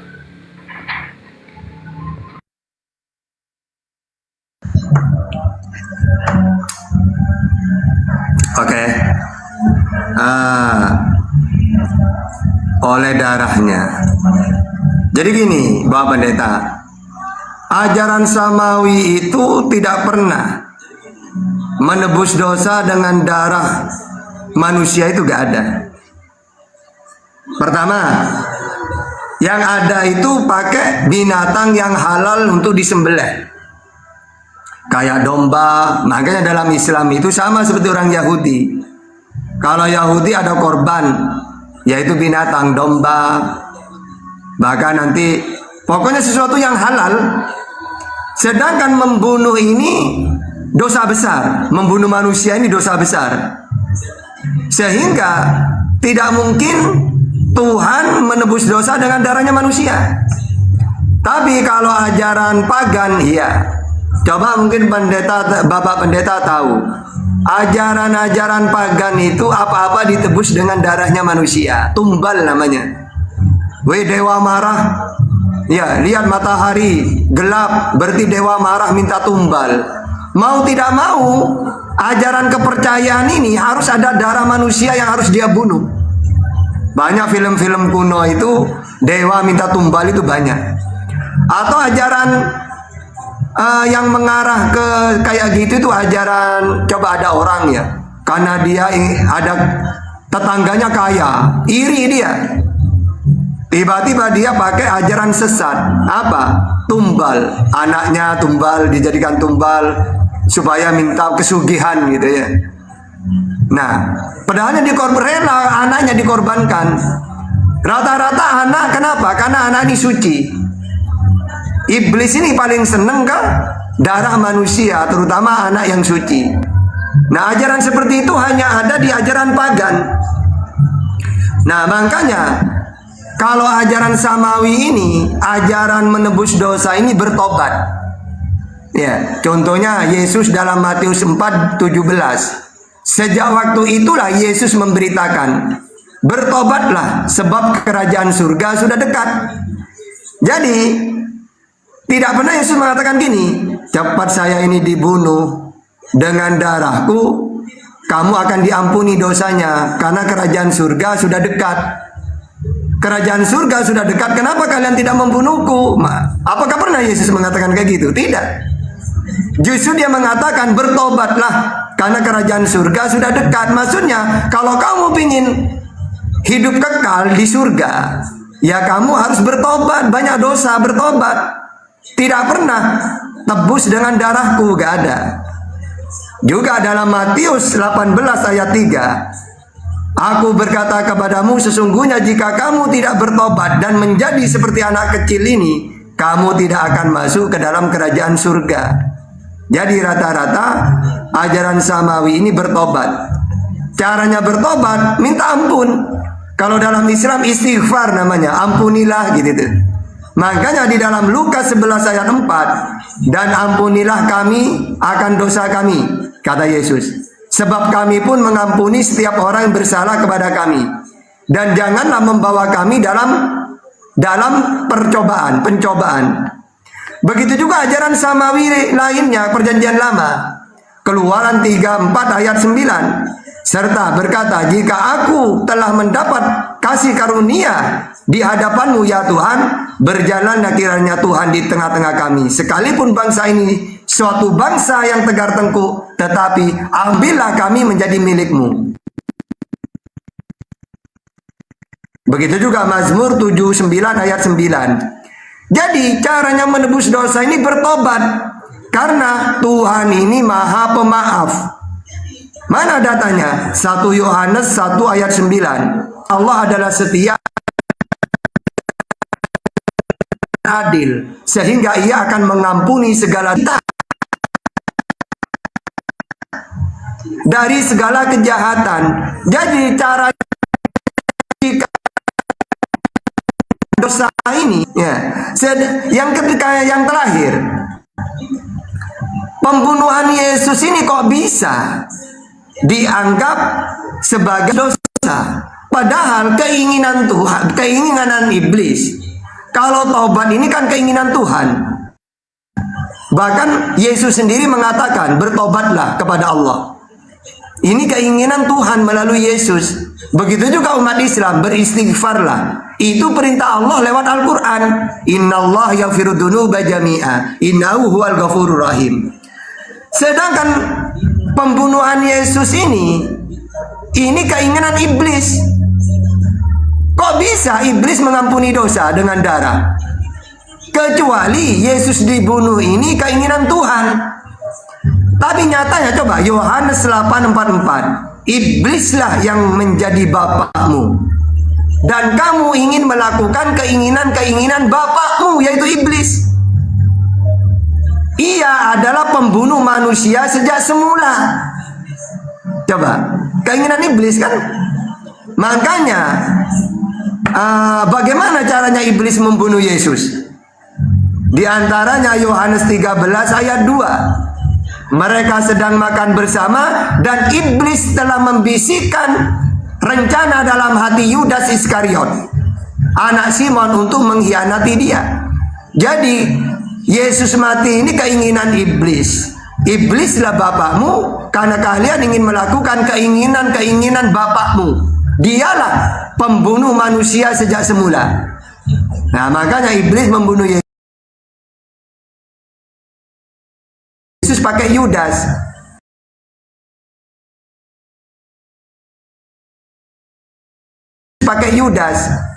Karena kalian tidak mau menerima pengajaranku. Lalu apakah Yesus mau dibunuh? Tidak.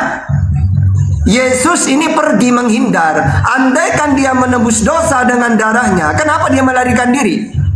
Yohanes 18 ayat 1 sampai 3. Setelah Yesus mengatakan semuanya itu, keluarlah ia dari situ bersama-sama dengan murid-muridnya, dan mereka pergi ke seberang sungai Kidron.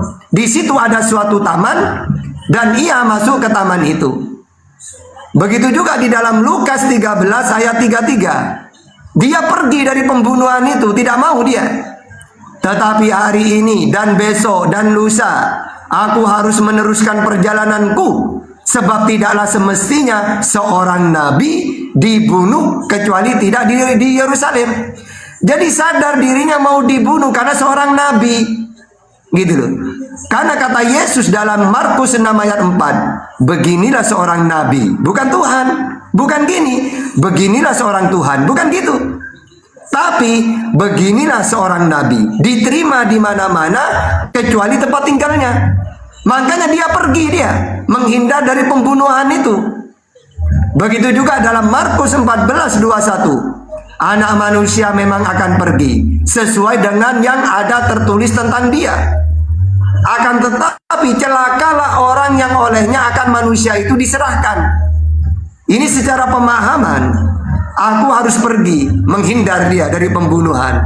Tapi celakalah orang yang mengkhianati aku. Siapa yang celaka? Berarti yang disalib ini sebenarnya orang yang celaka ini orang yang mengkhianati dia.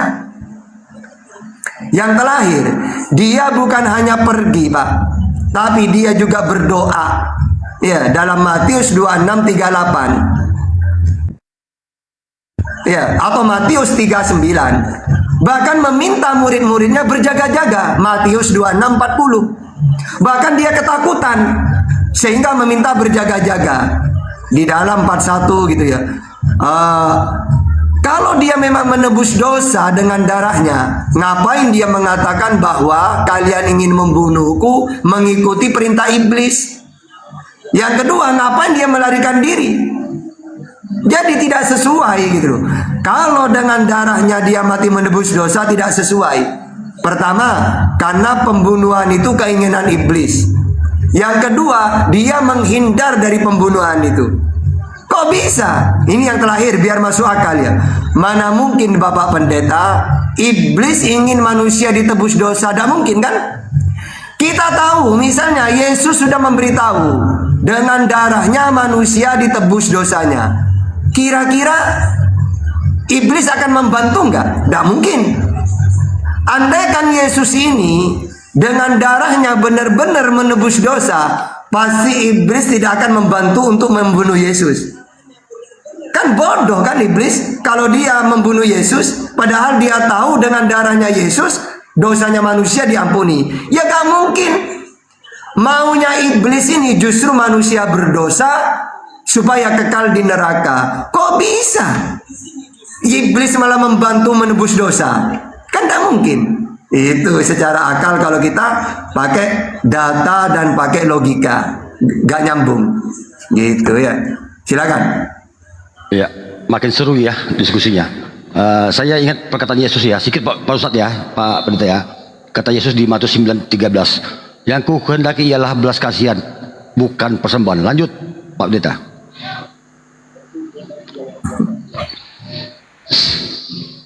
Ya, baik. Terima kasih Bang Tata. Jadi kalau Bang Tata ini ada data tentang di mana Lukas 2 bahwa Yesus itu mati, Yesus itu adalah Tuhan. Jadi Lukas 2 ayat 11 dikatakan ini suara malaikat dari sorga ketika dia akan lahir. Di ayat 10 dikatakan begini, Lukas 2 ayat 10. Lalu kata malaikat itu kepada mereka, kepada para gembala, jangan takut sebab sesungguhnya aku memberitahukan kepadamu kesukaan besar untuk seluruh bangsa. Hari ini telah lahir bagimu juru selamat, yaitu Kristus Tuhan di kota Daud. Nah, inilah perkataan malaikat ya. Malaikatnya adalah ciptaan.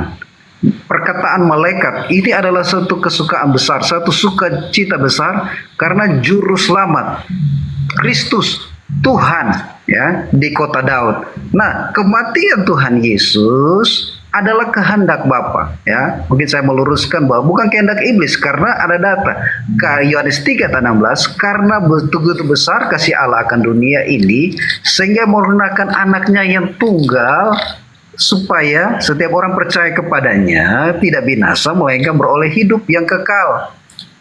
Jadi Tuhan mau supaya benar-benar orang-orang yang percaya akan kematian Tuhan mendapat hidup yang kekal. Ya, Yohanes 3:16. Ya, karena begitu besar kasih Allah akan dunia ini sehingga Ia telah mengaruniakan anaknya yang tunggal supaya setiap orang yang percaya kepadanya tidak binasa melainkan hidup yang kekal. Sebab Allah mengutus anaknya di dalam dunia bukan untuk menghakimi dunia melainkan untuk menyelamatkan oleh Dia. Jadi barang siapa yang percaya kepadanya tidak akan dihukum. Barang siapa tidak percaya, ia ada di bawah hukuman sebab ia tidak percaya dalam nama anak tunggal Allah. Ini perkataan Tuhan bagi kita. Terima kasih Bang Tata. Oke. Pertama yang saya catat Lukas 2 ayat 11 ini tidak nyambung. Seharusnya itu Tuhan, karena di ayat 22, 21, 22, dan ketika genap waktu pentahiran menurut hukum Taurat Musa, mereka membawa dia ke Yerusalem untuk menyerahkannya kepada Tuhan.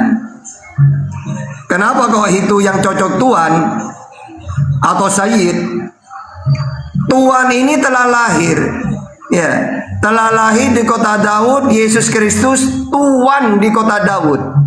Kenapa kau Tuhan? Bukan Tuhan. Karena kalau dimanai Tuhan, nanti akan ada dua Tuhan nanti. Pertama Tuhan yang lahir di ayat 11. Lalu Tuhan ini diserahkan kepada Tuhan di ayat 22. Jadi Bapak Pendeta baca ayat 22-nya. Kalau Yesus itu Tuhan, masa dia diserahkan kepada Tuhan? Ya. Berarti gimana? Tuhan kecil lahir diserahkan kepada Tuhan. Ini kan gak nyambung. Kalau dimanai kurios Tuhan, tidak masalah. Hari ini karena Tuhan ini gelar bagi orang yang mulia, Sayyid.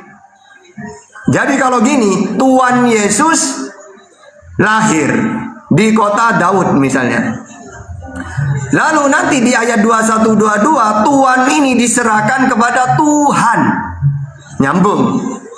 Ya, di ayat 21-22-nya.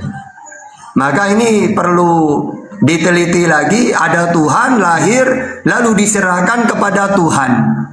Gitu. Terus sebenarnya karena begitu besar kasih sayang Allah sehingga ia mengaruniakan anaknya yang tunggal agar supaya orang percaya kepadanya memperoleh hidup yang kekal. Pertama, percaya kepadanya. Ingat ya, percaya di situ kata Yesus sebagai utusan. Matius 15:24. Apa itu utusan? Penyampai firman. Yohanes 3:34. Mana datanya dia menerima firman? Yohanes 12:50. Lalu firman itu disampaikan kepada umatnya Israel. Matius 17 ayat 8. Juga percaya sebagai nabi. Markus 6 ayat 4. Jadi percaya di situ bukan sebagai Tuhan, tapi sebagai nabi utusan Tuhan. Lalu utusan atau Nabi Yesus ini mengajak kepada jalan keselamatan hidup kekal. Caranya Yohanes 17:3 itu. Ya. Inilah hidup yang kekal, bahwa mereka mengenal Engkau satu-satunya Allah yang benar dan mengenal Yesus sebagai utusan. Jelas kan? Ya. Jadi begitu besar kasih sayang Allah sehingga ia mengutus anaknya yang tunggal. Berarti barang siapa yang percaya kepada dia memperoleh hidup yang kekal. Percaya kepada dia sebagai apa? Utusan, nabi, penyampai firman. Lalu kan di situ memperoleh hidup yang kekal. Iya, karena Nabi Yesus ini mengajak manusia hidup yang kekal. Caranya Yohanes 17:3 itu. Inilah hidup yang kekal itu. Begitu. Jadi apa yang disampaikan oleh Bapak Pendeta saya benarkan semuanya. Cuma penjelasannya yang salah. Ya, sehingga harus saya artikan dengan data-data yang lain yang benar. Gitu. Silakan Bapak Pendeta.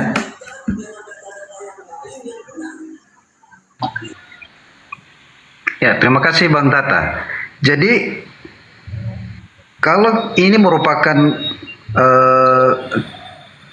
proses pada hidup dalam kekudusan, Yesus mau supaya kita hidup di dalam kekudusan, percaya kepada Dia, maka Efesus 5 ayat 4, saya kembalikan ke tujuan keselamatan ya. Efesus 5 ayat 27. Efesus, supaya dengan demikian ia menempatkan jemaat di hadapan dirinya dengan cemerlang, tanpa cacat, tanpa kerut, atau yang serupa itu, tetapi supaya jemaat kudus dan tidak bercela. Ini satu proses di mana orang-orang atau tujuan keselamatan supaya mereka hidup kudus, hidup tidak cacat, hidup tidak bercela, hidup yang tidak untuk dirinya mereka sendiri, tetapi hidup untuk kehendak Tuhan. Jadi bagaimana hidup untuk kehendak Tuhan? Kita harus dibersihkan, kita harus dibersihkan dengan firman-Nya. Makanya firman ini menyucikan kita. Ayat 26, untuk menguduskannya sesudah ia mencucikan dengan memandikannya dengan air dan firman. Bagaimana kita dapat hidup kudus, hidup tidak bercela? Kita harus dibersihkan dengan firman. Nah ini. Jadi orang yang mempunyai harapan di dalam Tuhan Yesus tidak akan sia-sia karena mereka dijanjikan satu keselamatan, karena ada tujuan keselamatan di dalamnya. Maka pengertian yang lengkap dalam keselamatan adalah manusia tidak bisa berbuat apa-apa, tidak bisa meraih keselamatan tanpa anugerah yang Dia berikan bagi kita, ya, tanpa anugerah. Karena anugerah ini yang memberikan keselamatan kepada kita. Nah, awal bahwa Tuhan itu telah memilih kita sebelum dunia dijadikan, Dia memilih orang-orang, ya. Artinya Tuhan yang memilih, bukan manusia yang memilih. Nah, apa tujuan Tuhan memilih? Supaya keselamatan yang Dia berikan adalah anugerah, manusia hanya bisa taat kepada perintahnya, ya. Karena anugerahnya diberikan bagi kita, kita yang taat. Ya, makanya di dalam Efesus ini supaya Efesus 5 ayat 27, supaya demikian ia menempatkan jemaat di hadapannya dengan cemerlang, tanpa cacat, tanpa kerut atau serupa itu, tetapi supaya jemaat kudus dan tidak bercela. Inilah tujuan supaya kita dihidup di dalam kekudusan, dibersihkan, dimurnikan dengan air dan firman-Nya. Makasih Bang Tata.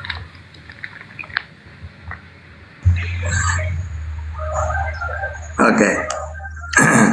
Cepat pindah. Bang Mantan, dipindah. Yang ngomong harus besar. Nah, ada konsisten. Oke. Jadi gini, di sini kalau percaya kepada Dia sudah saya ulang-ulang. Tidak pernah percaya kepada saya sebagai Tuhan, gak ada. Ya, terus hidup kudus dan dibersihkan. Jadi gini, gimana Bapak Pendeta mau kudus kalau tidak mengenal Tuhan yang benar? Coba, hukum yang terutama Yesus itu apa? Ya, di dalam Markus 12:29,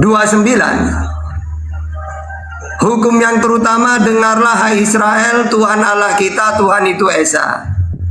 Makanya di ayat setelahnya dijelaskan, benar tepat katamu guru, Dia itu Esa satu, tidak ada yang lain kecuali Dia. Ini hukum terutama. Kalau dalam Islam, la ilaha illallah Muhammadur Rasulullah. Nah sekarang gimana Bapak mau hidup kudus kalau tidak mengenal Tuhan yang benar itu? Kalau menyekutukan Tuhan. Sedangkan semua para nabi itu diutus supaya manusia kenal Tuhan. Wa ma arsalna min qablika mir rasulin illa nuhi ilai annahu la ilaha illa ana fa'budun. Semua nabi-nabi atau utusan yang aku utus sebelum engkau Muhammad, mereka saya perintahkan agar mereka mentuhankan Allah dan mereka menyembah Allah. Makanya kata Yesus, hukum yang terutama yang mengenal. Udah goyang nih. Jadi kami tidak menolak bahwa kalau ingin masuk surga harus kudus. Kudus di situ menyekutukan Allah. Sekutu itu apa sih? Menyekutukan itu ada kepercayaan Tuhan-Tuhan lain yang dilibatkan. Kalau Yesus kan mengenalkan Tuhan itu Esa satu, benar katamu guru, tidak ada yang lain kecuali Dia. Sehingga kalau masih melibatkan Bapak Tuhan, Tuhan, Anak, Tuhan, Roh Kudus, Tuhan, ini menyekutukan namanya. Karena kata Yesus, mengenal satu-satunya. Dengar hai Israel, Tuhan Allah kita, Tuhan itu Esa. Markus 12:29, mengenal satu-satunya Allah yang benar, satu-satunya. Yohanes 17, ya, yang di langit. Matius 18:19, Matius 23:9. Yang tidak kelihatan, Yohanes 5:37. Inilah Tuhan satu-satunya itu, sama seperti Islam. Qul huwallahu ahad, Ar-Rahmanu 'alal arsyistawa. Tidak kelihatan, Al-An'am 103. Tidak serupa dengan apapun, Asy-Syura ayat 11. Wala tusyriku bihi syai'a, jangan kamu sekutukan dengan apapun. An-Nisa 36, wa'budullah wala tusyriku bihi syai'a, sembahlah Allah yang Esa itu dan jangan kamu sekutukan dengan apapun. Selagi masih ada pihak lain Bapa, Anak, Roh Kudus itu menyekutukan sudah itu. Tidak satu-satunya, tidak esa sudah. Gitu. Sehingga Pak Pendeta, nah, kita itu harus kudus, maksudnya apa? Ikutilah ajaran Yesus. Apa perintah dia? Tuhankanlah Allah, imani dia sebagai utusan, sebagai nabi, penyampai firman. Kalau nanti dia sudah kenal Tuhan yang benar yaitu Allah, lalu mengimani Yesus sebagai utusan seorang nabi, maka tahap yang ketiga, lakukan semua perintahnya dan jauhin larangannya. Begitu juga umat Islam. Sembahlah Allah, imani Nabi Muhammad sebagai utusan. Setelah itu yang terlahir, kerjakanlah perintah Allah semuanya dan jauhi larangannya. Kalau sudah ini dilakukan, mentuhankan Allah, Nabi Muhammad utusannya Allah, melakukan perintahnya, maka wabasyiril ladina amanu wa amilu sholihati anna lahum jannah. Berilah kabar gembira kepada orang beriman, iman kepada Allah sebagai Tuhan, Nabi Muhammad utusannya Allah. Wa amilu sholihati, melakukan amal-amal perbuatan yang baik. Jadilah orang yang baik. Maka kabar gembira, jannatin tajri min tahtihal anhar, surga. Begitu juga saya, andaikan saya di zamannya Yesus, saya orang Israel, karena Yesus diutus untuk Israel, maka kata Yesus, Tuhankanlah Allah yang esa. Imani aku sebagai utusan. Setelah itu, lakukanlah perintah-perintah Allah. Jauhi larangan. Pasti kata Yesus, hidup yang kekal di surga. Gitu ya, sama dengan Nabi Muhammad. Gitu. Silakan, Pak Pendeta. Oke, baik. Terima kasih Bang Tata. Jadi perintah Tuhan, kasihi Tuhan Allahmu, ya. Hukum yang kedua adalah kasihilah sesamamu. Jadi perintah ini memang akan menjadi praktek dalam hidup kita, ya. Karena perintah-perintah ini kita harus lakukan. Kasihilah Tuhan Allahmu dengan segenap hatimu, dengan segenap jiwamu, dengan segenap akal budimu. Inilah yang harus menjadi tujuan hidup orang percaya. Kasihilah sesamamu, itu hukum kedua. Nah, bagaimana Tuhan sudah membuktikan kasihnya bagi kita lewat anaknya. Makanya jelas dikatakan bahwa barang siapa yang percaya kepada utusan anaknya tidak akan dihukum, ayat 18 dalam Yohanes 3:18. Tidak percaya, ia telah berada di bawah hukuman, sebab ia tidak percaya dalam nama anak tunggal Allah. Ayat 19, dan inilah hukum itu, terang telah datang ke dalam dunia, lewat kelahiran terang. Tetapi manusia lebih menyukai gelap daripada terang, sebab perbuatan-perbuatan mereka jahat. Jadi barang siapa berbuat jahat, mereka membenci terang dan tidak datang kepada terang itu, supaya perbuatan-perbuatan jahat itu tidak nampak. Tetapi barang siapa memerlukan yang benar, ia datang kepada terang, supaya menjadi nyata bahkan perbuatan-perbuatan yang dilakukan dalam Allah. Jadi tujuan dari keselamatan, tujuan dari Tuhan datang, tujuan kita percaya kepada Kristus adalah Yesus jelas datang memberi keselamatan. Yesus mau supaya kita hidup dalam kudus, memiliki karakter seperti Kristus, ya. Dari firman ini katakan bahwa supaya kita itu percaya kepadanya. Kalau kita tidak percaya, makanya ini percakapan Nikodemus dengan Yesus di waktu malam. Karena Nikodemus seorang ahli Taurat, mengerti tentang hukum Taurat. Tetapi dikatakan begini, kata Yesus ayat 3. Kata Yesus menjawab katanya, aku berkata sesungguhnya jika sebagai orang percaya kalau tidak dilahirkan kembali, sesungguhnya jika seorang tidak dilahirkan kembali, ia tidak dapat melihat kerajaan Allah. Nikodemus pun berkata kepadanya, bagaimana mungkin seorang yang dilahirkan kalau ia sudah tua?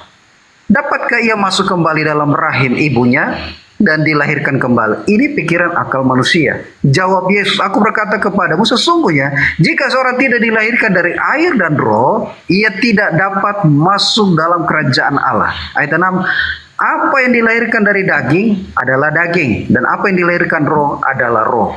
Jadi Tuhan mau supaya kita yang hidup secara daging, lahir secara daging, lahir juga hati kita, pikiran kita secara roh, supaya kita mengerti apa maksud dari tulisan firman ini.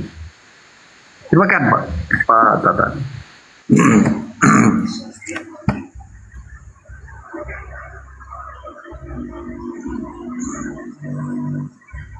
Oke. Di sini Bapak Pendeta mengatakan kasihilah Allah, Tuhan Allah, dan kasihilah manusia. Nah, ini semua kan melalui Yesus nanti. Kalau Islam melalui Nabi Muhammad, kan gitu seharusnya. Makanya kasihilah Allah itu apa maksudnya kasih di situ? Caranya gimana? Melakukan perintahnya. Yang mana perintah itu lewat Yesus, lewat Musa. Coba baca kalau lewat Musa juga gitu sama. Ulangan 11 ayat 1. Haruslah engkau mengasihi Tuhan Allahmu dan melakukan dengan setia kewajibanmu terhadap Dia dengan senantiasa berpegang pada segala ketetapannya, peraturannya, dan perintahnya. Jadi mengasihi Tuhan itu melakukan perintah Tuhan melalui utusan. Musa mengatakan Tuhan itu Allah Esa, Ulangan 6 ayat 4. Yesus mengatakan Allah Esa, Markus 12:29. Ini kan mengasihi Tuhan namanya, melalui Yesus, melalui Musa. Nabi Muhammad juga gitu. Yang kedua, dan kasihilah sesamamu, yaitu manusia. Bagaimana caranya Yesus mengasihi manusia? Kalau Nabi Muhammad mengasihi Allah dengan cara beribadah kepada Allah, melakukan perintahnya, menjauhi larangan, takwa namanya. Kalau mengasihi manusia caranya, ya pakai data-data kita dalam Al-Quran. Contohnya mengasihi manusia, jangan berkata kasar. Ali Imran 159. Fabima rahmatin minallah lintalahum walau kunta faddan ghalidul qalbi lam faddu min haulik fa'fu anhum wastaghfir lahum wasyawirhum fil amr fa idza azamta fatawakkal 'ala Allah innallaha yuhibbul mutawakkilin. Juga tahanlah marah. Jadi caranya mengasihi manusia itu jangan marah-marah. Berbuat baiklah kepada manusia, jangan pernah marah. Ali Imran 134. Alladzina yunfikuna fis sarra'i wad dharra'i wal kadhimina al ghaidh wal 'afina 'anil nas wallahu yuhibbul muhsinin. Dan Allah mencintai orang-orang yang berbuat kebaikan. Makanya disuruh berbuat baik. Juga berbaiklah kepada orang lain. An-Nisa 36. Wa'budullaha wa la tusyriku bihi syai'a wa bil walidaini ihsana wa bidil qurba wal yatama wal masakin wal jari ridil qurba wal jaril junubi wa di sini wa sahibil bil jambi wa bani sabil. Nah, di sini kan banyak wal jaril junubi wa sahibi bil jambi. Jadi di sini berbaiklah kepada orang lain. Kenapa? Innallaha la yuhibbu man kana mukhtalan fakhura. Juga diantaranya jangan sombong. Ini caranya mengasihi manusia. Wala tusa'ir khuddaka linnasi wala tamsa fil ardi maraha. Gitu ya. Nanti di sini innallaha la yuhibbu kulla mukhtalin fakhura. Di sini jangan sombong dan janganlah kamu memalingkan wajah dari manusia karena sombong. Dan janganlah berjalan di bumi dengan angkuh. Ya, sungguh Allah tidak menyukai orang-orang yang sombong. Nah, ini tandanya kasihilah Tuhan Allahmu dengan cara takwa dan kasihilah sesama manusia. Di antaranya lagi mengasihi manusia, maafkanlah kesalahan orang lain. Al-A'raf 199. Juga di antaranya berbicaralah dengan nada halus dan sopan. Toha ayat 44. Rendahkanlah suaramu. Luqman 19.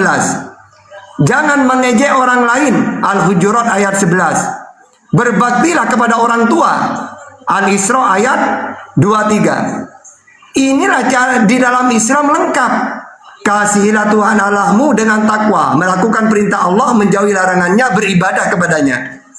Dan kasihilah sesamamu manusia dengan cara berbuat baik, jangan sombong, rendahkanlah dirimu yang sopan, ya, berbaiklah kepada orang tuamu, kepada sesamamu, teman-temanmu, kerabatmu, tetanggamu, ya, jangan mengeluarkan kata yang tidak menghormati, ya, terutama kepada orang tua. Al-Isra 32. Bahkan semuanya yang terkecil sampai yang terbesar diajarkan dalam Islam. Bagaimana cara mengasihi Allah, bagaimana cara mengasihi sesama manusia. Maka disebut, ya, dalam Islam bahwasanya hablum minallah wa hablum minan nas. Ya. Jadi jelas dalam Islam hubungan kepada Allah ada datanya, dalil-dalil semuanya. Wa hablum minan nas. Ya, hubungan dengan manusia diajarkan dalam Islam, dalam Quran dan hadis lengkap. Nah, kalau Kristen ini Bapak Pendeta salah. Kasihilah Tuhan Allahmu. Seharusnya melakukan perintah Allah. Apa itu? Tuhankanlah dia satu-satunya. Malah Yesusnya yang dituhankan. Berarti mengkhianati Allah, bukan kasihi Allah. Gitu ya. Jadi banyak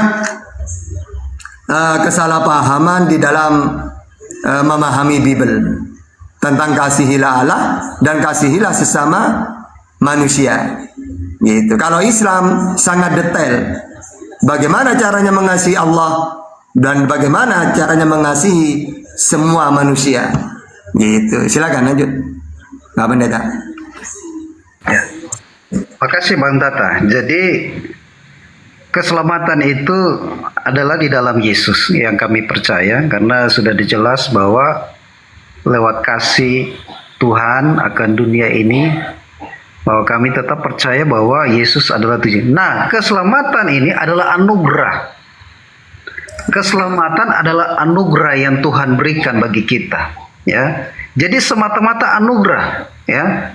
Jadi hanya manusia hanya merespon ini keselamatan dan mengikutinya dan mengimaninya, melakukannya dalam kehidupan sehari-hari. Jadi keselamatan yang Tuhan berikan itu cuma-cuma, ya. Makanya Lukas 2 ayat 11, ya, perkataan Lukas 2 ayat 11 dikatakan bahwa berbahagialah, ya, keselamatan, ya. Atau dikatakan begini, hari ini telah lahir bagimu juru selamat, yaitu Kristus di kota Daud. Inilah tandanya bagi kamu untuk menjumpai seorang bayi yang bungkus dengan kain lampi, terbayang lempeng. Dan tiba-tiba tampaklah bersama dengan malaikat sejumlah besar dari sorga, bala tentara sorga, memuji Allah, katanya, kemuliaan bagi Allah di tempat yang maha tinggi, damai sejahtera di bumi di antara manusia yang berkenan kepadanya. Nah, malaikat saja memuji akan kelahiran dari Yesus, menaikkan pujian, ya. Makanya ini menjadi dasar bahwa satu kebahagiaan bagi kita, segala perbuatan baik tidak akan sampai kepada Bapa, ya, kalau tidak melalui Yesus lewat kematiannya. Maka malaikat di sorga memuji akan kelahiran dari Yesus ini, memuji, ya. Bahkan dikatakan memuji, katanya, kemuliaan bagi Allah di tempat yang tinggi, damai sejahtera di bumi di antara manusia yang berkenan. Jadi malaikat ini memuji Allah, memuji Tuhan, ya, karena kelahiran dari bayi ini, karena ada keselamatan. Maka keselamatan yang Tuhan berikan ini cuma-cuma bagi kita. Maka kita harus mengaktualisasi, artinya mau mempraktekkan hidup di dalam kekudusan. Tidak ada cara lain. Hidup di dalam kekudusan, memiliki karakter Kristus, itu harus menjadi tujuan iman kita. Ini, terima kasih Bang Tata.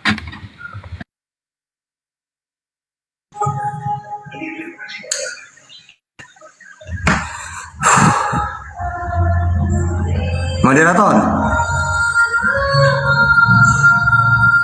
Oke. Kalau gilirannya bawa pendeta lama anunya, nggak langsung dipindah. Seneng mungkin lihat pendeta. Kalau waktunya saya lama pindahnya, heran ya. Oke, keselamatan itu cuma-cuma pemberian Allah. Ini sudah saya mengiyakan, karena seperti Islam tadi saya itu, may yahdihillahu fala mudhillalah wa may yudlilhu fala hadiyalah.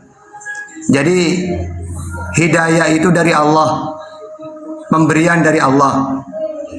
Yang kedua, hari ini telah lahir, itu tidak masalah. Memang kita harus gembira karena dia seorang nabi. Karena kalau nabi ini tidak lahir, gimana nasibnya dunia? Sedangkan Tuhan tidak mau turun sendiri ke dunia. Andai kan tidak ada para nabi, maka manusia akan mengikuti iblis. Iblis ini selalu ingin menyesatkan manusia supaya manusia kekal di neraka. Sedangkan satu-satunya kekal di neraka itu bagi manusia yang tidak kenal Tuhan. Makanya ketika para nabi ini lahir di zamannya masing-masing, wajib manusia itu gembira. Karena melalui nabi inilah kita kenal Tuhan. Makanya tidak sampai kepada Bapa tanpa melalui Yesus. Benar. Kenapa kok tidak sampai? Gimana manusia 6:18 Tuhan tidak mau turun ke dunia? Dan dia tidak bisa dilihat. Lalu bagaimana caranya kita kenal Tuhan kalau tidak ada nabi? Sama seperti Nabi Muhammad, tetep layar. Sama seperti umat Islam. Nabi Muhammad itu jalan dan kebenaran. Kenapa kok jalan? Andai kan tidak ada Nabi Muhammad, bagaimana mungkin umat Islam ngerti Tuhan, kenal Tuhan? Kami seluruh umat Islam kenal Tuhan itu dari Nabi Muhammad. Wahai manusia, Qul huwallahu ahad, Allah itu esa. Ya, sembahlah dia. Wa'budullah wa la tusyriku bihi syai'a. Tiada Tuhan selain dia. Allahu la ilaha illahu. Dialah pencipta langit dan bumi. Allahul ladzi khalaqas samawati wal ard. Berarti Nabi Muhammad jalan. Manusia tidak akan kenal kepada Tuhan tanpa melalui Nabi Muhammad. Berarti Nabi Muhammad jalan untuk kenal kepada Tuhan. Begitu juga Yesus jalan. Hai Israel, Tuhan Allah kita, Tuhan itu esa. Markus 12:29. Tidak serupa dengan apapun, tidak bisa dilihat. Yohanes 5:37. Di langit. Matius 18:19. Berarti Yesus jalan karena dia memperkenalkan Tuhan. Nabi Muhammad juga jalan karena dia memperkenalkan Tuhan. Dan kebenaran. Kenapa Nabi Muhammad kebenaran? Karena apa yang dia sampaikan bukan dari dirinya. Wa ma yantiqu anil hawa in huwa illa wahyu yuha.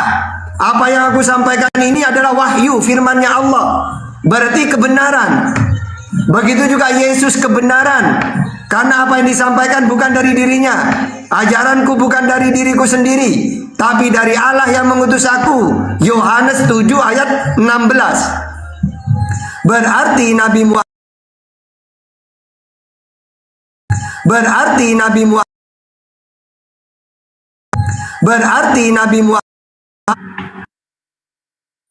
karena apa yang disampaikan bukan dari dirinya, tapi wahyu, firman Tuhan. Sebab segala firman yang kau sampaikan kepadaku, telah ku sampaikan kepada mereka. Berarti Yesus adalah jalan dan kebenaran. Nabi Muhammad adalah jalan dan kebenaran. Tidak masalah. Gitu, Bapak Pendeta. Oke, lanjut.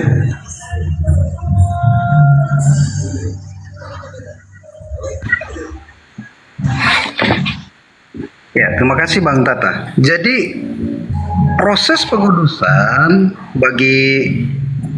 ada bagiannya Allah bagi kita. Ya, makanya dicatat dalam 1 Tesalonika 5 ayat 23, semoga Allah damai sejahtera menguduskan kamu seluruhnya. Ini bagian Allah untuk menguduskan kita.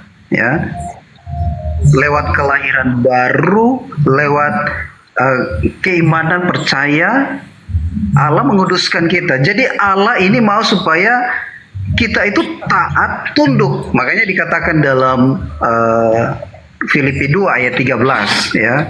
Filipi 2 ayat 13. Ini bagian Allah menguduskan kita. Filipi 2 ayat 13.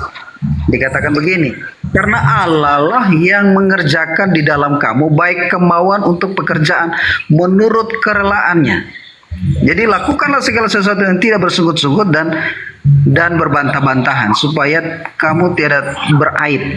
Jadi tujuan Tuhan adalah supaya kita itu hidup di dalam kekudusan karena ada bagian Allah menguduskan kita. Bagian Tuhan menguduskan kita, ya. Nah, Tuhan memberikan pengudusan ini lewat darah anaknya. Jadi dikatakan juga di dalam 1 Petrus 2 ayat 2. 1 Petrus 2 ayat 2 dikatakan begini. 1 Petrus 2. 1 Petrus 1 ayat 2 dikatakan begini. Yaitu orang-orang yang dipilih sesuai dengan rencana Allah, Bapa kita, dan dikuduskan oleh Roh supaya taat kepada Yesus Kristus dan menerima percikan darahnya, kiranya kasih karunia dan damai sejahtera makin melimpah atas kamu. Jadi semua ini peran Allah di dalam hidup kita, ya.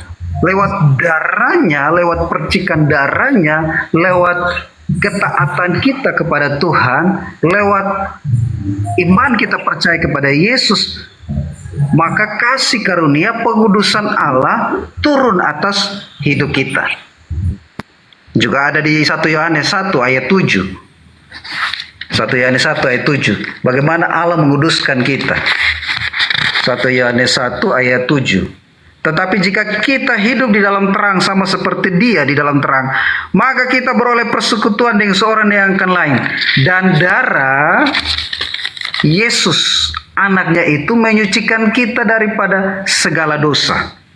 Jadi jelas bahwa kekudusan yang Tuhan berikan bagi kita lewat darahnya, lewat iman percaya kepada Yesus, memurnikan, membersihkan kita.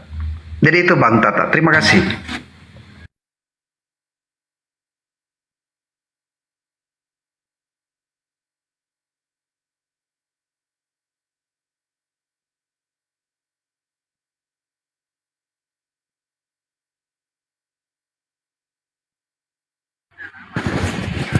Kemiut Ustaz. Waduh, kemiut dari tadi. Oke. Kenapa kok mute-nya? Jadi gini, Bapak Pendeta selalu mengatakan Allah menguduskan kita gitu dia. Tapi selalu Allah, Yesus. Nah coba Bapak Pendeta bisa nggak membedakan Allah dengan utusan itu? Siapa itu Allah, siapa itu Yesus? Terus tadi diulang-ulang lagi lewat darahnya. Saya sudah mengatakan tadi di awal, dengan data-data yang banyak, Tuhan menguduskan, menyucikan manusia ini dengan cara bertobat. Ini ucapan Yesus. Ya. Sedangkan kalau darah manusia ini ajaran pagan. Apa-apa menebus dosa dengan darah manusia ini ajaran pagan, dewa Molok. Mereka minta tumbal darah manusia. Kalau ajaran Yesus samawi, minimal kalau ingin korban itu binatang.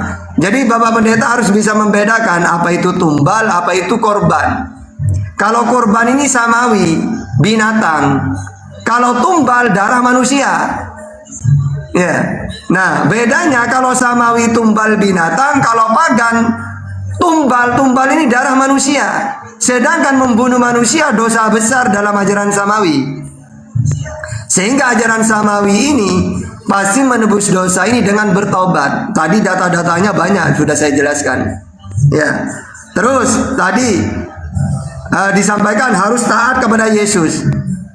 Ya, taat ini dalam hal apa? Tadi juga saya jelaskan, memang nabi atau utusan itu wajib ditaatin. Sama seperti Islam taat kepada Rasulullah. Apa saja? Ya semuanya. Nabi Muhammad mengajak menyembah Allah, kami taat berarti kami menyembah Allah. Nabi Muhammad ngaku utusan, maka ana Muhammadun aba ahadin min rijalikum walakin Rasulullah wa khataman nabiyyin. Nabi Muhammad adalah seorang utusan, penutup para nabi. Ya kami imani dia utusan, berarti kami taat. Ya, terus beliau memerintahkan sholat, hakimi sholat. Ya kami sholat. Beliau juga sholat. Beliau mengatakan, menyampaikan kewajiban puasa. Ya ayyuhalladzina amanu kutiba alaikumusiyam kama kutiba alal ladzina min qablikum la'allakum tattaqun. Telah diwajibkan atas kamu sekalian, wahai orang beriman, diwajibkan atas kamu berpuasa, sebagaimana telah diwajibkan atas orang-orang sebelum kamu. La'allakum tattaqun, agar kalian semua bertakwa. Perintah haji, walillahi 'alan nasi hijjul baiti man istata'a ilaihi sabila. Perintah haji, kami haji, Nabi Muhammad haji, Nabi Muhammad sholat, Nabi Muhammad zakat, Nabi Muhammad puasa, maka kami taat kepadanya. Nah, seharusnya kalau taat kepada Yesus, apa perintah Yesus? Tuhankanlah Allah, menyembah Allah. Yohanes 4:22. Yesus menyembah Tuhan yang dia kenal, sedangkan Tuhan yang dia kenal adalah Allah Bapa. Matius 11:25. Apakah Bapak Pendeta sudah mentuhankan Allah? Karena kata Yesus, dialah Tuhan satu-satunya. Yesus mengaku utusan, Nabi. Markus 12:29, Markus 6 ayat 4.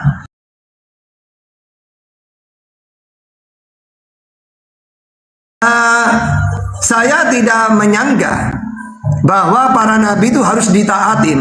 Cuma salahnya orang Kristen ini taat yang salah.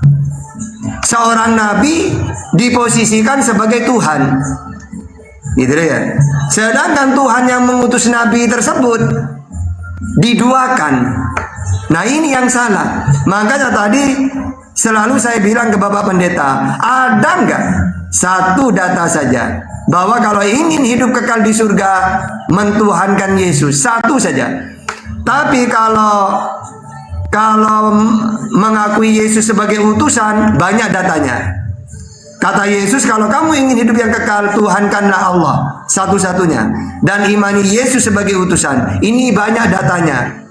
Tapi kalau data yang tadi, karena begitu besar kasih sayang Allah akan kepada manusia, maka dia mengutus anaknya supaya orang yang percaya kepada dia memperoleh hidup yang kekal. Percaya di situ kepada dia bukan sebagai Tuhan.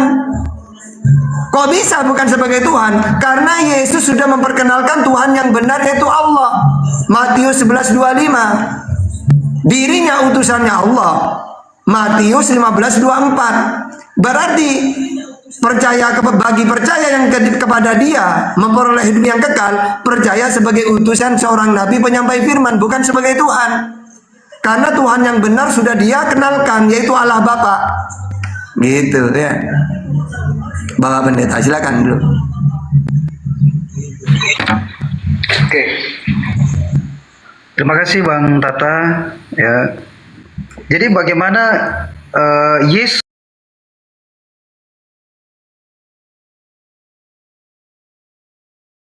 ini satu ayat yang tidak bisa dipisahkan karena tetap darah. Jadi apakah kita tidak percaya kepada Tuhan? Tuhan juga mengajarkan doa Bapa kami, ya, Bapa kami yang di sorga. Jadi Tuhan juga kita panggil Bapa, begitu dekat dengan kita. Kita panggil dia Bapa, ya. Jadi bagaimana Tuhan itu begitu dekat dengan kita? Dalam satu ayat dikatakan Tuhan itu lebih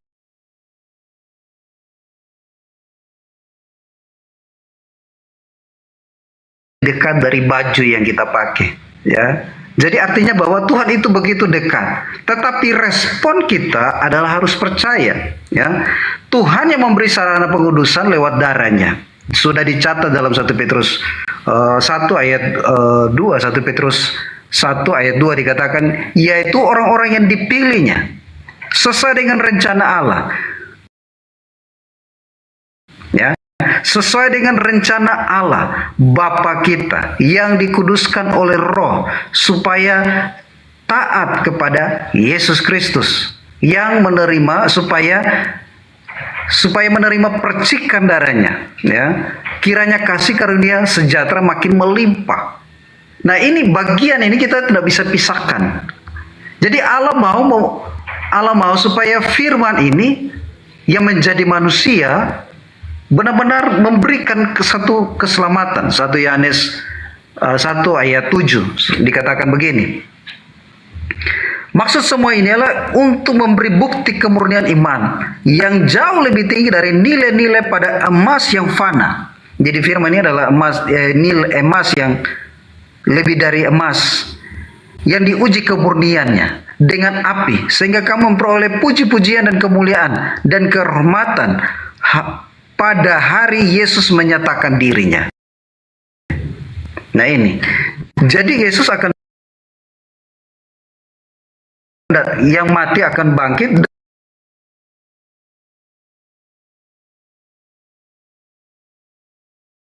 bisa, apapun tidak bisa, tetapi semua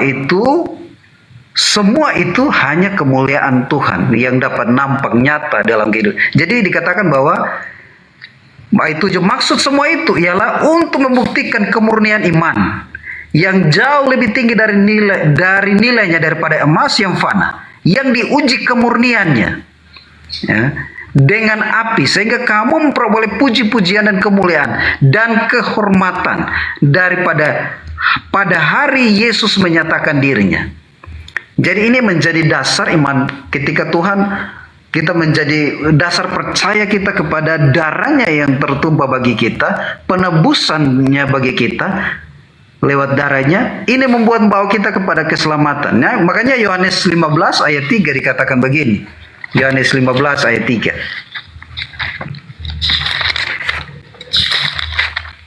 Yohanes 15 ayat 3, bagaimana kita harus hidup di dalam firman-Nya. Kamu memang kamu sudah bersih karena firman yang kukatakan kepadamu. Apa yang kita baca, apa yang kita dibersihkan lewat ya hati kita. Makanya kalau kita membaca firman, Alkitab katakan di dalam, saya lupa ayatnya, firman ini sebagai pedang bermata dua. Ya, kalau kita tahu pedang itu sebagai alat, tetapi dia bisa membelah apa? Nanti saya cari ayatnya. Tapi itulah firman ini pedang bermata dua.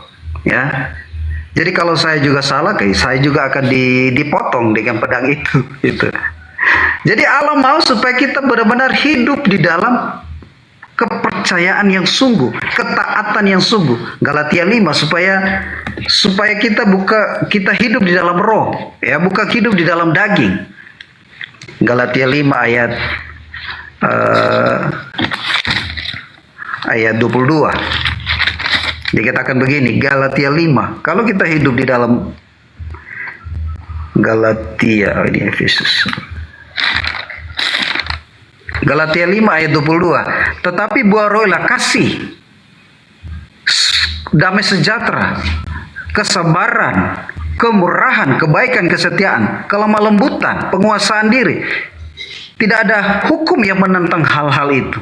Barang siapa yang menjadi milik Kristus, ia telah menyelipkan daging dan segala hawa nafsu dan keinginannya.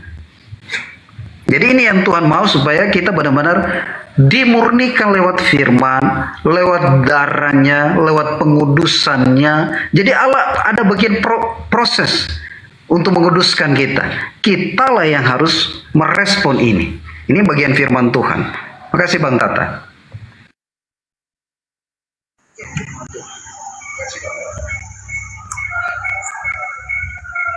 Oke, Bang Andi, Bang Al, Bang Baal.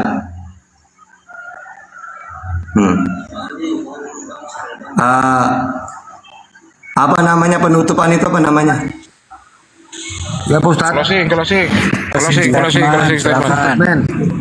Ya, kita closing karena saya dengan Bapak Pendeta ini selalu dialog ya. Dan nanti Bapak Pendeta kalau ada tema lagi datang, kita dialog. Jadi sebelum datang ke sini Bapak Pendeta tentukan dulu, pikir dulu, saya bahas ini tahta gitu ya, biar enak. Karena ini rutin. Nah, kita sekarang closing. Habis ini Bapak Pendeta saya dulu. Jadi kita umat Islam sudah ada jaminan dari Allah, inna dina indallah Islam, bahwa agama yang diridhoi oleh Allah adalah Islam.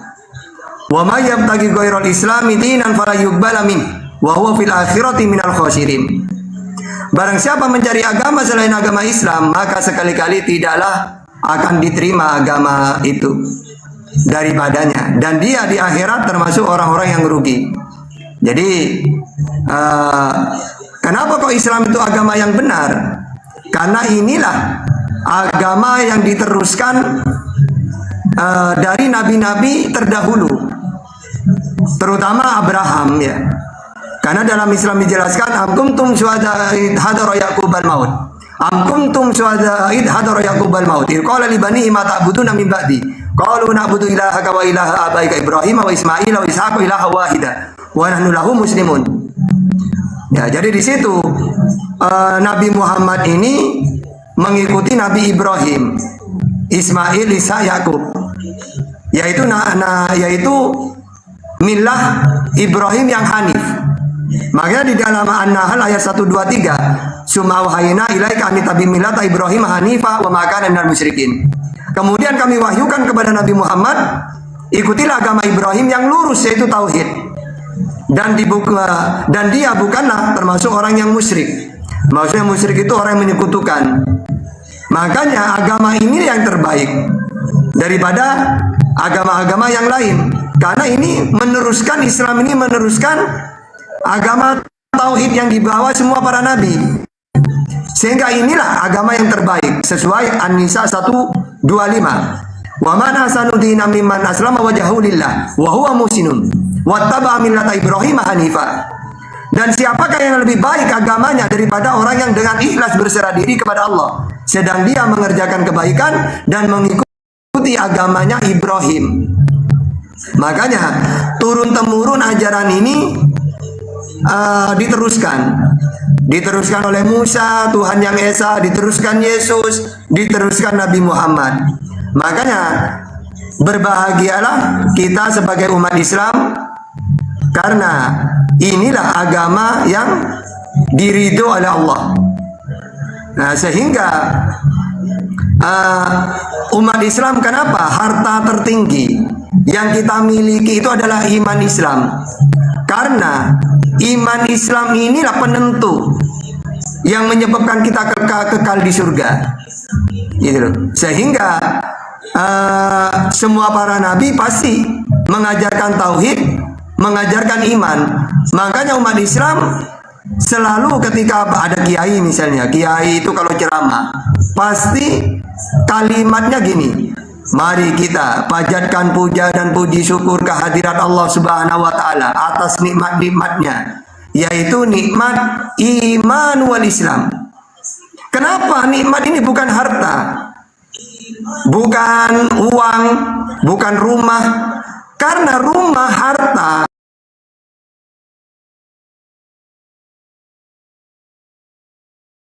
ini cuma di dunia, sedangkan kita di dunia cuma sementara.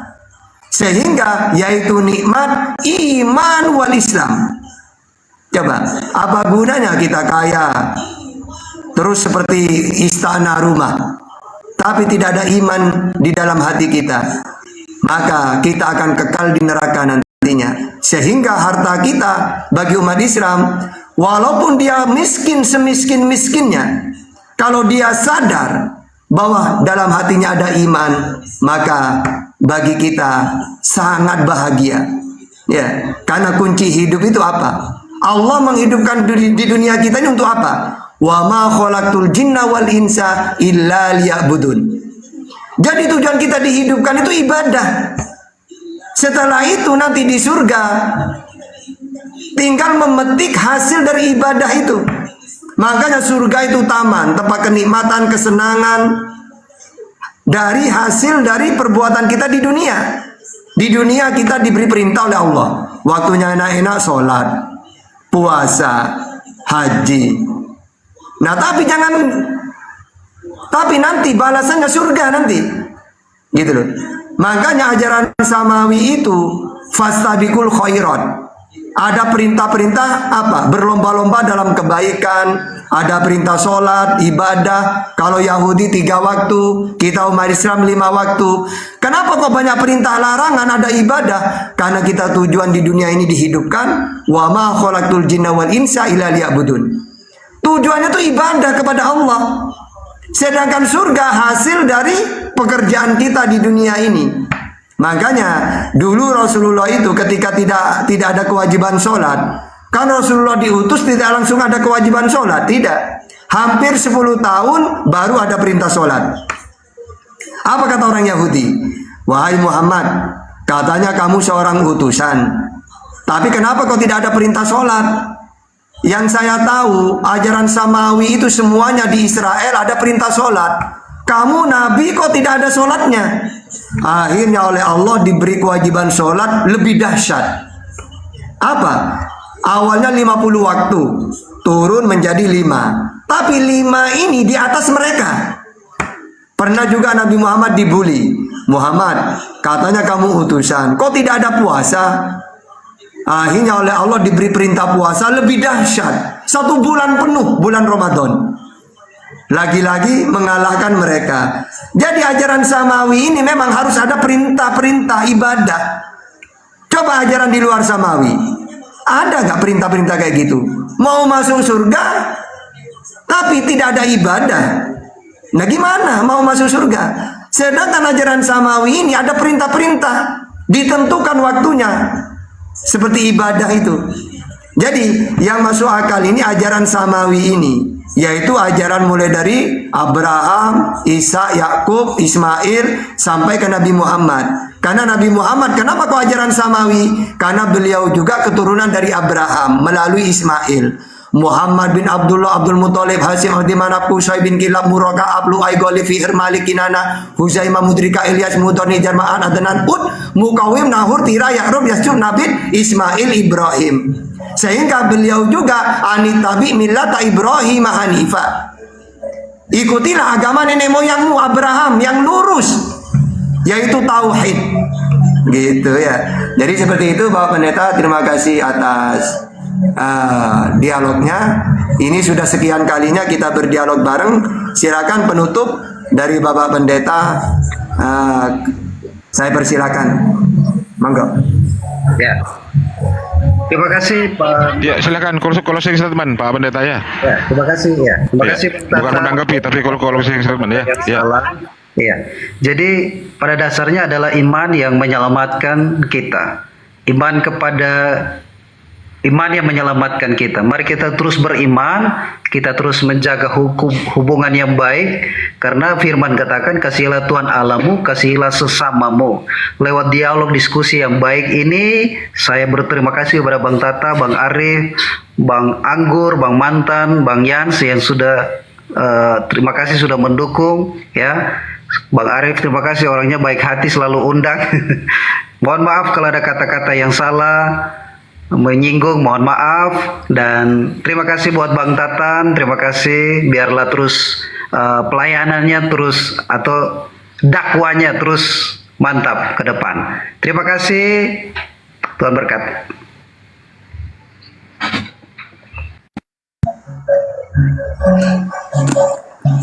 Diskusinya. Terima kasih Pak. Mantap Pak Pendeta. Terima kasih Pak Pendeta. Silakan lagi. Orangnya sopan, Iya. kita ini. Banyak yang antri di bawah ini Ustaz. Silakan dinaikin Bang Mantan. Atau Ustaz Tata dipilih. Kira-kira yang konten yang mana? Ya, otot-ototnya mantep lah ya, otot-otot orang ya. Kita tinggal semua.